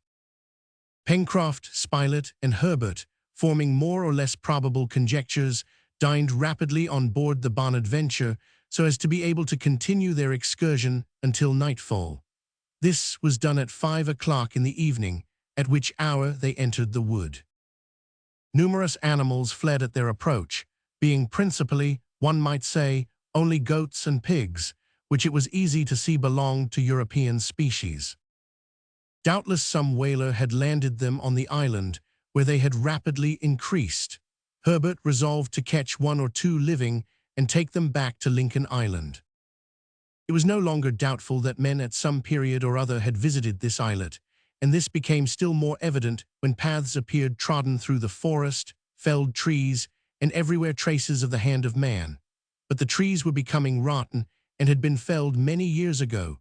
The marks of the axe were velveted with moss, and the grass grew long and thick on the paths, so that it was difficult to find them. But, observed Gideon Spilett, this not only proves that men have landed on the island, but also that they lived on it for some time. Now, who were these men? How many of them remain? The document, said Herbert, only spoke of one castaway. Well, if he is still on the island, replied Pencroft, it is impossible but that we shall find him. The exploration was continued. The sailor and his companions naturally followed the route which cut diagonally across the island, and they were thus obliged to follow the stream which flowed towards the sea. If the animals of European origin, if works due to a human hand, showed incontestably that men had already visited the island, several specimens of the vegetable kingdom did not prove it less. In some places, in the midst of clearings, it was evident that the soil had been planted with culinary plants at probably the same distant period. What then was Herbert's joy when he recognized potatoes, chicory, sorrel, carrots, cabbages, and turnips, of which it was sufficient to collect the seed to enrich the soil of Lincoln Island. "Capital, Jolly," exclaimed Pencroft. "That will suit Neb as well as us. Even if we do not find the castaway, at least our voyage will not have been useless, and God will have rewarded us." "Doubtless," replied Gideon Spilett, "but to see the state in which we find these plantations, it is to be feared that the island has not been inhabited for some time." "Indeed," answered Herbert, "an inhabitant, whoever he was, could not have neglected such an important culture." "Yes," said Pencroft, "the castaway has gone." "We must suppose so." "It must then be admitted that the document has already a distant date." "Evidently." "And that the bottle only arrived at Lincoln Island after having floated in the sea a long time." "Why not?" returned Pencroft. "But night is coming on," added he, "and I think that it will be best to give up the search for the present." "Let us go on board, and tomorrow we will begin again," said the reporter. This was the wisest course, and it was about to be followed when Herbert, pointing to a confused mass among the trees, exclaimed, "A hut!" All three immediately ran towards the dwelling. In the twilight, it was just possible to see that it was built of planks and covered with a thick tarpaulin. The half-closed door was pushed open by Pencroft, who entered with a rapid step. The hut was empty. A hut, a hut. Chapter 14. The inventory, night, a few letters, continuation of the search, plants and animals, Herbert in great danger, on board, the departure, bad weather, a gleam of reason, lost on the sea, a timely light. Pencroft, Herbert, and Gideon Spilett remained silent in the midst of the darkness. Pencroft shouted loudly. No reply was made. The sailor then struck a light and set fire to a twig. This lighted for a minute a small room, which appeared perfectly empty. At the back was a rude fireplace, with a few cold cinders supporting an armful of dry wood. Pencroft threw the blazing twig on it, the wood cracked and gave forth a bright light. The sailor and his two companions then perceived a disordered bed, of which the damp and yellow coverlets proved that it had not been used for a long time. In the corner of the fireplace were two kettles covered with rust and an overthrown pot, a cupboard with a few moldy sailors' clothes. On the table, a tin plate and a Bible, eaten away by damp. In a corner, a few tools, a spade, pickaxe, two fowling pieces, one of which was broken. On a plank forming a shelf stood a barrel of powder, still untouched, a barrel of shot, and several boxes of caps, all thickly covered with dust, accumulated perhaps by many long years. "There is no one here," said the reporter. "No one," replied Pencroft. "It is a long time since this room has been inhabited," observed Herbert. "Yes, a very long time," answered the reporter. "Mr. Spilett," then said Pencroft, "instead of returning on board, I think that it would be well to pass the night in this hut." "You are right, Pencroft," answered Gideon Spilett, "and if its owner returns, well, perhaps he will not be sorry to find the place taken possession of." "He will not return," said the sailor, shaking his head. "You think that he has quitted the island?" asked the reporter. "If he had quitted the island, he would have taken away his weapons and his tools," replied Pencroft. "You know the value which castaways set on such articles as these, the last remains of a wreck." "No, no," repeated the sailor in a tone of conviction. "No, he has not left the island. If he had escaped in a boat made by himself, he would still less have left these indispensable and necessary articles. No, he is on the island." "Living?" asked Herbert. "Living or dead. But if he is dead, I suppose he has not buried himself, and so we shall at least find his remains." It was then agreed that the night should be passed in the deserted dwelling, and a store of wood found in a corner was sufficient to warm it. The door closed, Pencroft, Herbert, and Spilett remained there, seated on a bench, talking little but wondering much. They were in a frame of mind to imagine anything or expect anything. They listened eagerly for sounds outside. The door might have opened suddenly, and a man presented himself to them without their being in the least surprised, notwithstanding all that the hut revealed of abandonment, and they had their hands ready to press the hands of this man, this castaway, this unknown friend, for whom friends were waiting. But no voice was heard, the door did not open, the hours thus passed away. How long the night appeared to the sailor and his companions. Herbert alone slept for 2 hours, for at his age sleep is a necessity. They were all three anxious to continue their exploration of the day before, and to search the most secret recesses of the islet. The inferences deduced by Pencroft were perfectly reasonable, and it was nearly certain that, as the hut was deserted, and the tools, utensils, and weapons were still there, the owner had succumbed. It was agreed, therefore, that they should search for his remains and give them at least Christian burial. Day dawned. Pencroft and his companions immediately proceeded to survey the dwelling. It had certainly been built in a favorable situation at the back of a little hill, sheltered by 5 or 6 magnificent gum trees.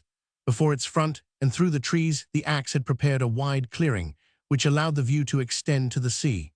Beyond a lawn, surrounded by a wooden fence falling to pieces, was the shore, on the left of which was the mouth of the stream. The hut had been built of planks, and it was easy to see that these planks had been obtained from the hull or deck of a ship. It was probable that a disabled vessel had been cast on the coast of the island, that one at least of the crew had been saved, and that by means of the wreck, this man, having tools at his disposal, had built the dwelling. And this became still more evident when Gideon Spilett, after having walked round the hut, saw on a plank, probably one of those which had formed the armor of the wrecked vessel, these letters already half effaced. "Britannia, A." "Britannia," exclaimed Pencroft, whom the reporter had called. "It is a common name for ships, and I could not say if she was English or American." "It matters very little, Pencroft." "Very little indeed," answered the sailor, "and we will save the survivor of her crew, if he is still living, to whatever country he may belong. But before beginning our search again, let us go on board the Bonadventure." A sort of uneasiness had seized Pencroft upon the subject of his vessel. Should the island be inhabited after all, and should someone have taken possession of her? but he shrugged his shoulders at such an unreasonable supposition. At any rate, the sailor was not sorry to go to breakfast on board. The road already trodden was not long, scarcely a mile. They set out on their walk, gazing into the wood and thickets through which goats and pigs fled in hundreds. 20 minutes after leaving the hut, Pencroft and his companions reached the western coast of the island and saw the Bonadventure held fast by her anchor, which was buried deep in the sand. Pencroft could not restrain a sigh of satisfaction.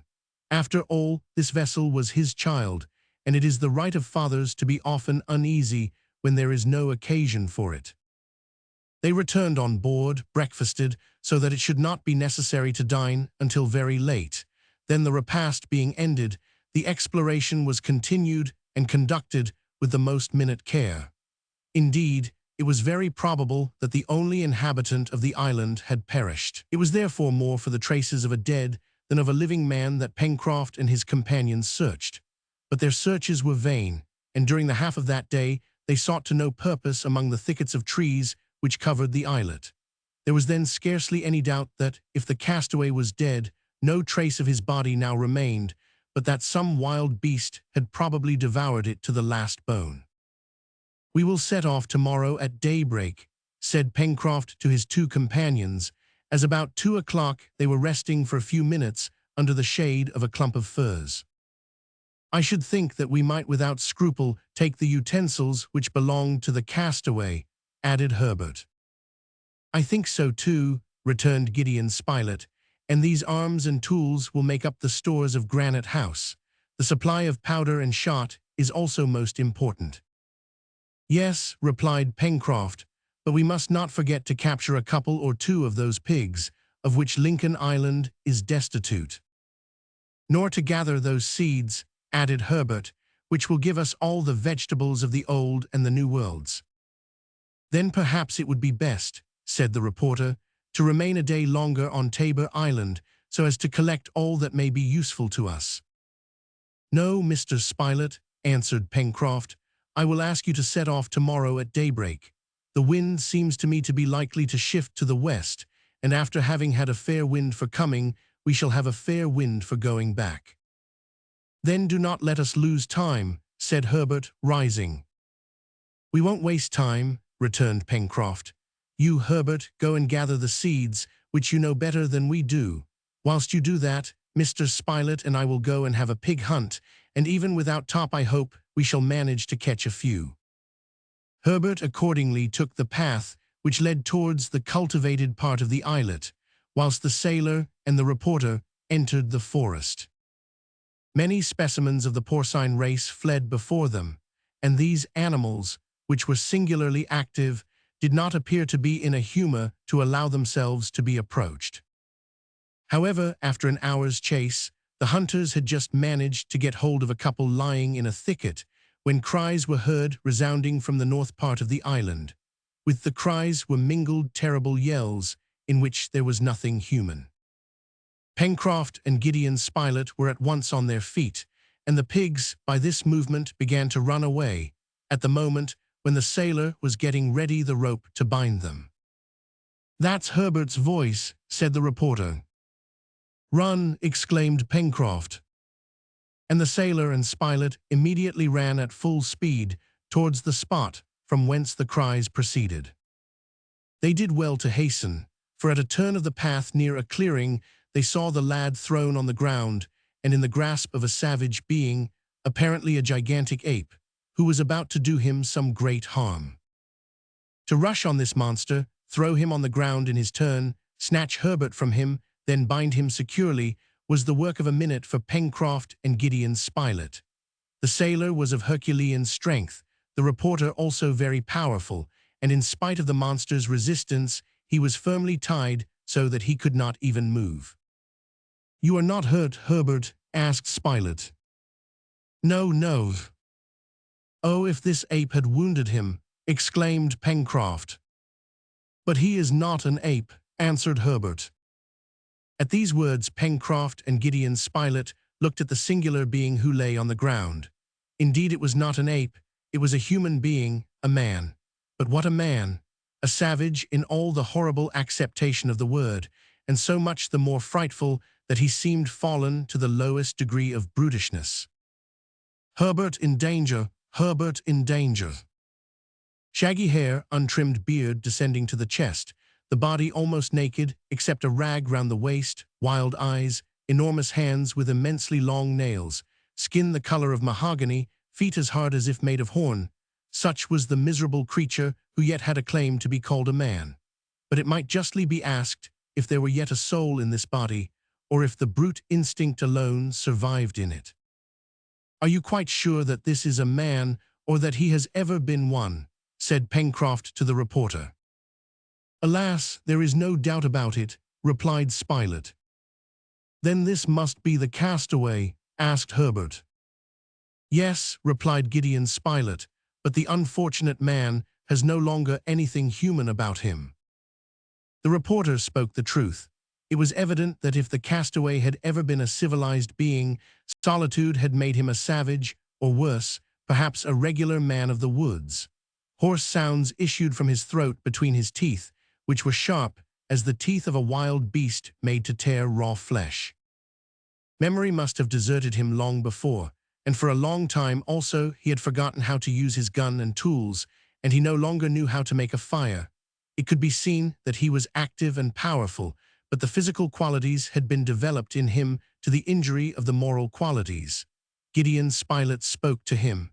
He did not appear to understand or even to hear. And yet on looking into his eyes, the reporter thought he could see that all reason was not extinguished in him. However, the prisoner did not struggle, nor even attempt to break his bonds. Was he overwhelmed by the presence of men whose fellow he had once been? Had he found in some corner of his brain a fleeting remembrance which recalled him to humanity? If free, would he attempt to fly, or would he remain? They could not tell, but they did not make the experiment, and after gazing attentively at the miserable creature, "Whoever he may be," remarked Gideon Spilett, "whoever he may have been, and whatever he may become, it is our duty to take him with us to Lincoln Island." "Yes, yes," replied Herbert, "and perhaps with care we may arouse in him some gleam of intelligence." "The soul does not die," said the reporter, "and it would be a great satisfaction to rescue one of God's creatures from brutishness." Pencroft shook his head doubtfully. "We must try at any rate," returned the reporter. "Humanity commands us." It was indeed their duty as Christians and civilized beings. All three felt this, and they well knew that Cyrus Harding would approve of their acting thus. "Shall we leave him bound?" asked the sailor. "Perhaps he would walk if his feet were unfastened," said Herbert. "Let us try," replied Pencroft. The cords which shackled the prisoner's feet were cut off, but his arms remained securely fastened. He got up by himself and did not manifest any desire to run away.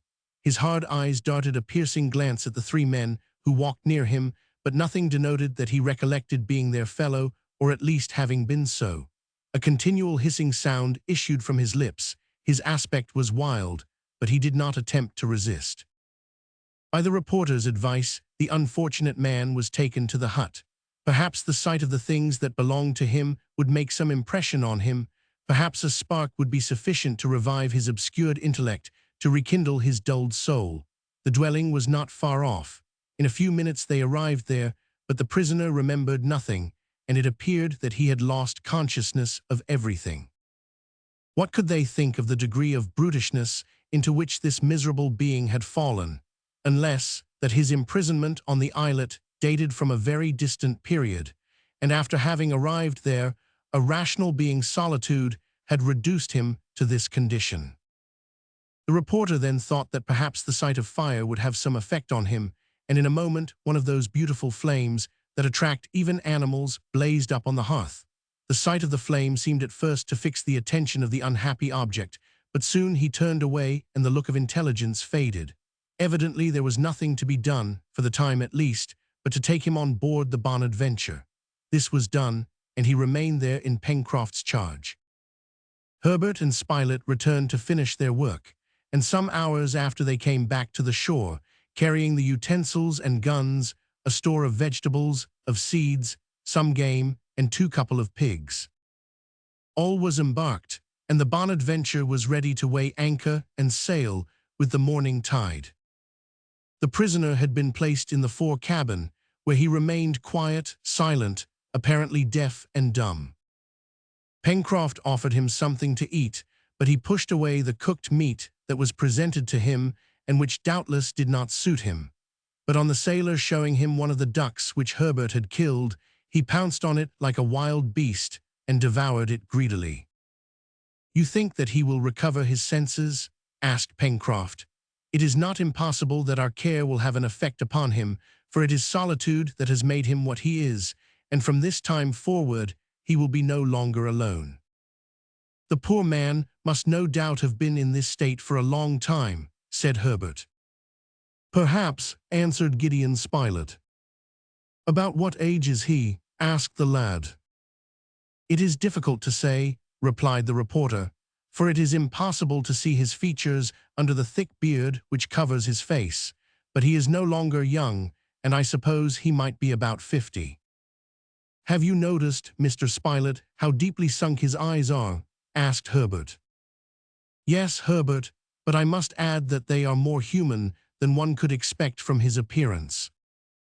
"However, we shall see," replied Pencroft, "and I am anxious to know what opinion Captain Harding will have of our savage. We went to look for a human creature, and we are bringing back a monster. After all, we did what we could." The night passed, and whether the prisoner slept or not could not be known, but at any rate, although he had been unbound, he did not move. He was like a wild animal, which appears stunned at first by its capture and becomes wild again afterwards. At daybreak the next morning, the 15th of October, the change of weather predicted by Pencroft occurred. The wind, having shifted to the northwest, favored the return of the Bonadventure, but at the same time it freshened, which would render navigation more difficult. At 5 o'clock in the morning, the anchor was weighed. Pencroft took a reef in the mainsail and steered towards the northeast so as to sail straight for Lincoln Island. The first day of the voyage was not marked by any incident. The prisoner remained quiet in the fore cabin, and as he had been a sailor, it appeared that the motion of the vessel might produce on him a salutary reaction. Did some recollection of his former calling return to him, however that might be, he remained tranquil, astonished rather than depressed. The next day the wind increased, blowing more from the north, consequently in a less favorable direction for the Bonadventure. Pencroft was soon obliged to sail close-hauled, and without saying anything about it, he began to be uneasy at the state of the sea, which frequently broke over the bows. Certainly, if the wind did not moderate, it would take a longer time to reach Lincoln Island than it had taken to make Tabor Island. Indeed, on the morning of the 17th, the Bonadventure had been 48 hours at sea, and nothing showed that she was near the island. It was impossible, besides, to estimate the distance traversed, or to trust to the reckoning for the direction, as the speed had been very irregular. 24 hours after there was yet no land in sight. The wind was right ahead and the sea very heavy. The sails were close-reefed and they tacked frequently. On the 18th, a wave swept completely over the Bonadventure, and if the crew had not taken the precaution of lashing themselves to the deck, they would have been carried away. On this occasion, Pencroft and his companions, who were occupied with loosing themselves, received unexpected aid from the prisoner, who emerged from the hatchway as if his sailor's instinct had suddenly returned, broke a piece out of the bulwarks with a spar so as to let the water which filled the deck escape. Then, the vessel being clear, he descended to his cabin without having uttered a word. Pencroft, Gideon Spilett, and Herbert, greatly astonished, let him proceed. Their situation was truly serious, and the sailor had reason to fear that he was lost on the wide sea without any possibility of recovering his course. The night was dark and cold. However, about 11 o'clock, the wind fell, the sea went down, and the speed of the vessel, as she labored less, greatly increased. Neither Pencroft, Spilett, nor Herbert thought of taking an hour's sleep. They kept a sharp lookout, for either Lincoln Island could not be far distant and would be sighted at daybreak, or the Bonadventure, carried away by currents, had drifted so much that it would be impossible to rectify her course. Pencroft, uneasy to the last degree, yet did not despair, for he had a gallant heart, and grasping the tiller he anxiously endeavoured to pierce the darkness which surrounded them. About 2 o'clock in the morning he started forward. "A light," he shouted. Indeed, a bright light appeared 20 miles to the northeast. Lincoln Island was there, and this fire, evidently lighted by Cyrus Harding, showed them the course to be followed. Pencroft, who was bearing too much to the north, altered his course and steered towards the fire, which burned brightly above the horizon like a star of the first magnitude. "A light, a light, a light, a light." Chapter 15. The return discussion, Cyrus Harding and the stranger Port Balloon, the engineer's devotion, a touching incident, tears flow. The next day, the 20th of October, at 7 o'clock in the morning, after a voyage of 4 days, the Bonadventure gently glided up to the beach at the mouth of the Mersey. Cyrus Harding and Neb, who had become very uneasy at the bad weather and the prolonged absence of their companions, had climbed at daybreak to the plateau of Prospect Heights, and they had at last caught sight of the vessel which had been so long in returning. "God be praised, there they are," exclaimed Cyrus Harding.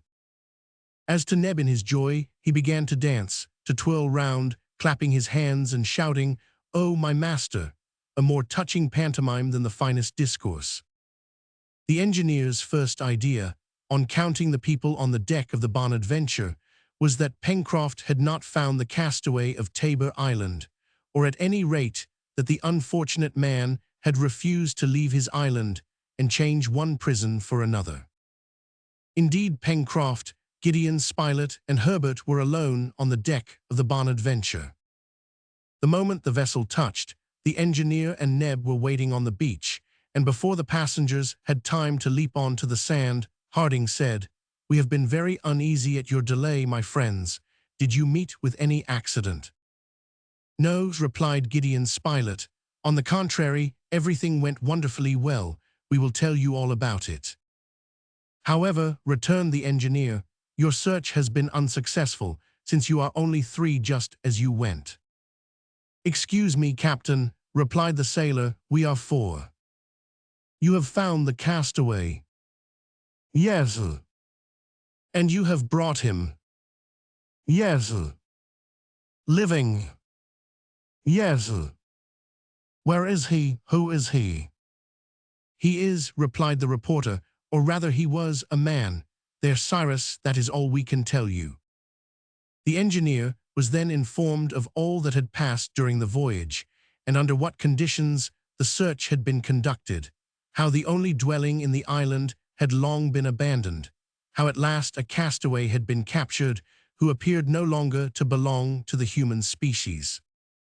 "And that's just the point," added Pencroft. "I don't know if we have done right to bring him here." "Certainly you have, Pencroft," replied the engineer quickly. "But the wretched creature has no sense." "That is possible at present," replied Cyrus Harding, "but only a few months ago the wretched creature was a man like you and me, and who knows what will become of the survivor of us after a long solitude on this island. It is a great misfortune to be alone, my friends, and it must be believed that solitude can quickly destroy reason, since you have found this poor creature in such a state." "But, Captain," asked Herbert, "what leads you to think that the brutishness of the unfortunate man began only a few months back?" "Because the document we found had been recently written," answered the engineer, "and the castaway alone can have written it." "Always supposing," observed Gideon Spilett, "that it had not been written by a companion of this man, since dead." "That is impossible, my dear Spilett." "Why so?" asked the reporter. "Because the document would then have spoken of 2 castaways," replied Harding, "and it mentioned only one." Herbert then, in a few words, related the incidents of the voyage, and dwelt on the curious fact of the sort of passing gleam in the prisoner's mind, when for an instant in the height of the storm he had become a sailor. "Well, Herbert," replied the engineer, "you are right to attach great importance to this fact. The unfortunate man cannot be incurable, and despair has made him what he is. But here he will find his fellow men, and since there is still a soul in him, this soul we shall save." The castaway of Tabor Island, to the great pity of the engineer and the great astonishment of Neb, was then brought from the cabin which he occupied in the forepart of the Bonadventure. When once on land, he manifested a wish to run away. But Cyrus Harding, approaching, placed his hand on his shoulder with a gesture full of authority and looked at him with infinite tenderness. Immediately the unhappy man, submitting to a superior will, gradually became calm. His eyes fell, his head bent, and he made no more resistance. "Poor fellow," murmured the engineer. Cyrus Harding had attentively observed him. To judge by his appearance, this miserable being had no longer anything human about him, and yet Harding, as had the reporter already, observed in his look an indefinable trace of intelligence. It was decided that the castaway, or rather the stranger, as he was thenceforth termed by his companions, should live in one of the rooms of Granite House, from which, however, he could not escape. He was led there without difficulty, and with careful attention. It might, perhaps, be hoped that some day he would be a companion to the settlers in Lincoln Island. Cyrus Harding, during breakfast, which Neb had hastened to prepare, as the reporter, Herbert, and Pencroft were dying of hunger, heard in detail all the incidents which had marked the voyage of exploration to the islet. He agreed with his friends on this point, that the stranger must be either English or American, the name Britannia leading them to suppose this, and besides, through the bushy beard, and under the shaggy, matted hair, the engineer thought he could recognize the characteristic features of the Anglo-Saxon. Murmured the engineer. "Poor fellow," murmured the engineer. "But by the by," said Gideon Spilett, addressing Herbert, "you never told us how you met this savage, and we know nothing except that you would have been strangled if we had not happened to come up in time to help you." "Upon my word," answered Herbert, "it is rather difficult to say how it happened. I was, I think, occupied in collecting my plants when I heard a noise like an avalanche falling from a very tall tree. I scarcely had time to look round. This unfortunate man, who was without doubt concealed in a tree, rushed upon me in less time than I take to tell you about it, and unless Mr. Spilett and Pencroft." "My boy," said Cyrus Harding, "you ran a great danger, but perhaps without that, the poor creature would have still hidden himself from your search, and we should not have had a new companion." "You hope, then, Cyrus, to succeed in reforming the man?" asked the reporter. "Yes," replied the engineer. Breakfast over, Harding and his companions left Granite House and returned to the beach. They there occupied themselves in unloading the Bonadventure, and the engineer, having examined the arms and tools, saw nothing which could help them to establish the identity of the stranger. The capture of pigs, made on the islet, was looked upon as being very profitable to Lincoln Island, and the animals were led to the sty, where they soon became at home. The 2 barrels, containing the powder and shot, as well as the box of caps, were very welcome. It was agreed to establish a small powder magazine either outside Granite House or in the upper cavern, where there would be no fear of explosion. However, the use of pyroxyle was to be continued, for this substance giving excellent results, there was no reason for substituting ordinary powder. When the unloading of the vessel was finished, "Captain," said Pencroft, "I think it would be prudent to put our Bonadventure in a safe place." "Is she not safe at the mouth of the Mersey?" asked Cyrus Harding. "No, Captain," replied the sailor. "Half of the time she is stranded on the sand, and that works her. She is a famous craft, you see, and she behaved admirably during the squall which struck us on our return." "Could she not float in the river?" "No doubt, Captain, she could, but there is no shelter there, and in the east winds, I think that the Bonadventure would suffer much from the surf." "Well, where would you put her, Pencroft?" "In Port Balloon," replied the sailor. "That little creek, shut in by rocks, seems to me to be just the harbor we want." "Is it not rather far?" "Pooh, it is not more than 3 miles from Granite House, and we have a fine straight road to take us there." "Do it then, Pencroft, and take your Bonadventure there," replied the engineer, "and yet I would rather have her under our more immediate protection. When we have time, we must make a little harbor for her." "Famous," exclaimed Pencroft, "a harbor with a lighthouse, a pier, and a dock. Ah, really with you, Captain, everything becomes easy." "Yes, my brave Pencroft," answered the engineer, "but on condition, however, that you help me, for you do as much as 3 men in all our work." Herbert and the sailor then re-embarked on board the Bonadventure. The anchor was weighed, the sail hoisted, and the wind drove her rapidly towards Claw Cape. 2 hours after, she was reposing on the tranquil waters of Port Balloon. During the first days passed by the stranger in Granite House, had he already given them reason to think that his savage nature was becoming tamed? Did a brighter light burn in the depths of that obscured mind? In short, was the soul returning to the body? Yes, to a certainty, and to such a degree that Cyrus Harding and the reporter wondered if the reason of the unfortunate man had ever been totally extinguished. At first, accustomed to the open air, to the unrestrained liberty which he had enjoyed on Tabor Island, the stranger manifested a sullen fury, and it was feared that he might throw himself on to the beach, out of one of the windows of Granite House. But gradually he became calmer, and more freedom was allowed to his movements. They had reason to hope, and to hope much. Already, forgetting his carnivorous instincts, the stranger accepted a less bestial nourishment than that on which he fed on the islet, and cooked meat did not produce in him the same sentiment of repulsion which he had showed on board the Bonadventure. Cyrus Harding had profited by a moment when he was sleeping to cut his hair and matted beard, which formed a sort of mane, and gave him such a savage aspect. He had also been clothed more suitably after having got rid of the rag which covered him. The result was that, thanks to these attentions, the stranger resumed a more human appearance, and it even seemed as if his eyes had become milder. Certainly, when formerly lighted up by intelligence, this man's face must have had a sort of beauty. Every day Harding imposed on himself the task of passing some hours in his company. He came and worked near him, and occupied himself in different things so as to fix his attention. A spark, indeed, would be sufficient to illumine that soul, a recollection crossing that brain to recall reason. That had been seen, during the storm, on board the Bonadventure. The engineer did not neglect either to speak aloud, so as to penetrate at the same time by the organs of hearing and sight the depths of that torpid intelligence. Sometimes one of his companions, sometimes another, sometimes all joined him. They spoke most often of things belonging to the Navy, which must interest a sailor. At times the stranger gave some slight attention to what was said, and the settlers were soon convinced that he partly understood them. Sometimes the expression of his countenance was deeply sorrowful, a proof that he suffered mentally, for his face could not be mistaken.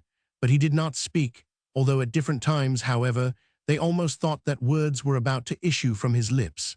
At all events, the poor creature was quite quiet and sad. But was not his calm only apparent?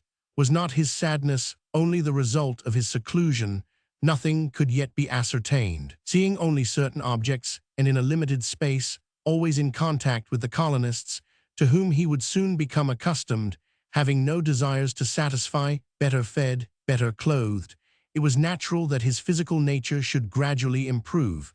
But was he penetrated with the sense of a new life, or rather, to employ a word which would be exactly applicable to him, was he not becoming tamed, like an animal in company with his master? This was an important question which Cyrus Harding was anxious to answer, and yet he did not wish to treat his invalid roughly. Would he ever be a convalescent? How the engineer observed him every moment, how he was on the watch for his soul, if one may use the expression, how he was ready to grasp it. The settlers followed with real sympathy all the phases of the cure undertaken by Harding. They aided him also in this work of humanity, and all, except perhaps the incredulous Pencroft, soon shared both his hope and his faith. The calm of the stranger was deep, as has been said, and he even showed a sort of attachment for the engineer, whose influence he evidently felt. Cyrus Harding resolved then to try him, by transporting him to another scene, from that ocean which formerly his eyes had been accustomed to contemplate, to the border of the forest, which might perhaps recall those where so many years of his life had been passed. "But," said Gideon Spilett, "can we hope that he will not escape if once set at liberty?" "The experiment must be tried," replied the engineer. "Well," said Pencroft, "when that fellow is outside and feels the fresh air, he will be off as fast as his legs can carry him." "I do not think so," returned Harding. "Let us try," said Spilett. "We will try," replied the engineer. This was on the 30th of October, and consequently the castaway of Tabor Island had been a prisoner in Granite House for 9 days. It was warm, and a bright sun darted his rays on the island. Cyrus Harding and Pencroft went to the room occupied by the stranger, who was found lying near the window and gazing at the sky. "Come, my friend," said the engineer to him. The stranger rose immediately. His eyes were fixed on Cyrus Harding, and he followed him, whilst the sailor marched behind them, little confident as to the result of the experiment. Arrived at the door, Harding and Pencroft made him take his place in the lift, whilst Neb, Herbert, and Gideon Spilett waited for them before Granite House. The lift descended, and in a few moments all were united on the beach. The settlers went a short distance from the stranger, so as to leave him at liberty. He then made a few steps towards the sea, and his look brightened with extreme animation, but he did not make the slightest attempt to escape. He was gazing at the little waves, which, broken by the islet, rippled on the sand. "This is only the sea," observed Gideon Spilett, "and possibly it does not inspire him with any wish to escape." "Yes," replied Harding, "we must take him to the plateau on the border of the forest. There the experiment will be more conclusive." "Besides, he could not run away," said Neb, "since the bridge is raised." "Oh," said Pencroft, "that isn't a man to be troubled by a stream like Creek Glycerine. He could cross it directly at a single bound." "We shall soon see," Harding contented himself with replying, his eyes not quitting those of his patient. The latter was then led towards the mouth of the Mersey, and all climbing the left bank of the river, reached Prospect Heights. Arrived at the spot on which grew the first beautiful trees of the forest, their foliage slightly agitated by the breeze, the stranger appeared greedily to drink in the penetrating odor which filled the atmosphere, and a long sigh escaped from his chest. The settlers kept behind him, ready to seize him if he made any movement to escape. And indeed, the poor creature was on the point of springing into the creek which separated him from the forest, and his legs were bent for an instant as if for a spring, but almost immediately he stepped back, half sank down, and a large tear fell from his eyes. "Ah," exclaimed Cyrus Harding, "you have become a man again, for you can weep." The experiment, the experiment. Chapter 16. A mystery to be cleared up.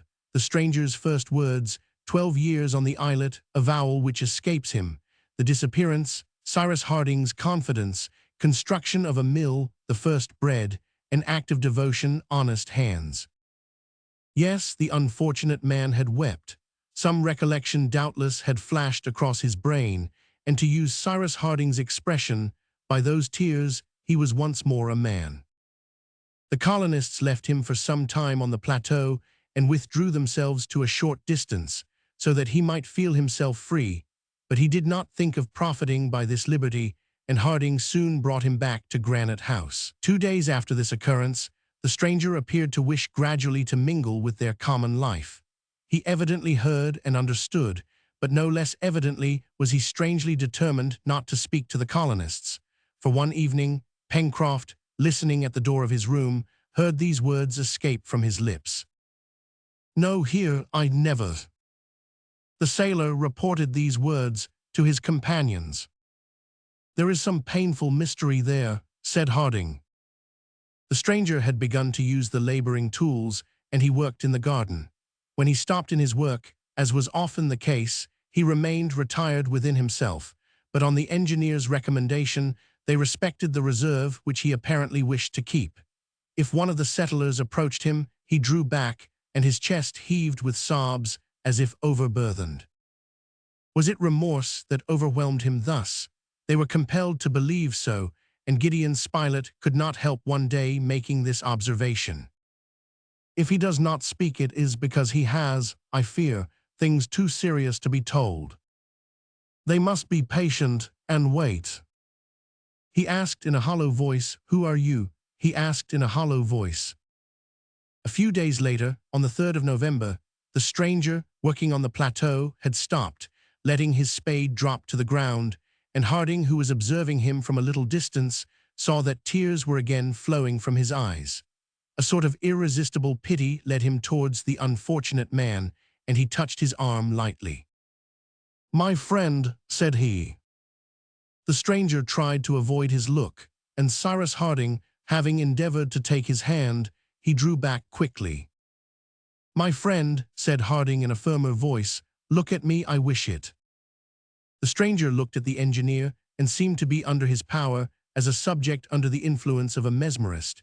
He wished to run away, but then his countenance suddenly underwent a transformation. His eyes flashed, words struggled to escape from his lips. He could no longer contain himself. At last he folded his arms, then, in a hollow voice, "Who are you?" he asked Cyrus Harding. "Castaways like you," replied the engineer, whose emotion was deep. "We have brought you here among your fellow men." "My fellow men, I have none." "You are in the midst of friends." "Friends for me, friends," exclaimed the stranger, hiding his face in his hands. "No, never leave me, leave me." Then he rushed to the side of the plateau which overlooked the sea, and remained there a long time motionless. Harding rejoined his companions and related to them what had just happened. "Yes, there is some mystery in that man's life," said Gideon Spilett, "and it appears as if he had only re-entered society by the path of remorse." "I don't know what sort of a man we have brought here," said the sailor. "He has secrets." "Which we will respect," interrupted Cyrus Harding quickly. "If he has committed any crime, he has most fearfully expiated it, and in our eyes he is absolved." The stranger, the stranger. For 2 hours the stranger remained alone on the shore, evidently under the influence of recollections which recalled all his past life, a melancholy life doubtless, and the colonists, without losing sight of him, did not attempt to disturb his solitude. However, after 2 hours, appearing to have formed a resolution, he came to find Cyrus Harding. His eyes were red with the tears he had shed, but he wept no longer. His countenance expressed deep humility. He appeared anxious, timorous, ashamed, and his eyes were constantly fixed on the ground. "Sir," said he to Harding, "your companions and you, are you English?" "No," answered the engineer, "we are Americans." "Ah," said the stranger, and he murmured, "I prefer that." "And you, my friend?" asked the engineer. "English," replied he hastily.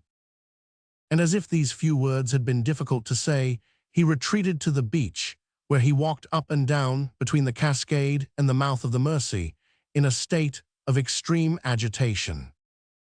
Then, passing one moment close to Herbert, he stopped, and in a stifled voice, "What month?" he asked.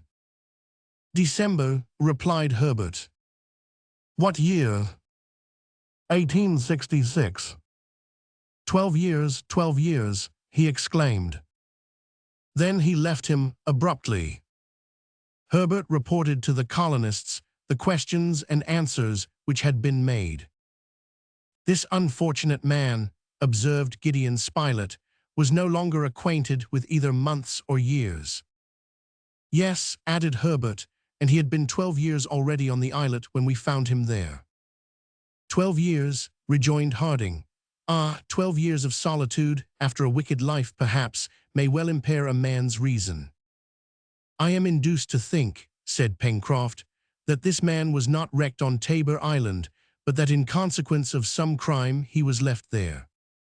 "You must be right, Pencroft," replied the reporter, "and if it is so, it is not impossible that those who left him on the island may return to fetch him some day." "And they will no longer find him," said Herbert.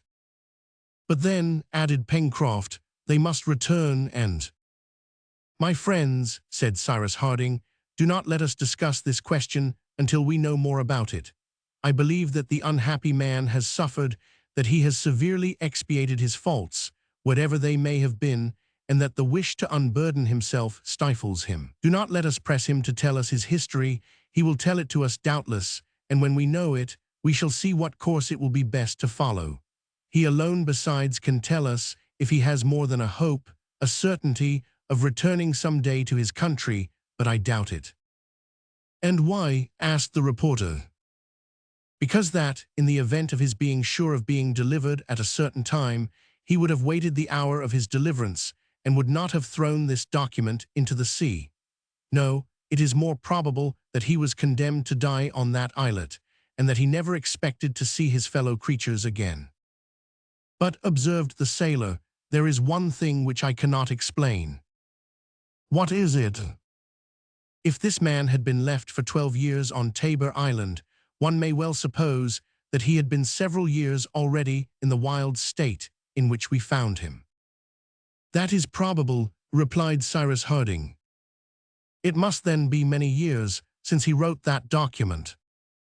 No doubt, and yet the document appears to have been recently written.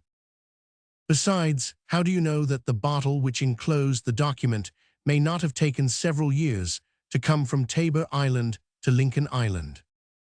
That is not absolutely impossible, replied the reporter. Might it not have been a long time already on the coast of the island? No, answered Pencroft, for it was still floating.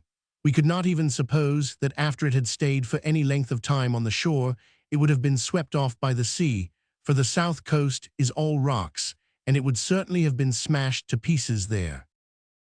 That is true, rejoined Cyrus Harding thoughtfully.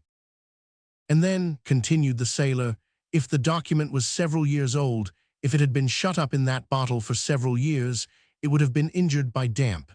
Now, there is nothing of the kind, and it was found in a perfect state of preservation.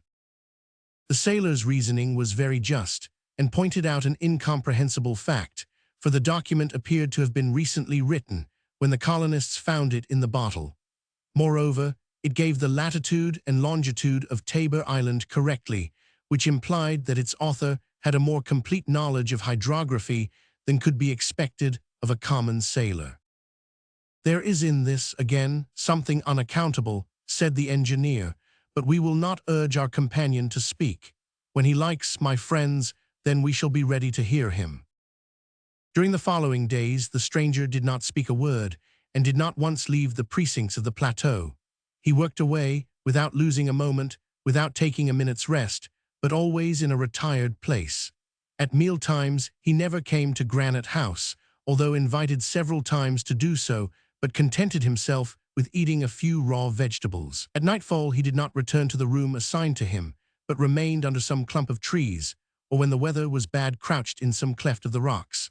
Thus he lived in the same manner as when he had no other shelter than the forests of Tabor Island, and as all persuasion to induce him to improve his life was in vain, the colonists waited patiently, and the time was near when, as it seemed, almost involuntarily urged by his conscience, a terrible confession escaped him.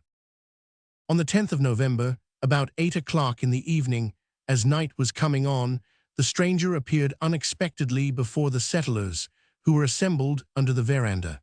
His eyes burned strangely, and he had quite resumed the wild aspect of his worst days.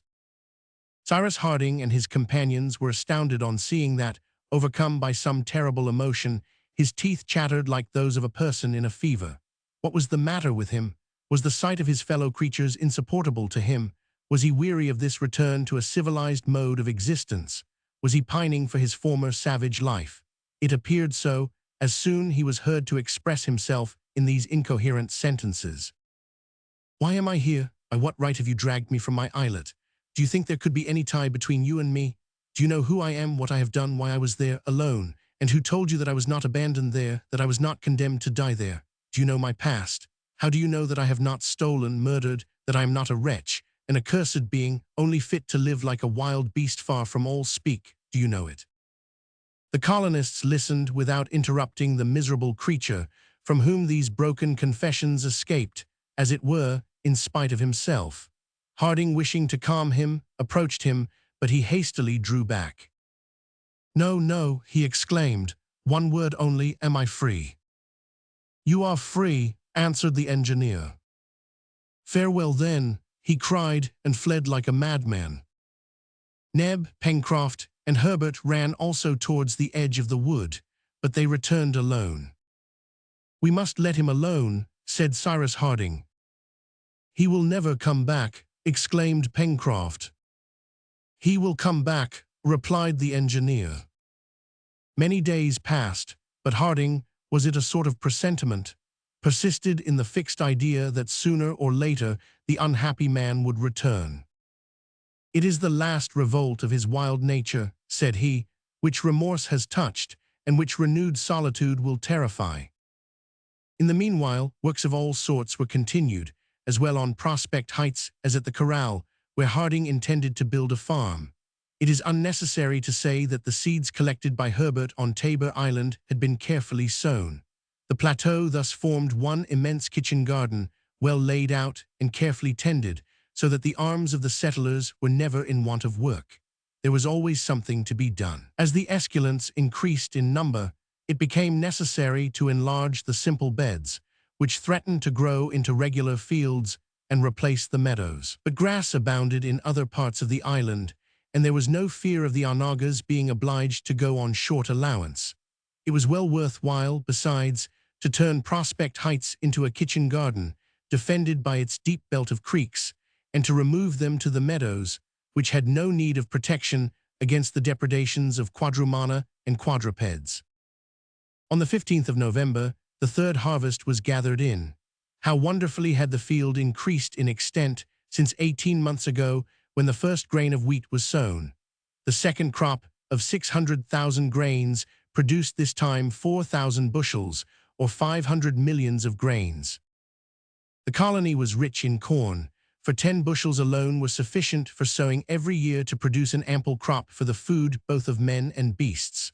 The harvest was completed, and the last fortnight of the month of November was devoted to the work of converting it into food for man. In fact, they had corn, but not flour, and the establishment of a mill was necessary. Cyrus Harding could have utilized the second fall, which flowed into the Mersey, to establish his motive power, the first being already occupied with moving the felting mill. But after some consultation, it was decided that a simple windmill should be built on Prospect Heights. The building of this presented no more difficulty than the building of the former, and it was moreover certain that there would be no want of wind on the plateau, exposed as it was to the sea breezes.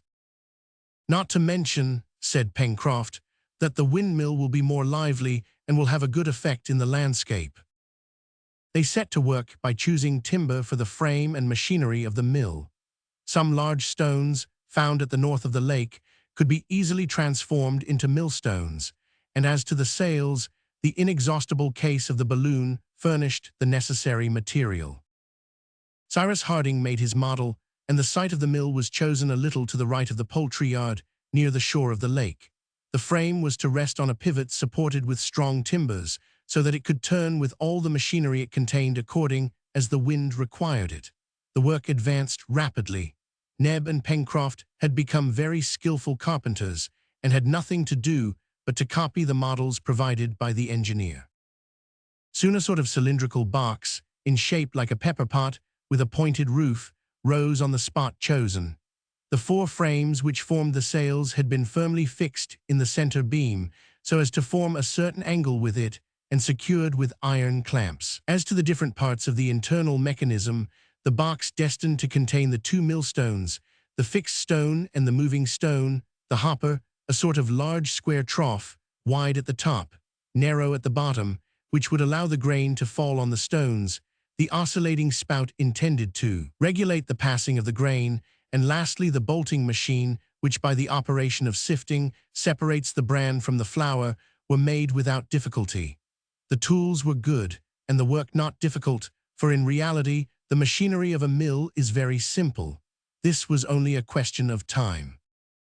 Everyone had worked at the construction of the mill, and on the 1st of December it was finished. As usual, Pencroft was delighted with his work, and had no doubt that the apparatus was perfect. "Now for a good wind," said he, "and we shall grind our first harvest splendidly." "A good wind, certainly," answered the engineer, "but not too much, Pencroft." "Pooh, our mill would only go the faster." "There is no need for it to go so very fast," replied Cyrus Harding. "It is known by experience that the greatest quantity of work is performed by a mill when the number of turns made by the sails in a minute is 6 times the number of feet traversed by the wind in a second. A moderate breeze, which passes over 24 feet to the second, will give 16 turns to the sails during a minute, and there is no need of more." "Exactly," cried Herbert. "A fine breeze is blowing from the northeast, which will soon do our business for us." There was no reason for delaying the inauguration of the mill, for the settlers were eager to taste the first piece of bread in Lincoln Island. On this morning 2 or 3 bushels of wheat were ground, and the next day at breakfast a magnificent loaf, a little heavy perhaps, although raised with yeast, appeared on the table at Granite House. Every one munched away at it with a pleasure which may be easily understood. In the meanwhile, the stranger had not reappeared. Several times Gideon Spilett and Herbert searched the forest in the neighborhood of Granite House without meeting or finding any trace of him.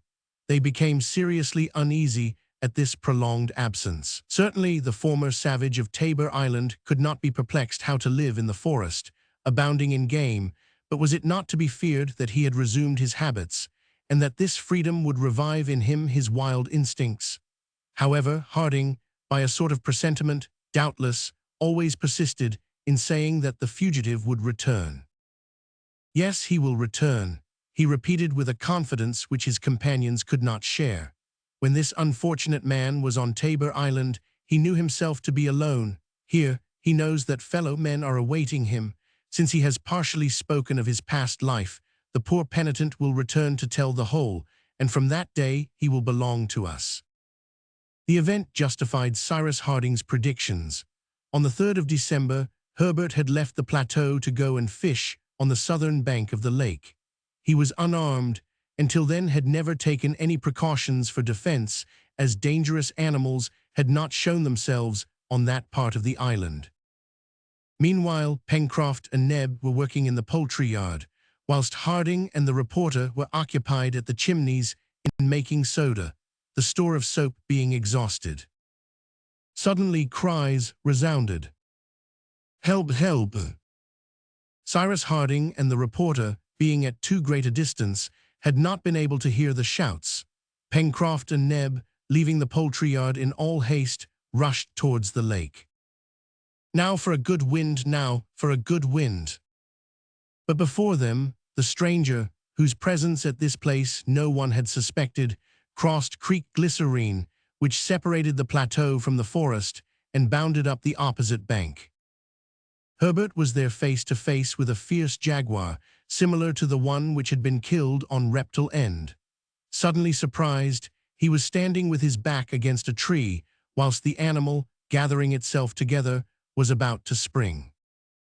But the stranger, with no other weapon than a knife, rushed on the formidable animal, who turned to meet this new adversary. The struggle was short. The stranger possessed immense strength and activity. He seized the jaguar's throat with one powerful hand, holding it as in a vice, without heeding the beast's claws which tore his flesh, and with the other he plunged his knife into its heart. The jaguar fell. The stranger kicked away the body, and was about to fly at the moment when the settlers arrived on the field of battle, but Herbert, clinging to him, cried, "No, no, you shall not go." Harding advanced towards the stranger, who frowned when he saw him approaching. The blood flowed from his shoulder under his torn shirt, but he took no notice of it. "My friend," said Cyrus Harding, "we have just contracted a debt of gratitude to you. To save our boy you have risked your life." "My life," murmured the stranger, "what is that worth? Less than nothing." "You are wounded." "It is no matter. Will you give me your hand?" And as Herbert endeavored to seize the hand which had just saved him, the stranger folded his arms, his chest heaved, his look darkened, and he appeared to wish to escape, but making a violent effort over himself, and in an abrupt tone, "Who are you?" he asked, "and what do you claim to be to me?" It was the colonist's history which he thus demanded, and for the first time, perhaps this history recounted, he would tell his own. He seized the jaguar's throat with one powerful hand.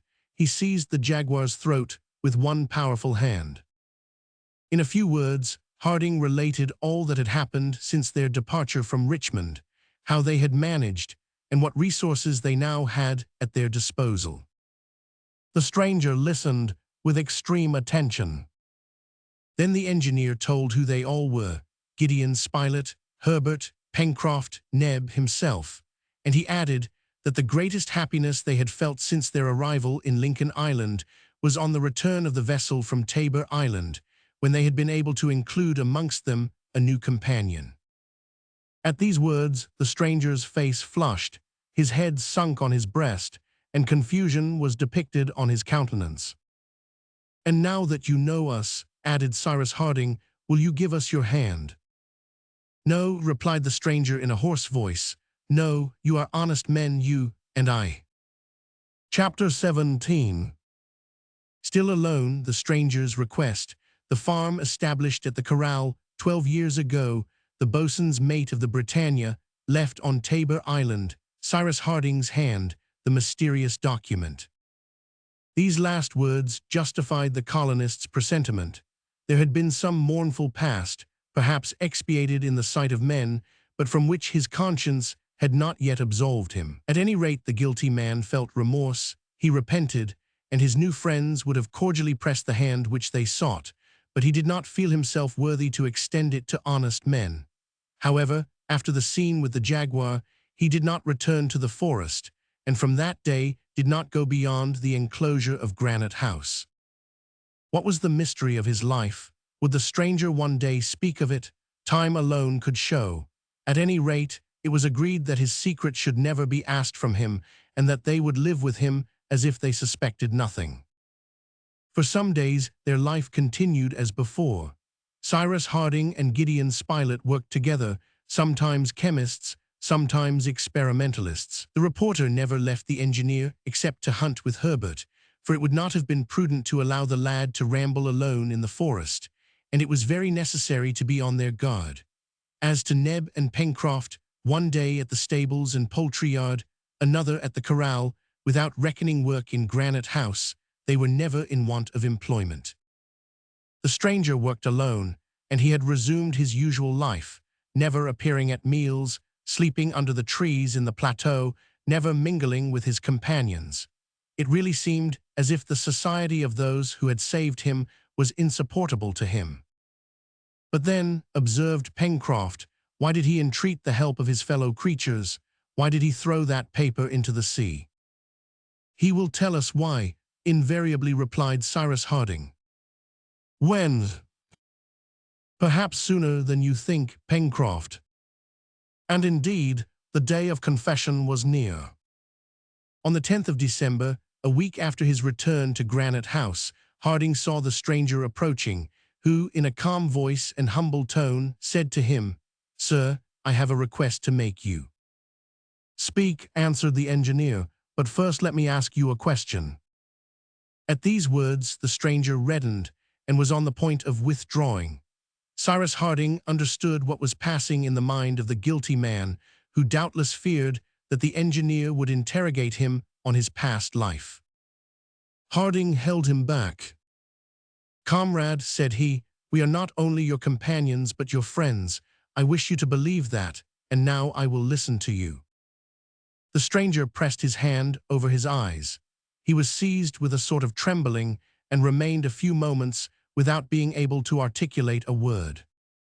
"Sir," said he at last, "I have come to beg you to grant me a favor." "What is it?" "You have 4 or 5 miles from here a corral for your domesticated animals. These animals need to be taken care of. Will you allow me to live there with them?" Cyrus Harding gazed at the unfortunate man for a few moments with a feeling of deep commiseration. Then, "My friend," said he, "the corral has only stables hardly fit for animals." "It will be good enough for me, sir." "My friend," answered Harding, We will not constrain you in anything. You wish to live at the corral, so be it. You will, however, be always welcome at Granite House. But since you wish to live at the corral, we will make the necessary arrangements for your being comfortably established there." "Never mind that. I shall do very well." "My friend," answered Harding, who always intentionally made use of this cordial appellation, "you must let us judge what it will be best to do in this respect." "Thank you, sir," replied the stranger as he withdrew. The engineer then made known to his companions the proposal which had been made to him, and it was agreed that they should build a wooden house at the corral, which they would make as comfortable as possible. That very day the colonists repaired to the corral with the necessary tools, and a week had not passed before the house was ready to receive its tenant. It was built about 20 feet from the sheds, and from there it was easy to overlook the flock of sheep, which then numbered more than 80. Some furniture, a bed, table, bench, cupboard, and chest, were manufactured, and a gun, ammunition, and tools were carried to the corral. The stranger, however, had seen nothing of his new dwelling, and he had allowed the settlers to work there without him, whilst he occupied himself on the plateau, wishing, doubtless, to put the finishing stroke to his work. Indeed, thanks to him, all the ground was dug up and ready to be sowed when the time came. It was on the 20th of December that all the arrangements at the corral were completed. The engineer announced to the stranger that his dwelling was ready to receive him, and the latter replied that he would go and sleep there that very evening. On this evening, the colonists were gathered in the dining room of Granite House. It was then 8 o'clock, the hour at which their companion was to leave them. Not wishing to trouble him by their presence, and thus imposing on him the necessity of saying farewells which might perhaps be painful to him, they had left him alone and ascended to Granite House. Now they had been talking in the room for a few minutes when a light knock was heard at the door. Almost immediately the stranger entered, and without any preamble. "Gentlemen," said he, "before I leave you, it is right that you should know my history. I will tell it you." These simple words profoundly impressed Cyrus Harding and his companions. The engineer rose. "We ask you nothing, my friend," said he. "It is your right to be silent." "It is my duty to speak." "Sit down, then." "No, I will stand." "We are ready to hear you," replied Harding. The stranger remained standing in a corner of the room, a little in the shade. He was bareheaded, his arms folded across his chest, and it was in this posture that in a hoarse voice, speaking like someone who obliges himself to speak, he gave the following recital, which his auditors did not once interrupt. On the 20th of December, 1854, a steam yacht, belonging to a Scotch nobleman, Lord Glenarvan, anchored off Cape Bermuili, on the western coast of Australia, in the 37th parallel. On board this yacht were Lord Glenarvan and his wife, a major in the English army, a French geographer, a young girl, and a young boy. These two last were the children of Captain Grant, whose ship, the Britannia, had been lost, crew and cargo, a year before. The Duncan was commanded by Captain John Mangles and manned by a crew of 15 men. This is the reason the yacht at this time lay off the coast of Australia. 6 months before, a bottle, enclosing a document written in English, German, and French, had been found in the Irish Sea and picked up by the Duncan. This document stated in substance that there still existed 3 survivors from the wreck of the Britannia, that these survivors were Captain Grant and 2 of his men, and that they had found refuge on some land, of which the document gave the latitude, but of which the longitude, effaced by the sea, was no longer legible. The stranger's story, the stranger's story. This latitude was 37 degrees 11 south, therefore, the longitude being unknown, if they followed the 37th parallel over continents and seas, they would be certain to reach the spot inhabited by Captain Grant and his 2 companions. The English Admiralty, having hesitated to undertake this search, Lord Glenarvan resolved to attempt everything to find the captain. He communicated with Mary and Robert Grant, who joined him.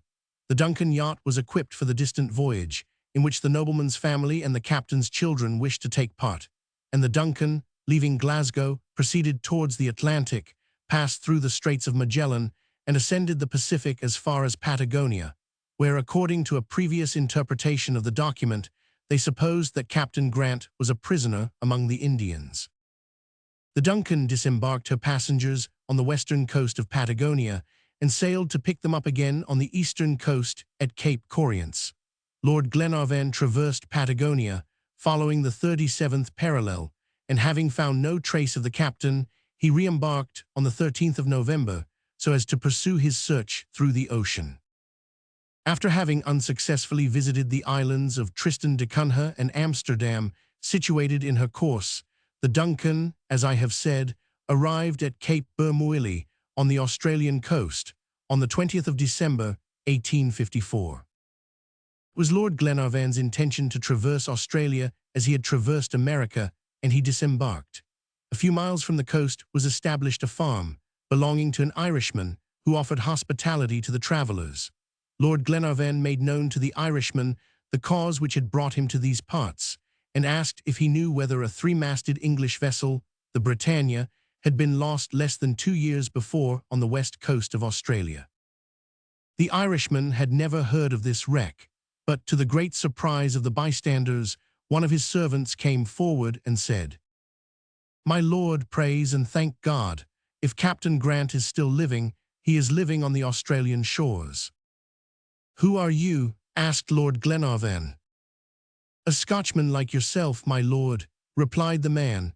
"I am one of Captain Grant's crew, one of the castaways of the Britannia." This man was called Ayrton. He was, in fact, the boatswain's mate of the Britannia, as his papers showed, but separated from Captain Grant at the moment when the ship struck upon the rocks.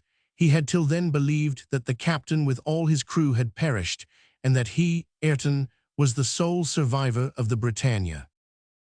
"Only," added he, "it was not on the west coast, but on the east coast of Australia that the vessel was lost, and if Captain Grant is still living, as his document indicates, he is a prisoner among the natives, and it is on the other coast that he must be looked for."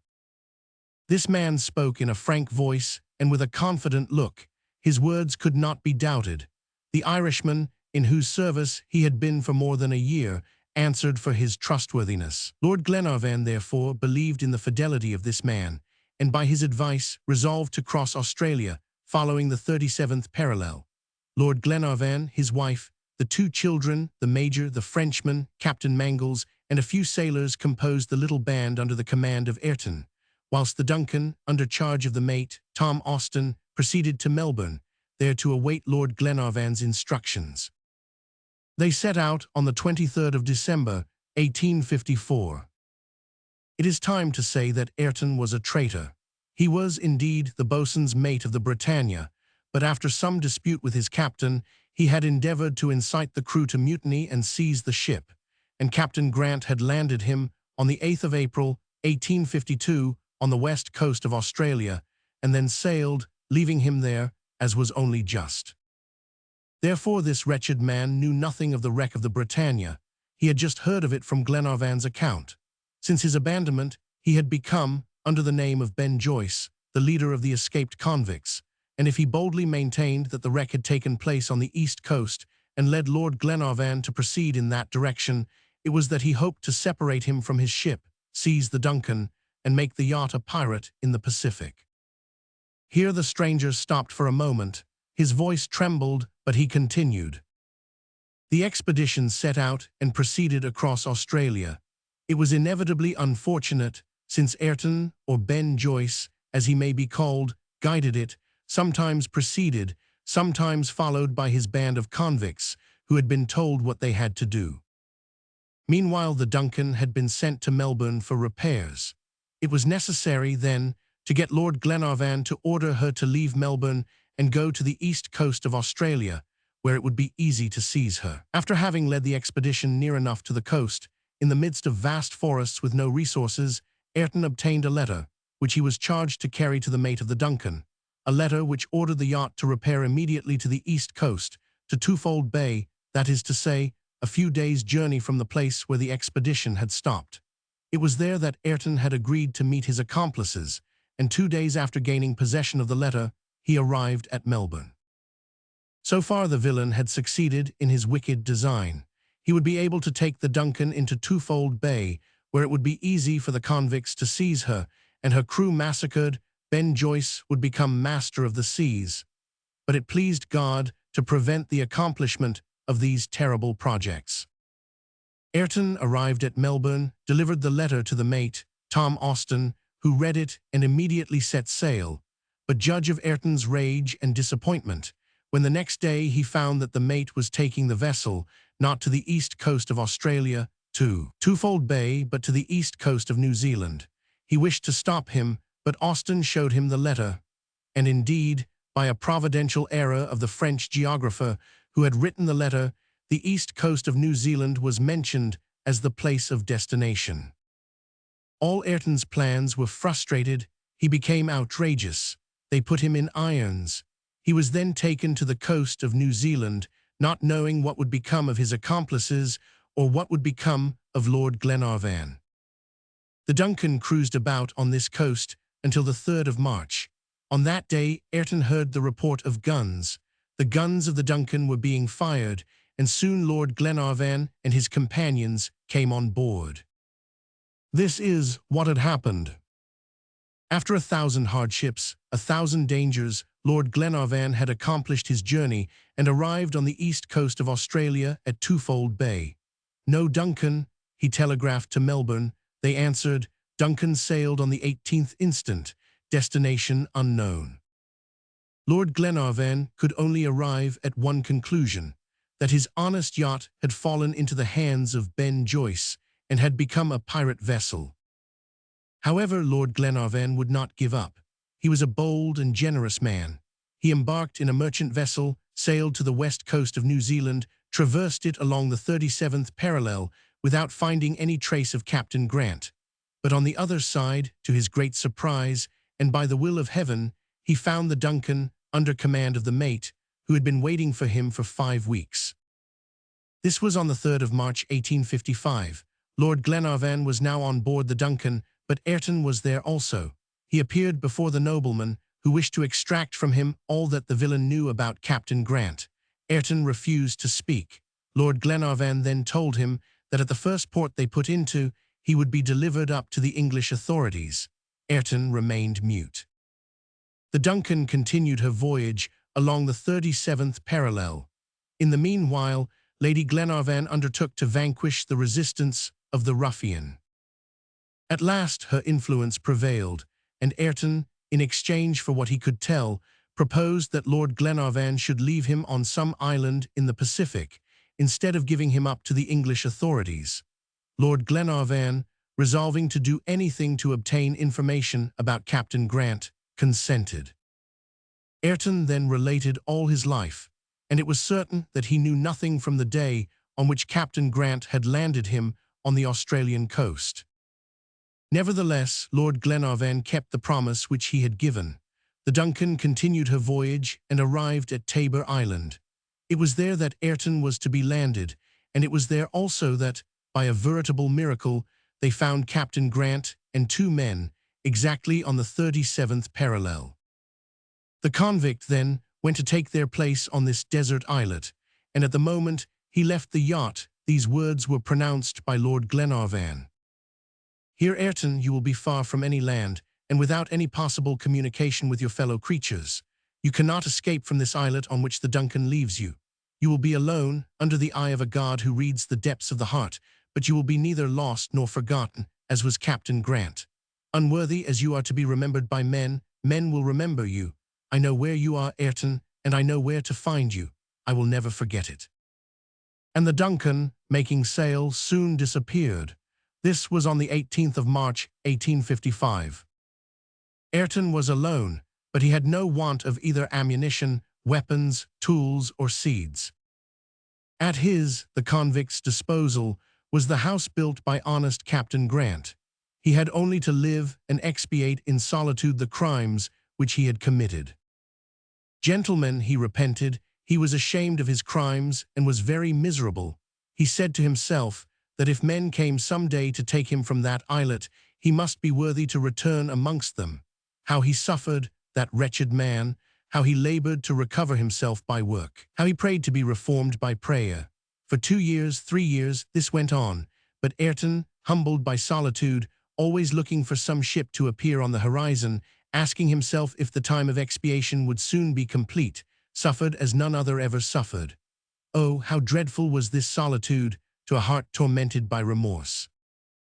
But doubtless heaven had not sufficiently punished this unhappy man, for he felt that he was gradually becoming a savage. He felt that brutishness was gradually gaining on him.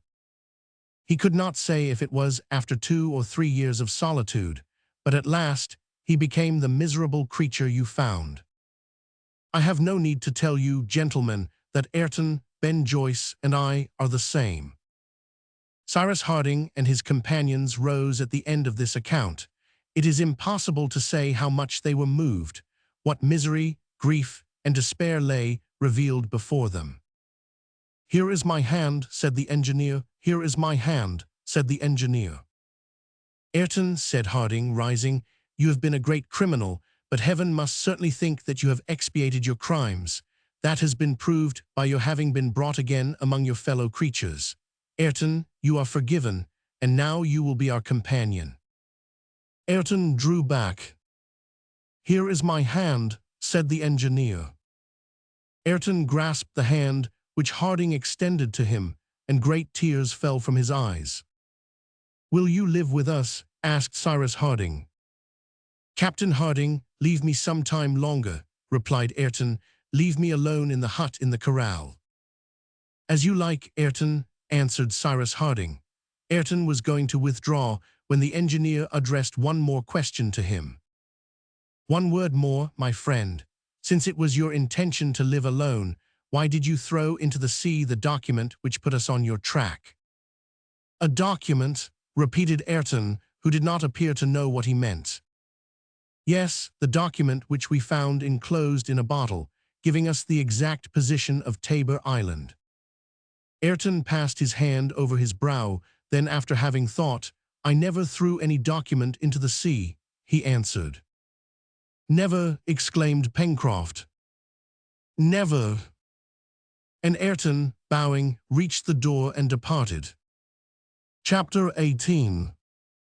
Conversations. Cyrus Harding and Gideon Spilett. An idea of the engineers, the electric telegraph, the wires, the battery, the alphabet, fine season, prosperity of the colony, photography, an appearance of snow, 2 years in Lincoln Island.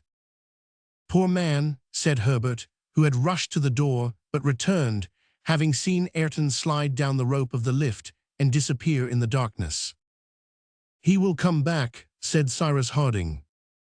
"Come now, Captain," exclaimed Pencroft. "What does that mean? What, wasn't it Ayrton who threw that bottle into the sea? Who was it then?"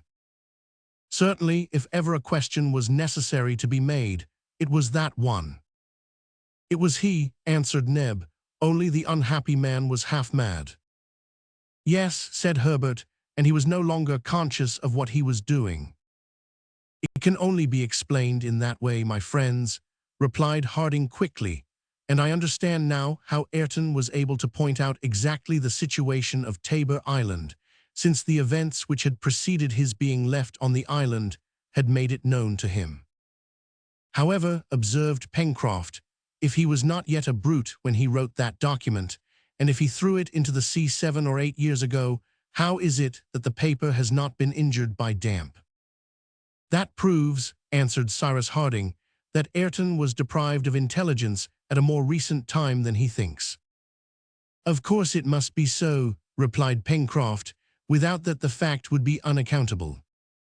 "Unaccountable indeed," answered the engineer, who did not appear desirous to prolong the conversation. "But has Ayrton told the truth?" asked the sailor. "Yes," replied the reporter. "The story which he has told is true in every point.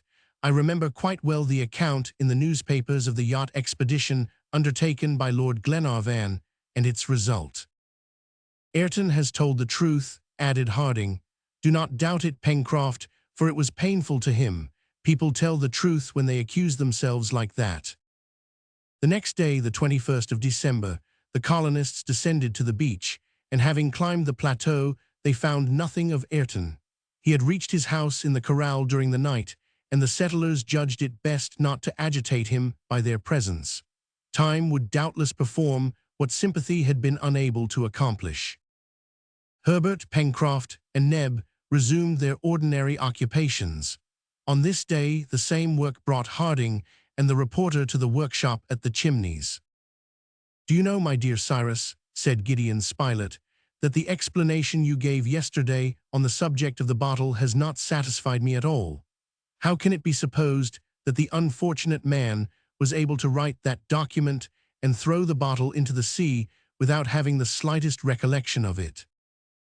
Nor was it he who threw it in, my dear Spilett." "You think, then—" "I think nothing, I know nothing," interrupted Cyrus Harding. "I am content to rank this incident among those which I have not been able to explain to this day." "Indeed, Cyrus," said Spilett, "these things are incredible.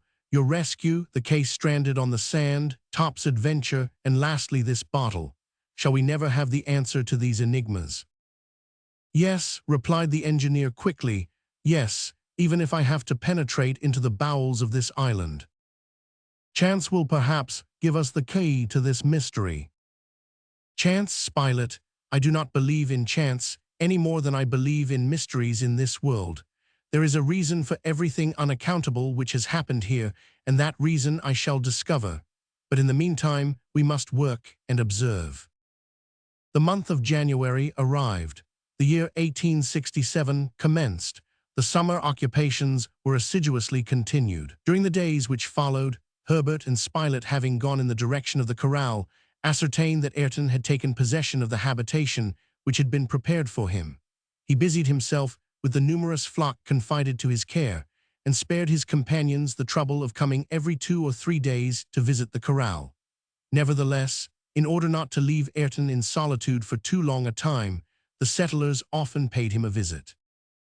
It was not unimportant either, in consequence of some suspicions entertained by the engineer and Gideon Spilett, that this part of the island should be subject to a surveillance of some sort, and that Ayrton, if any incident occurred unexpectedly, should not neglect to inform the inhabitants of Granite House of it. Nevertheless, it might happen that something would occur which it would be necessary to bring rapidly to the engineer's knowledge. Independently of facts bearing on the mystery of Lincoln Island, many others might happen, which would call for the prompt interference of the colonists, such as the sighting of a vessel, a wreck on the western coast, the possible arrival of pirates, etc. Therefore Cyrus Harding resolved to put the corral in instantaneous communication with Granite House. It was on the 10th of January that he made known his project to his companions. "Why, how are you going to manage that, Captain?" asked Pencroft. "Do you by chance happen to think of establishing a telegraph?" "Exactly so," answered the engineer. "Electric," cried Herbert. "Electric," replied Cyrus Harding. "We have all the necessary materials for making a battery, and the most difficult thing will be to stretch the wires, but by means of a draw plate, I think we shall manage it." "Well, after that," returned the sailor, "I shall never despair of seeing ourselves some day rolling along on a railway." They then set to work, beginning with the most difficult thing, for if they failed in that, it would be useless to manufacture the battery and other accessories. The iron of Lincoln Island, as has been said, was of excellent quality, and consequently very fit for being drawn out. Harding commenced by manufacturing a draw plate, that is to say, a plate of steel, pierced with conical holes of different sizes, which would successively bring the wire to the wished-for tenacity. This piece of steel, after having been tempered, was fixed in as firm a way as possible in a solid framework planted in the ground, only a few feet from the great fall, the motive power of which the engineer intended to utilize. In fact, as the fulling mill was there, although not then in use, its beam moved with extreme power would serve to stretch out the wire by rolling it round itself.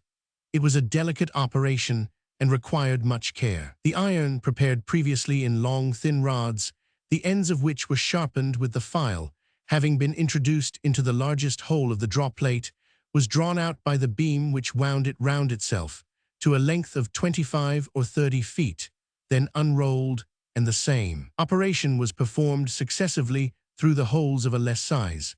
Finally, the engineer obtained wires from 40 to 50 feet long, which could be easily fastened together and stretched over the distance of 5 miles, which separated the corral from the bounds of Granite House. It did not take more than a few days to perform this work, and indeed, as soon as the machine had been commenced, Cyrus Harding left his companions to follow the trade of wire drawers and occupied himself with manufacturing his battery. It was necessary to obtain a battery with a constant current. It is known that the elements of modern batteries are generally composed of retort coal, zinc, and copper. Copper was absolutely wanting to the engineer, who, notwithstanding all his researches, had never been able to find any trace of it in Lincoln Island, and was therefore obliged to do without it. Retort coal, that is to say, the hard graphite which is found in the retorts of gas manufactories after the coal has been dehydrogenized, could have been obtained, but it would have been necessary to establish a special apparatus involving great labor. As to zinc, it may be remembered that the case found at Flotsam Point was lined with this metal, which could not be better utilized than for this purpose. Cyrus Harding, after mature consideration, decided to manufacture a very simple battery, resembling as nearly as possible that invented by Becquerel in 1820, and in which zinc only is employed.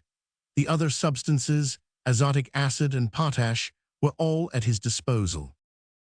The way in which the battery was composed was as follows, and the results were to be attained by the reaction of acid and potash on each other. A number of glass bottles were made and filled with azotic acid. The engineer corked them by means of a stopper through which passed a glass tube, bored at its lower extremity, and intended to be plunged into the acid by means of a clay stopper secured by a rag. Into this tube, through its upper extremity, he poured a solution of potash, previously obtained by burning and reducing to ashes various plants, and in this way the acid and potash could act on each other through the clay. Cyrus Harding then took 2 slips of zinc, one of which was plunged into azotic acid, the other into a solution of potash. A current was immediately produced, which was transmitted from the slip of zinc in the bottle to that in the tube, and the 2 slips having been connected by a metallic wire, the slip in the tube became the positive pole, and that in the bottle the negative pole of the apparatus. Each bottle, therefore, produced as many currents as united would be sufficient to produce all the phenomena of the electric telegraph. Such was the ingenious and very simple apparatus constructed by Cyrus Harding, an apparatus which would allow them to establish a telegraphic communication between Granite House and the corral. On the 6th of February was commenced the planting, along the road to the corral, of posts furnished with glass insulators and intended to support the wire.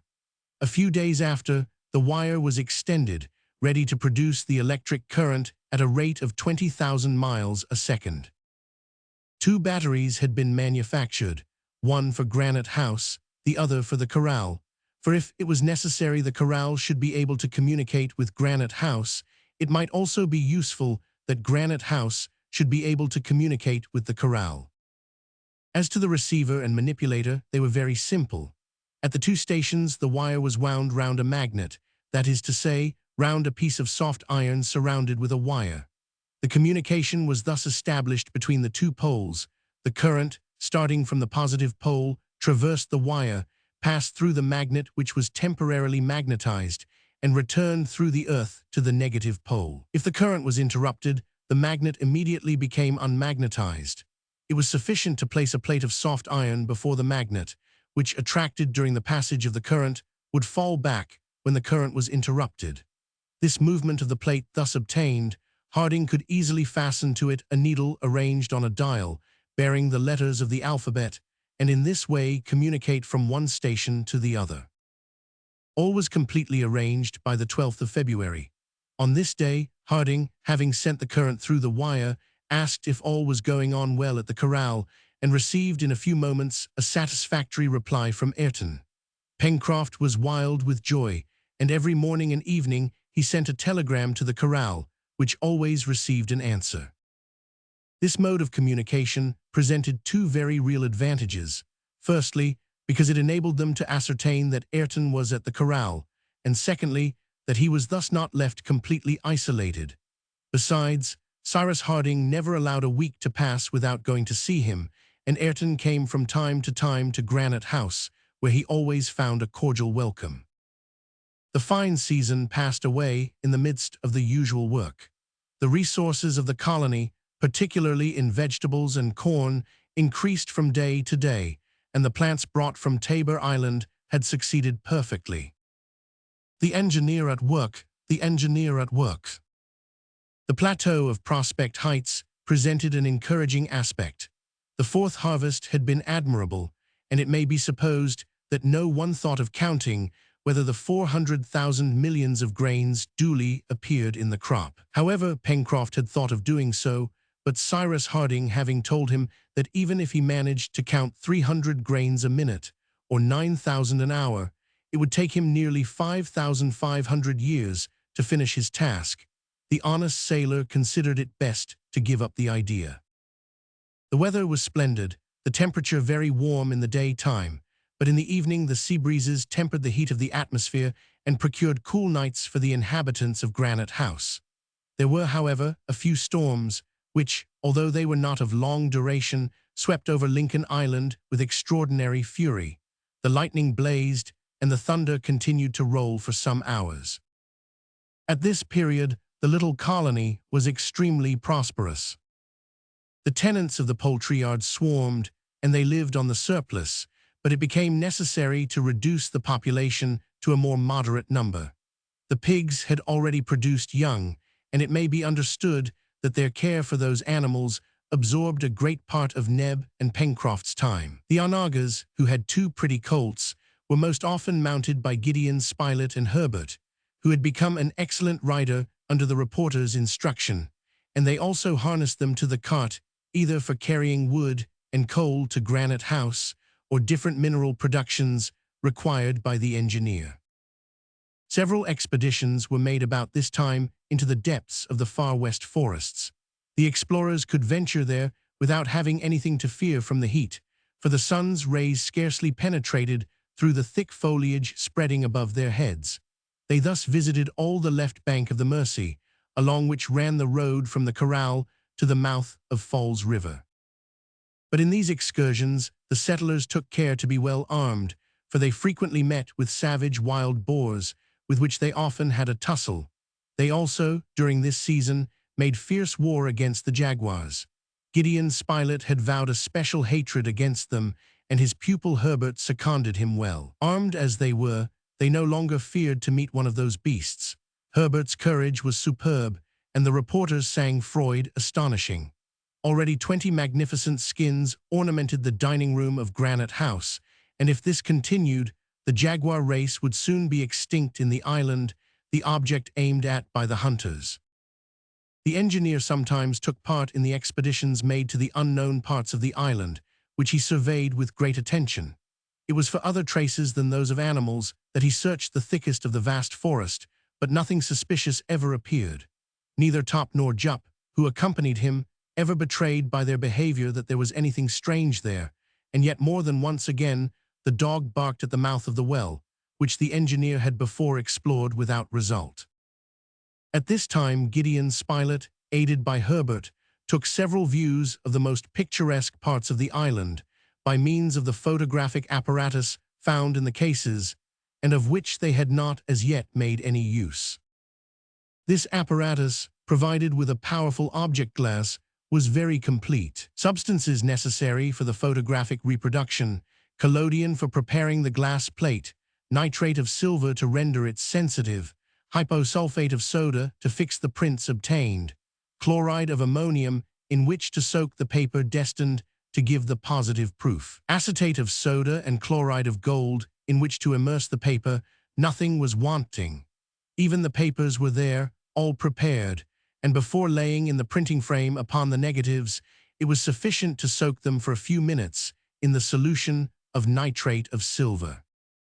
The reporter and his assistant became in a short time very skillful operators, and they obtained fine views of the country, such as the island, taken from Prospect Heights with Mount Franklin in the distance, the mouth of the Mersey, so picturesquely framed in high rocks, the glade and the corral, with the spurs of the mountain in the background, the curious development of Claw Cape, Flotsam Point, etc.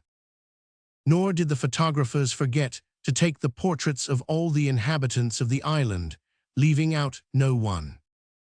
"It multiplies us," said Pencroft. And the sailor was enchanted to see his own countenance, faithfully reproduced, ornamenting the walls of Granite House, and he stopped as willingly before this exhibition as he would have done before the richest shop windows in Broadway.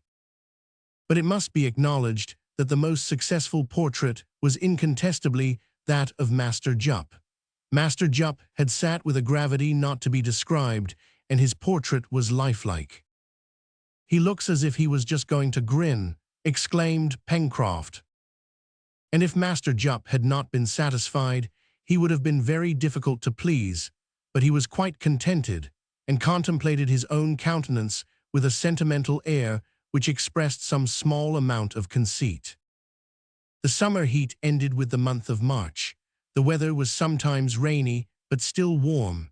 The month of March, which corresponds to the September of northern latitudes, was not so fine as might have been hoped. Perhaps it announced an early and rigorous winter. It might have been supposed one morning, the 21st, that the first snow had already made its appearance. In fact, Herbert, looking early from one of the windows of Granite House, exclaimed, "Hallo, the islet is covered with snow." "Snow at this time," answered the reporter, joining the boy. Their companions were soon beside them, but could only ascertain one thing, that not only the islet, but all the beach below Granite House, was covered with one uniform sheet of white. "It must be snow," said Pencroft. "Or rather it's very like it," replied Neb. "But the thermometer marks 58 degrees, observed Gideon Spilett. Cyrus Harding gazed at the sheet of white without saying anything, for he really did not know how to explain this phenomenon at this time of year and in such a temperature. "By Jove," exclaimed Pencroft, "all our plants will be frozen." And the sailor was about to descend, when he was preceded by the nimble Jup, who slid down to the sand. Jup sitting for his portrait, Jup sitting for his portrait.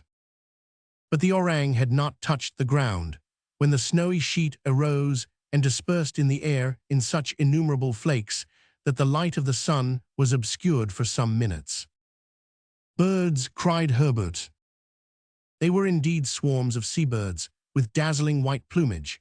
They had perched by thousands on the islet and on the shore, and they disappeared in the distance, leaving the colonists amazed as if they had been present at some transformation scene in which summer succeeded winter at the touch of a fairy's wand.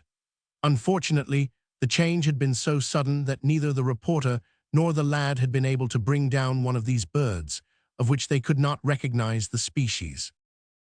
A few days after came the 26th of March, the day on which, 2 years before, the castaways from the air had been thrown upon Lincoln Island. The snowy sheet arose and dispersed in the air.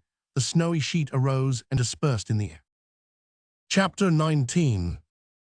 Recollections of their native land, probable future, project for surveying the coasts of the island, departure on the 16th of April, sea view of Reptile End, the basaltic rocks of the western coast, bad weather night comes on new incident.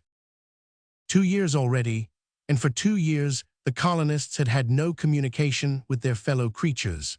They were without news from the civilized world, lost on this island, as completely as if they had been on the most minute star of the celestial hemisphere. What was now happening in their country? The picture of their native land was always before their eyes, the land torn by civil war at the time they left it, and which the Southern Rebellion was perhaps still staining with blood. It was a great sorrow to them, and they often talked together of these things, without ever doubting, however, that the cause of the North must triumph, for the honor of the American Confederation. During these 2 years not a vessel had passed in sight of the island, or at least not a sail had been seen. It was evident that Lincoln Island was out of the usual track, and also that it was unknown, as was besides proved by the maps, for though there was no port, vessels might have visited it for the purpose of renewing their store of water. But the surrounding ocean was deserted as far as the eye could reach, and the colonists must rely on themselves for regaining their native land. However, one chance of rescue existed, and this chance was discussed one day in the first week of April, when the colonists were gathered together in the dining room of Granite House. They had been talking of America, of their native country, which they had so little hope of ever seeing again. "Decidedly we have only one way," said Spilett, "one single way for leaving Lincoln Island, and that is to build a vessel large enough to sail several hundred miles. It appears to me that when one has built a boat, it is just as easy to build a ship." "And in which we might go to the Paumatus," added Herbert, "just as easily as we went to Tabor Island." "I do not say no," replied Pencroft, who had always the casting vote in maritime questions. "I do not say no, although it is not exactly the same thing to make along as a short voyage. If our little craft had been caught in any heavy gale of wind during the voyage to Tabor Island, we should have known that land was at no great distance either way. But 1,200 miles is a pretty long way, and the nearest land is at least that distance." "Would you not, in that case, Pencroft, attempt the adventure?" asked the reporter. "I will attempt anything that is desired, Mr. Spilett," answered the sailor, "and you know well that I am not a man to flinch. Remember, besides, that we number another sailor amongst us now," remarked Neb. "Who is that?" asked Pencroft. "Ayrton." "That is true," replied Herbert. "If he will consent to come," said Pencroft. "Nonsense," returned the reporter. "Do you think that if Lord Glenarvan's yacht had appeared at Tabor Island whilst he was still living there, Ayrton would have refused to depart?" "You forget, my friends," then said Cyrus Harding, "that Ayrton was not in possession of his reason during the last years of his stay there. But that is not the question. The point is to know if we may count among our chances of being rescued the return of the Scotch vessel.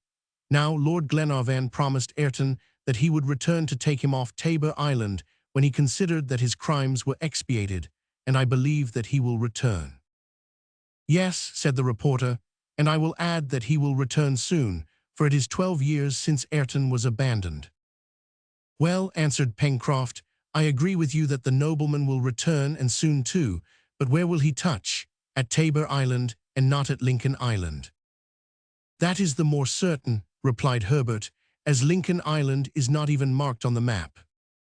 "Therefore, my friends," said the engineer, "we ought to take the necessary precautions for making our presence, and that of Ayrton on Lincoln Island known, at Tabor Island." "Certainly," answered the reporter, "and nothing is easier than to place in the hut, which was Captain Grant's and Ayrton's dwelling, a notice which Lord Glenarvan and his crew cannot help finding, giving the position of our island." "It is a pity," remarked the sailor, "that we forgot to take that precaution on our first visit to Tabor Island." "And why should we have done it?" asked Herbert. "At that time, we did not know Ayrton's history. We did not know that anyone was likely to come some day to fetch him, and when we did know his history, the season was too advanced to allow us to return then to Tabor Island." "Yes," replied Harding, "it was too late, and we must put off the voyage until next spring." "But suppose the Scotch yacht comes before that," said Pencroft. "That is not probable," replied the engineer, "for Lord Glenarvan would not choose the winter season to venture into these seas. Either he has already returned to Tabor Island since Ayrton has been with us, that is to say, during the last 5 months, and has left again, or he will not come till later, and it will be time enough in the first fine October days to go to Tabor Island and leave a notice there." "We must allow," said Neb, "that it will be very unfortunate if the Duncan has returned to these parts only a few months ago." "I hope that it is not so," replied Cyrus Harding, "and that heaven has not deprived us of the best chance which remains to us." "I think," observed the reporter, "that at any rate we shall know what we have to depend on when we have been to Tabor Island, for if the yacht has returned there, they will necessarily have left some traces of their visit." "That is evident," answered the engineer. So then, my friends, since we have this chance of returning to our country, we must wait patiently, and if it is taken from us, we shall see what will be best to do." "At any rate," remarked Pencroft, "it is well understood that if we do leave Lincoln Island in some way or another, it will not be because we were uncomfortable there." "No, Pencroft," replied the engineer, "it will be because we are far from all that a man holds dearest in this world, his family, his friends, his native land." Matters being thus decided, the building of a vessel large enough to sail either to the archipelagos in the north or to New Zealand in the west was no longer talked of, and they busied themselves in their accustomed occupations with a view to wintering a third time in Granite House. However, it was agreed that before the stormy weather came on, their little vessel should be employed in making a voyage round the island. A complete survey of the coast had not yet been made, and the colonists had but an imperfect idea of the shore to the west and north, from the mouth of Falls River to the Mandible Capes, as well as of the narrow bay between them, which opened like a shark's jaws. The plan of this excursion was proposed by Pencroft, and Cyrus Harding fully acquiesced in it, for he himself wished to see this part of his domain. The weather was variable, but the barometer did not fluctuate by sudden movements, and they could therefore count on tolerable weather. However, during the first week of April, after a sudden barometrical fall, a renewed rise was marked by a heavy gale of wind, lasting 5 or 6 days. Then the needle of the instrument remained stationary at a height of 29 inches and 9/10, and the weather appeared propitious for an excursion. The departure was fixed for the 16th of April, and the Bonadventure, anchored in Port Balloon, was provisioned for a voyage which might be of some duration. Cyrus Harding informed Ayrton of the projected expedition and proposed that he should take part in it, but Ayrton preferring to remain on shore, it was decided that he should come to Granite House during the absence of his companions. Master Jup was ordered to keep him company and made no remonstrance. On the morning of the 16th of April, all the colonists, including Top, embarked. A fine breeze blew from the southwest, and the Bonadventure tacked on leaving Port Balloon so as to reach Reptile End. Of the 90 miles which the perimeter of the island measured, 20 included the south coast between the port and the promontory. The wind being right ahead, it was necessary to hug the shore. It took the whole day to reach the promontory, for the vessel on leaving port had only 2 hours of the ebb tide, and had therefore to make way for 6 hours against the flood. It was nightfall before the promontory was doubled. The sailor then proposed to the engineer that they should continue sailing slowly with 2 reefs in the sail, but Harding preferred to anchor a few cable lengths from the shore so as to survey that part of the coast during the day. It was agreed also that as they were anxious for a minute exploration of the coast, they should not sail during the night, but would always, when the weather permitted it, be at anchor near the shore. The night was passed under the promontory, and the wind having fallen, nothing disturbed the silence. The passengers, with the exception of the sailor, scarcely slept as well on board the Bonadventure as they would have done in their rooms at Granite House, but they did sleep however. Pencroft set sail at break of day, and by going on the larboard tack, they could keep close to the shore. The colonists knew this beautiful wooded coast, since they had already explored it on foot, and yet it again excited their admiration. They coasted along as close in as possible, so as to notice everything, avoiding always the trunks of trees which floated here and there. Several times also they anchored, and Gideon Spilett took photographs of the superb scenery. About noon, the Bonadventure arrived at the mouth of Falls River. Beyond, on the left bank, a few scattered trees appeared, and 3 miles further even these dwindled into solitary groups among the western spurs of the mountain, whose arid ridge sloped down to the shore. What a contrast between the northern and southern part of the coast! In proportion as one was woody and fertile, so was the other rugged and barren. It might have been designated as one of those iron coasts, as they are called in some countries, and its wild confusion appeared to indicate that a sudden crystallization had been produced in the yet liquid basalt of some distant geological sea. These stupendous masses would have terrified the settlers if they had been cast at first on this part of the island. They had not been able to perceive the sinister aspect of this shore from the summit of Mount Franklin, for they overlooked it from too great a height, but viewed from the sea, it presented a wild appearance, which could not perhaps be equaled in any corner of the globe. The Bonadventure sailed along this coast for the distance of half a mile. It was easy to see that it was composed of blocks of all sizes, from 20 to 300 feet in height, and of all shapes, round like towers, prismatic like steeples, pyramidal like obelisks, conical like factory chimneys. An iceberg of the polar seas could not have been more capricious in its terrible sublimity. Here bridges were thrown from one rock to another, there arches like those of a wave, into the depths of which the eye could not penetrate. In one place, large vaulted excavations presented a monumental aspect. In another, a crowd of columns, spires, and arches, such as no Gothic cathedral ever possessed. Every caprice of nature, still more varied than those of the imagination, appeared on this grand coast, which extended over a length of 8 or 9 miles. Cyrus Harding and his companions gazed, with a feeling of surprise bordering on stupefaction. But although they remained silent, Top, not being troubled with feelings of this sort, uttered barks, which were repeated by the 1,000 echoes of the basaltic cliff. The engineer even observed that these barks had something strange in them, like those which the dog had uttered at the mouth of the well in Granite House.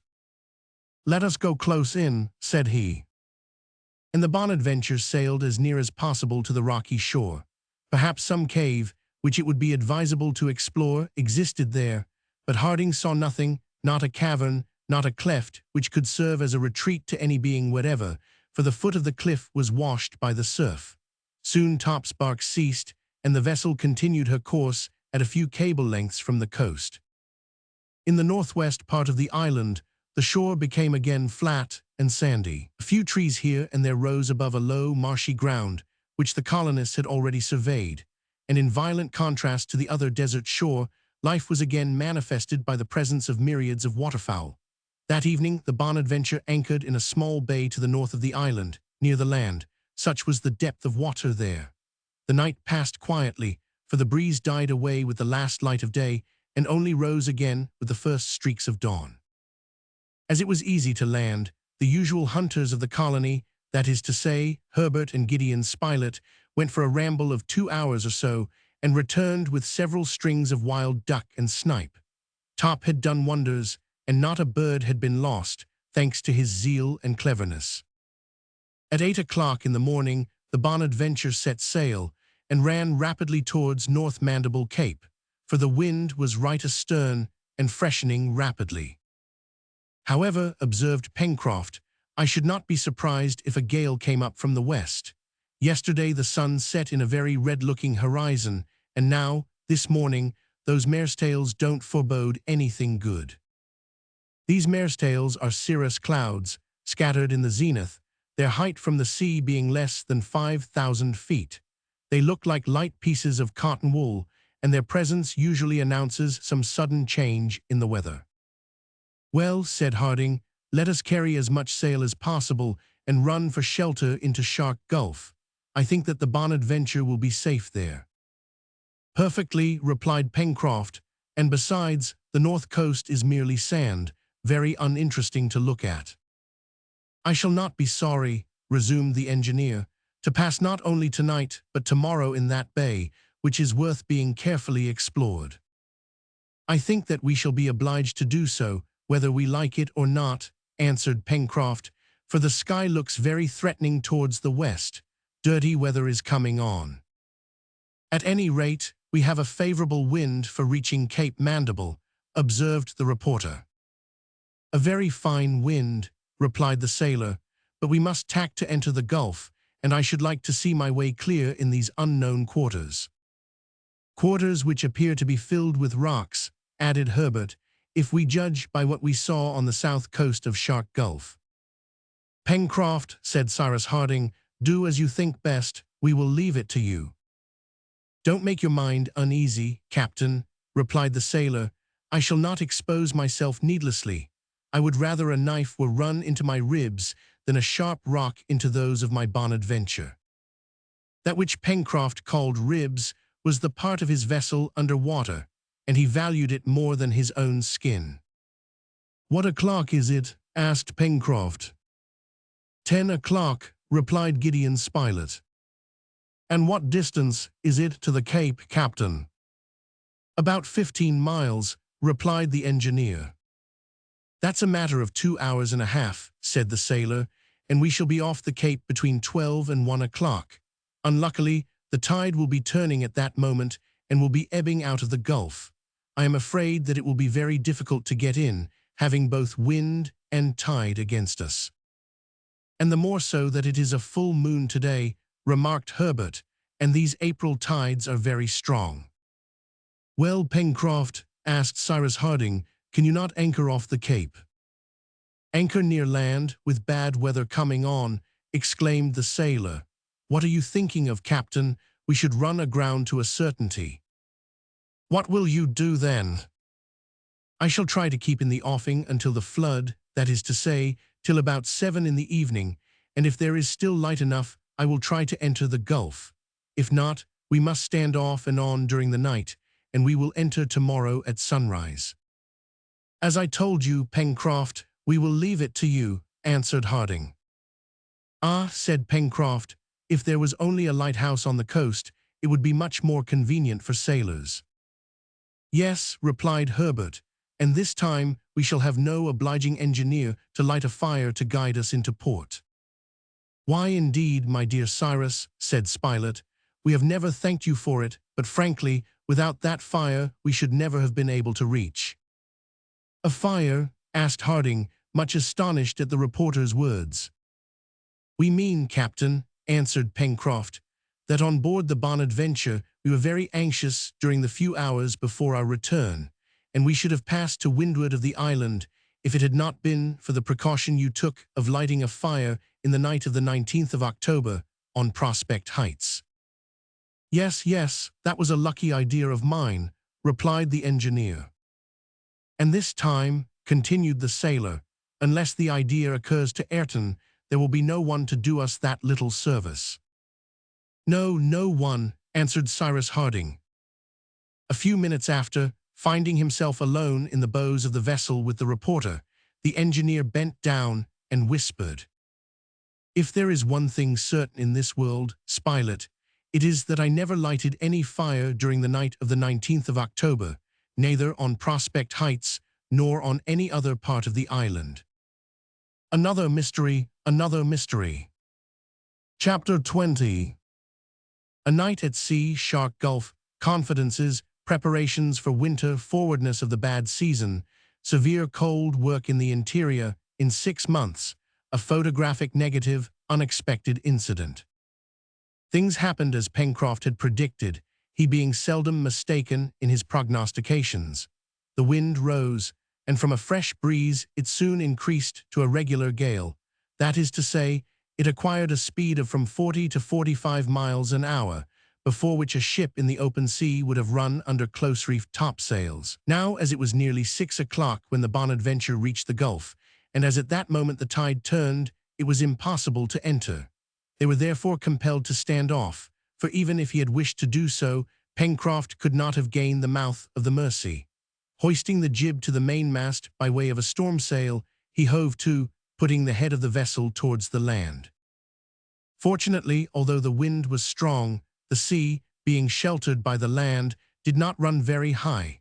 They had then little to fear from the waves, which always endanger small craft. The Bonadventure would doubtlessly not have capsized, for she was well ballasted, but enormous masses of water falling on the deck might injure her if her timbers could not sustain them. Pencroft, as a good sailor, was prepared for anything. Certainly, he had great confidence in his vessel, but nevertheless, he awaited the return of day with some anxiety. During the night, Cyrus Harding and Gideon Spilett had no opportunity for talking together, and yet the words pronounced in the reporter's ear by the engineer were well worth being discussed, together with the mysterious influence which appeared to reign over Lincoln Island. Gideon Spilett did not cease from pondering over this new and inexplicable incident, the appearance of a fire on the coast of the island. The fire had actually been seen. His companions, Herbert and Pencroft, had seen it with him. Fire had served to signalize the position of the island during that dark night, and they had not doubted that it was lighted by the engineer's hand. And here was Cyrus Harding expressly declaring that he had never done anything of the sort. Spilett resolved to recur to this incident as soon as the Bonadventure returned, and to urge Cyrus Harding to acquaint their companions with these strange facts. Perhaps it would be decided to make in common a complete investigation of every part of Lincoln Island. However that might be, on this evening no fire was lighted on these yet unknown shores, which formed the entrance to the Gulf, and the little vessel stood off during the night. When the first streaks of dawn appeared in the western horizon, the wind, which had slightly fallen, shifted 2 points, and enabled Pencroft to enter the narrow gulf with greater ease. Towards 7 o'clock in the morning, the Bonadventure, weathering the North Mandible Cape, entered the strait and glided on to the waters, so strangely enclosed in the frame of lava. "Well," said Pencroft, "this bay would make admirable roads, in which a whole fleet could lie at their ease." "What is especially curious," observed Harding, "is that the gulf has been formed by 2 rivers of lava thrown out by the volcano and accumulated by successive eruptions. The result is that the gulf is completely sheltered on all sides, and I believe that even in the stormiest weather, the sea here must be as calm as a lake." "No doubt," returned the sailor, "since the wind has only that narrow entrance between the 2 capes to get in by, and besides, the North Cape protects that of the south in a way which would make the entrance of gusts very difficult. I declare our Bonadventure could stay here from one end of the year to the other without even dragging at her anchor." "It is rather large for her," observed the reporter. "Well, Mr. Spilett," replied the sailor, "I agree that it is too large for the Bonadventure, but if the fleets of the Union were in want of a harbor in the Pacific, I don't think they would ever find a better place than this." "We are in the Shark's Mouth," remarked Neb, alluding to the form of the gulf. "Right into its mouth, my honest Neb," replied Herbert, "but you are not afraid that it will shut upon us, are you?" "No, Mr. Herbert," answered Neb, "and yet this gulf here doesn't please me much. It has a wicked look." "Hallo!" cried Pencroft, "here is Neb turning up his nose at my gulf, just as I was thinking of presenting it to America." "But at any rate, is the water deep enough?" asked the engineer, for a depth sufficient for the keel of the Bonadventure would not be enough for those of our ironclads. "That is easily found out," replied Pencroft. And the sailor sounded with a long cord, which served him as a lead line, and to which was fastened a lump of iron. This cord measured nearly 50 fathoms, and its entire length was unrolled without finding any bottom. "There," exclaimed Pencroft, "our ironclads can come here after all. They would not run aground." "Indeed," said Gideon Spilett, "this gulf is a regular abyss, but taking into consideration the volcanic origin of the island, it is not astonishing that the sea should offer similar depressions." "One would say, too," observed Herbert, "that these cliffs were perfectly perpendicular, and I believe that at their foot, even with a line 5 or 6 times longer, Pencroft would not find the bottom." "That is all very well," then said the reporter, "but I must point out to Pencroft that his harbor is wanting in one very important respect." "And what is that, Mr. Spilett?" "An opening, a cutting of some sort, to give access to the interior of the island. I do not see a spot on which we could land." And in fact, the steep lava cliffs did not afford a single place suitable for landing. They formed an insuperable barrier, recalling, but with more wildness, the fjords of Norway. The Bonadventure, coasting as close as possible along the cliffs, did not discover even a projection which would allow the passengers to leave the deck. Pencroft consoled himself by saying that with the help of a mine they could soon open out the cliff when that was necessary, and then, as there was evidently nothing to be done in the gulf, he steered his vessel towards the strait and passed out at about 2 o'clock in the afternoon. "Ah," said Neb, uttering a sigh of satisfaction. "One might really say that the honest Negro did not feel at his ease in those enormous jaws." The distance from Mandible Cape to the mouth of the Mersey was not more than 8 miles. The head of the Bonadventure was put towards Granite House, and a fair wind filling her sails, she ran rapidly along the coast. To the enormous lava rocks succeeded soon those capricious sand dunes, among which the engineer had been so singularly recovered, and which seabirds frequented in thousands. About 4 o'clock, Pencroft, leaving the point of the islet on his left, entered the channel which separated it from the coast, and at 5 o'clock the anchor of the Bonadventure was buried in the sand at the mouth of the Mersey. The colonists had been absent 3 days from their dwelling. Ayrton was waiting for them on the beach, and Jup came joyously to meet them, giving vent to deep grunts of satisfaction. A complete exploration of the coast of the island had now been made, and no suspicious appearances had been observed. If any mysterious being resided on it, it could only be under cover of the impenetrable forest of the Serpentine Peninsula, to which the colonists had not yet directed their investigations. Gideon Spilett discussed these things with the engineer, and it was agreed that they should direct the attention of their companions to the strange character of certain incidents which had occurred on the island, and of which the last was the most unaccountable. However, Harding, returning to the fact of a fire having been kindled on the shore by an unknown hand, could not refrain from repeating for the 20th time to the reporter, "But are you quite sure of having seen it? Was it not a partial eruption of the volcano, or perhaps some meteor?" "No, Cyrus," answered the reporter, "it was certainly a fire lighted by the hand of man. Besides, question Pencroft and Herbert. They saw it as I saw it myself, and they will confirm my words." In consequence, therefore, a few days after, on the 25th of April, in the evening, when the settlers were all collected on Prospect Heights, Cyrus Harding began by saying, "My friends, I think it my duty to call your attention to certain incidents which have occurred in the island, on the subject of which I shall be happy to have your advice. These incidents are, so to speak, supernatural." "Supernatural!" exclaimed the sailor, emitting a volume of smoke from his mouth. "Can it be possible that our island is supernatural?" "No, Pencroft, but mysterious, most certainly," replied the engineer, "unless you can explain that which Spilett and I have until now failed to understand." "Speak away, Captain," answered the sailor. "Well, have you understood?" then said the engineer.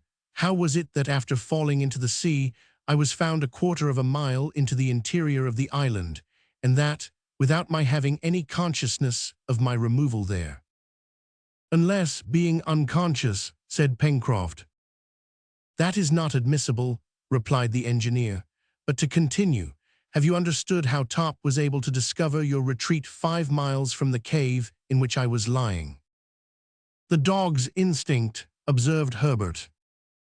"Singular instinct," returned the reporter, "since notwithstanding the storm of rain and wind which was raging during that night, Top arrived at the Chimneys dry and without a speck of mud." "Let us continue," resumed the engineer. "Have you understood how our dog was so strangely thrown up out of the waters of the lake after his struggle with the dugong?" "No, I confess, not at all," replied Pencroft. "And the wound which the dugong had in its side, a wound which seemed to have been made with a sharp instrument, that can't be understood either."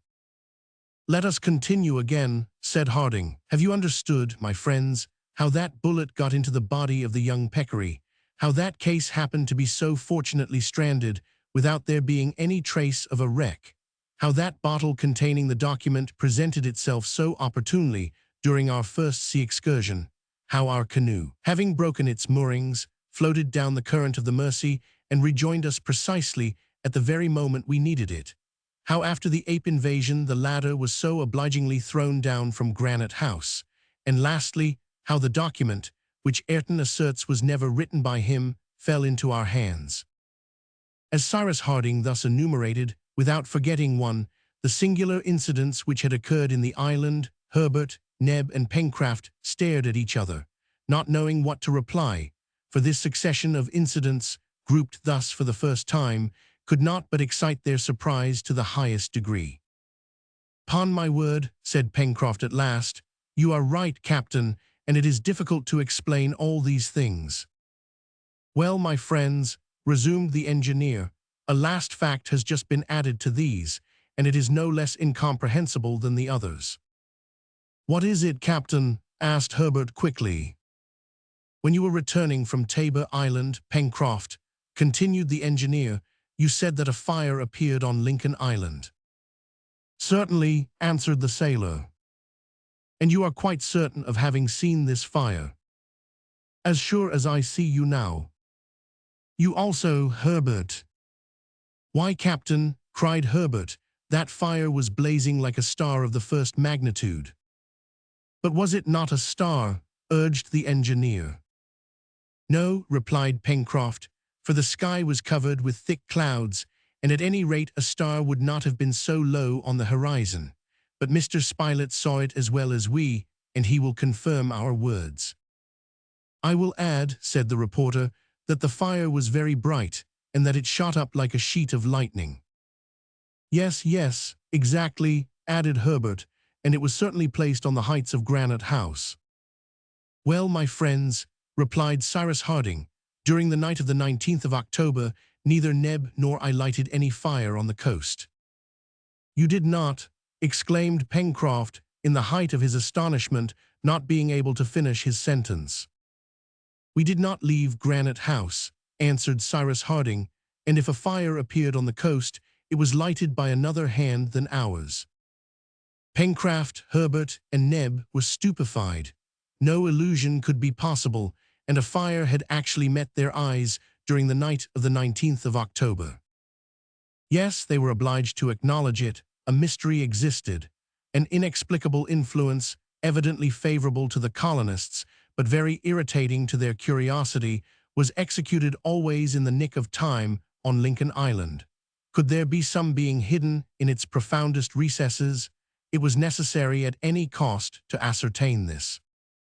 Harding also reminded his companions of the singular behavior of Top and Jup when they prowled round the mouth of the well, which placed Granite House in communication with the sea, and he told them that he had explored the well without discovering anything suspicious. The final resolve taken, in consequence of this conversation, by all the members of the colony was that as soon as the fine season returned, they would thoroughly search the whole of the island. But from that day, Pencroft appeared to be anxious. He felt as if the island which he had made his own personal property belonged to him entirely no longer, and that he shared it with another master, to whom, whether willing or not, he felt subject.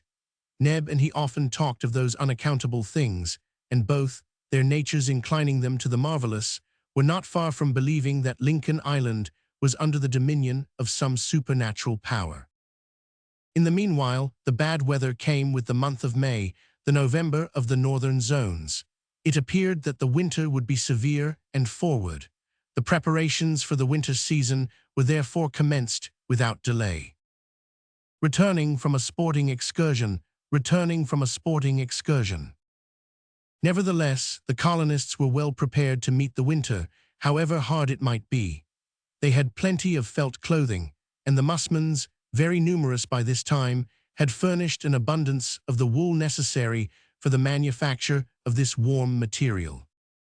It is unnecessary to say that Ayrton had been provided with this comfortable clothing. Cyrus Harding proposed that he should come to spend the bad season with them in Granite House, where he would be better lodged than at the corral, and Ayrton promised to do so as soon as the last work at the corral was finished.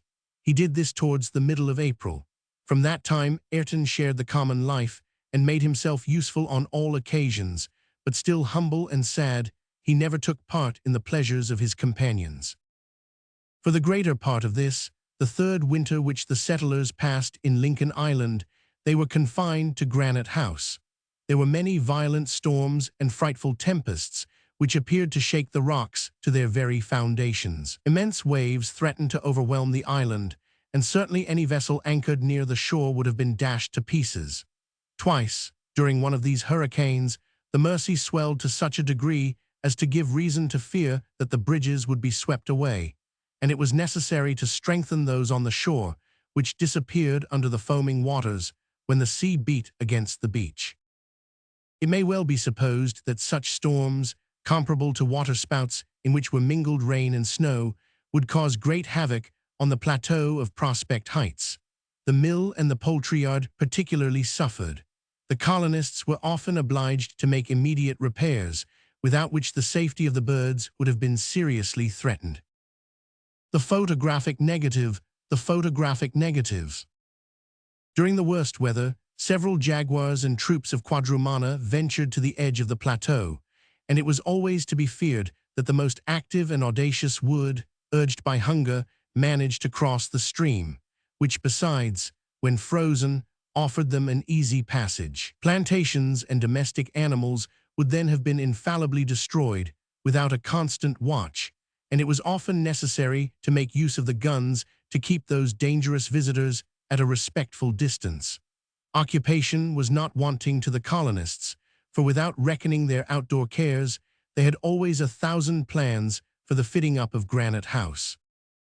They had also some fine sporting excursions, which were made during the frost in the vast Tadorn Marsh.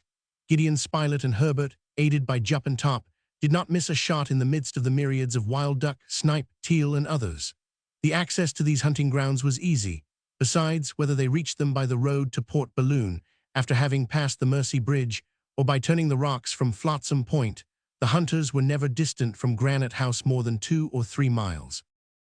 Thus passed the 4 winter months, which were really rigorous, that is to say, June, July, August, and September. But in short, Granite House did not suffer much from the inclemency of the weather, and it was the same with the corral, which, less exposed than the plateau and sheltered partly by Mount Franklin, only received the remains of the hurricanes, already broken by the forests and the high rocks of the shore. The damages there were consequently of small importance, and the activity and skill of Ayrton promptly repaired them, when sometime in October he returned to pass a few days in the corral. During this winter, no fresh inexplicable incident occurred. Nothing strange happened, although Pencroft and Neb were on the watch for the most insignificant facts to which they attached any mysterious cause. Top and Jup themselves no longer growled round the well or gave any signs of uneasiness. It appeared, therefore, as if the series of supernatural incidents was interrupted, although they often talked of them during the evenings in Granite House, and they remained thoroughly resolved that the island should be searched, even in those parts the most difficult to explore. But an event of the highest importance, and of which the consequence might be terrible, momentarily diverted from their projects Cyrus Harding and his companions. It was the month of October. The fine season was swiftly returning. Nature was reviving, and among the evergreen foliage of the coniferae which formed the border of the wood already appeared the young leaves of the banksias, deodars, and other trees. It may be remembered that Gideon Spilett and Herbert had, at different times, taken photographic views of Lincoln Island. Now, on the 17th of this month of October, towards 3 o'clock in the afternoon, Herbert, enticed by the charms of the sky, thought of reproducing Union Bay, which was opposite to Prospect Heights, from Cape Mandible to Claw Cape. The horizon was beautifully clear, and the sea, undulating under a soft breeze, was as calm as the waters of a lake, sparkling here and there under the sun's rays. The apparatus had been placed at one of the windows of the dining room at Granite House, and consequently overlooked the shore and the bay. Herbert proceeded as he was accustomed to do, and the negative obtained, he went away to fix it by means of the chemicals deposited in a dark nook of Granite House. Returning to the bright light and examining it well, Herbert perceived on his negative an almost imperceptible little spot on the sea horizon. He endeavored to make it disappear by reiterated washing, but could not accomplish it. "It is a flaw in the glass," he thought. And then he had the curiosity to examine this flaw with a strong magnifier, which he unscrewed from one of the telescopes. But he had scarcely looked at it when he uttered a cry, and the glass almost fell from his hands. Immediately running to the room in which Cyrus Harding then was, he extended the negative and magnifier towards the engineer, pointing out the little spot. Harding examined it, Then seizing his telescope, he rushed to the window. The telescope, after having slowly swept the horizon, at last stopped on the looked-for spot, and Cyrus Harding, lowering it, pronounced one word only. "A vessel!" And in fact, a vessel was in sight off Lincoln Island. The Temple Press, Printers, Letchworth.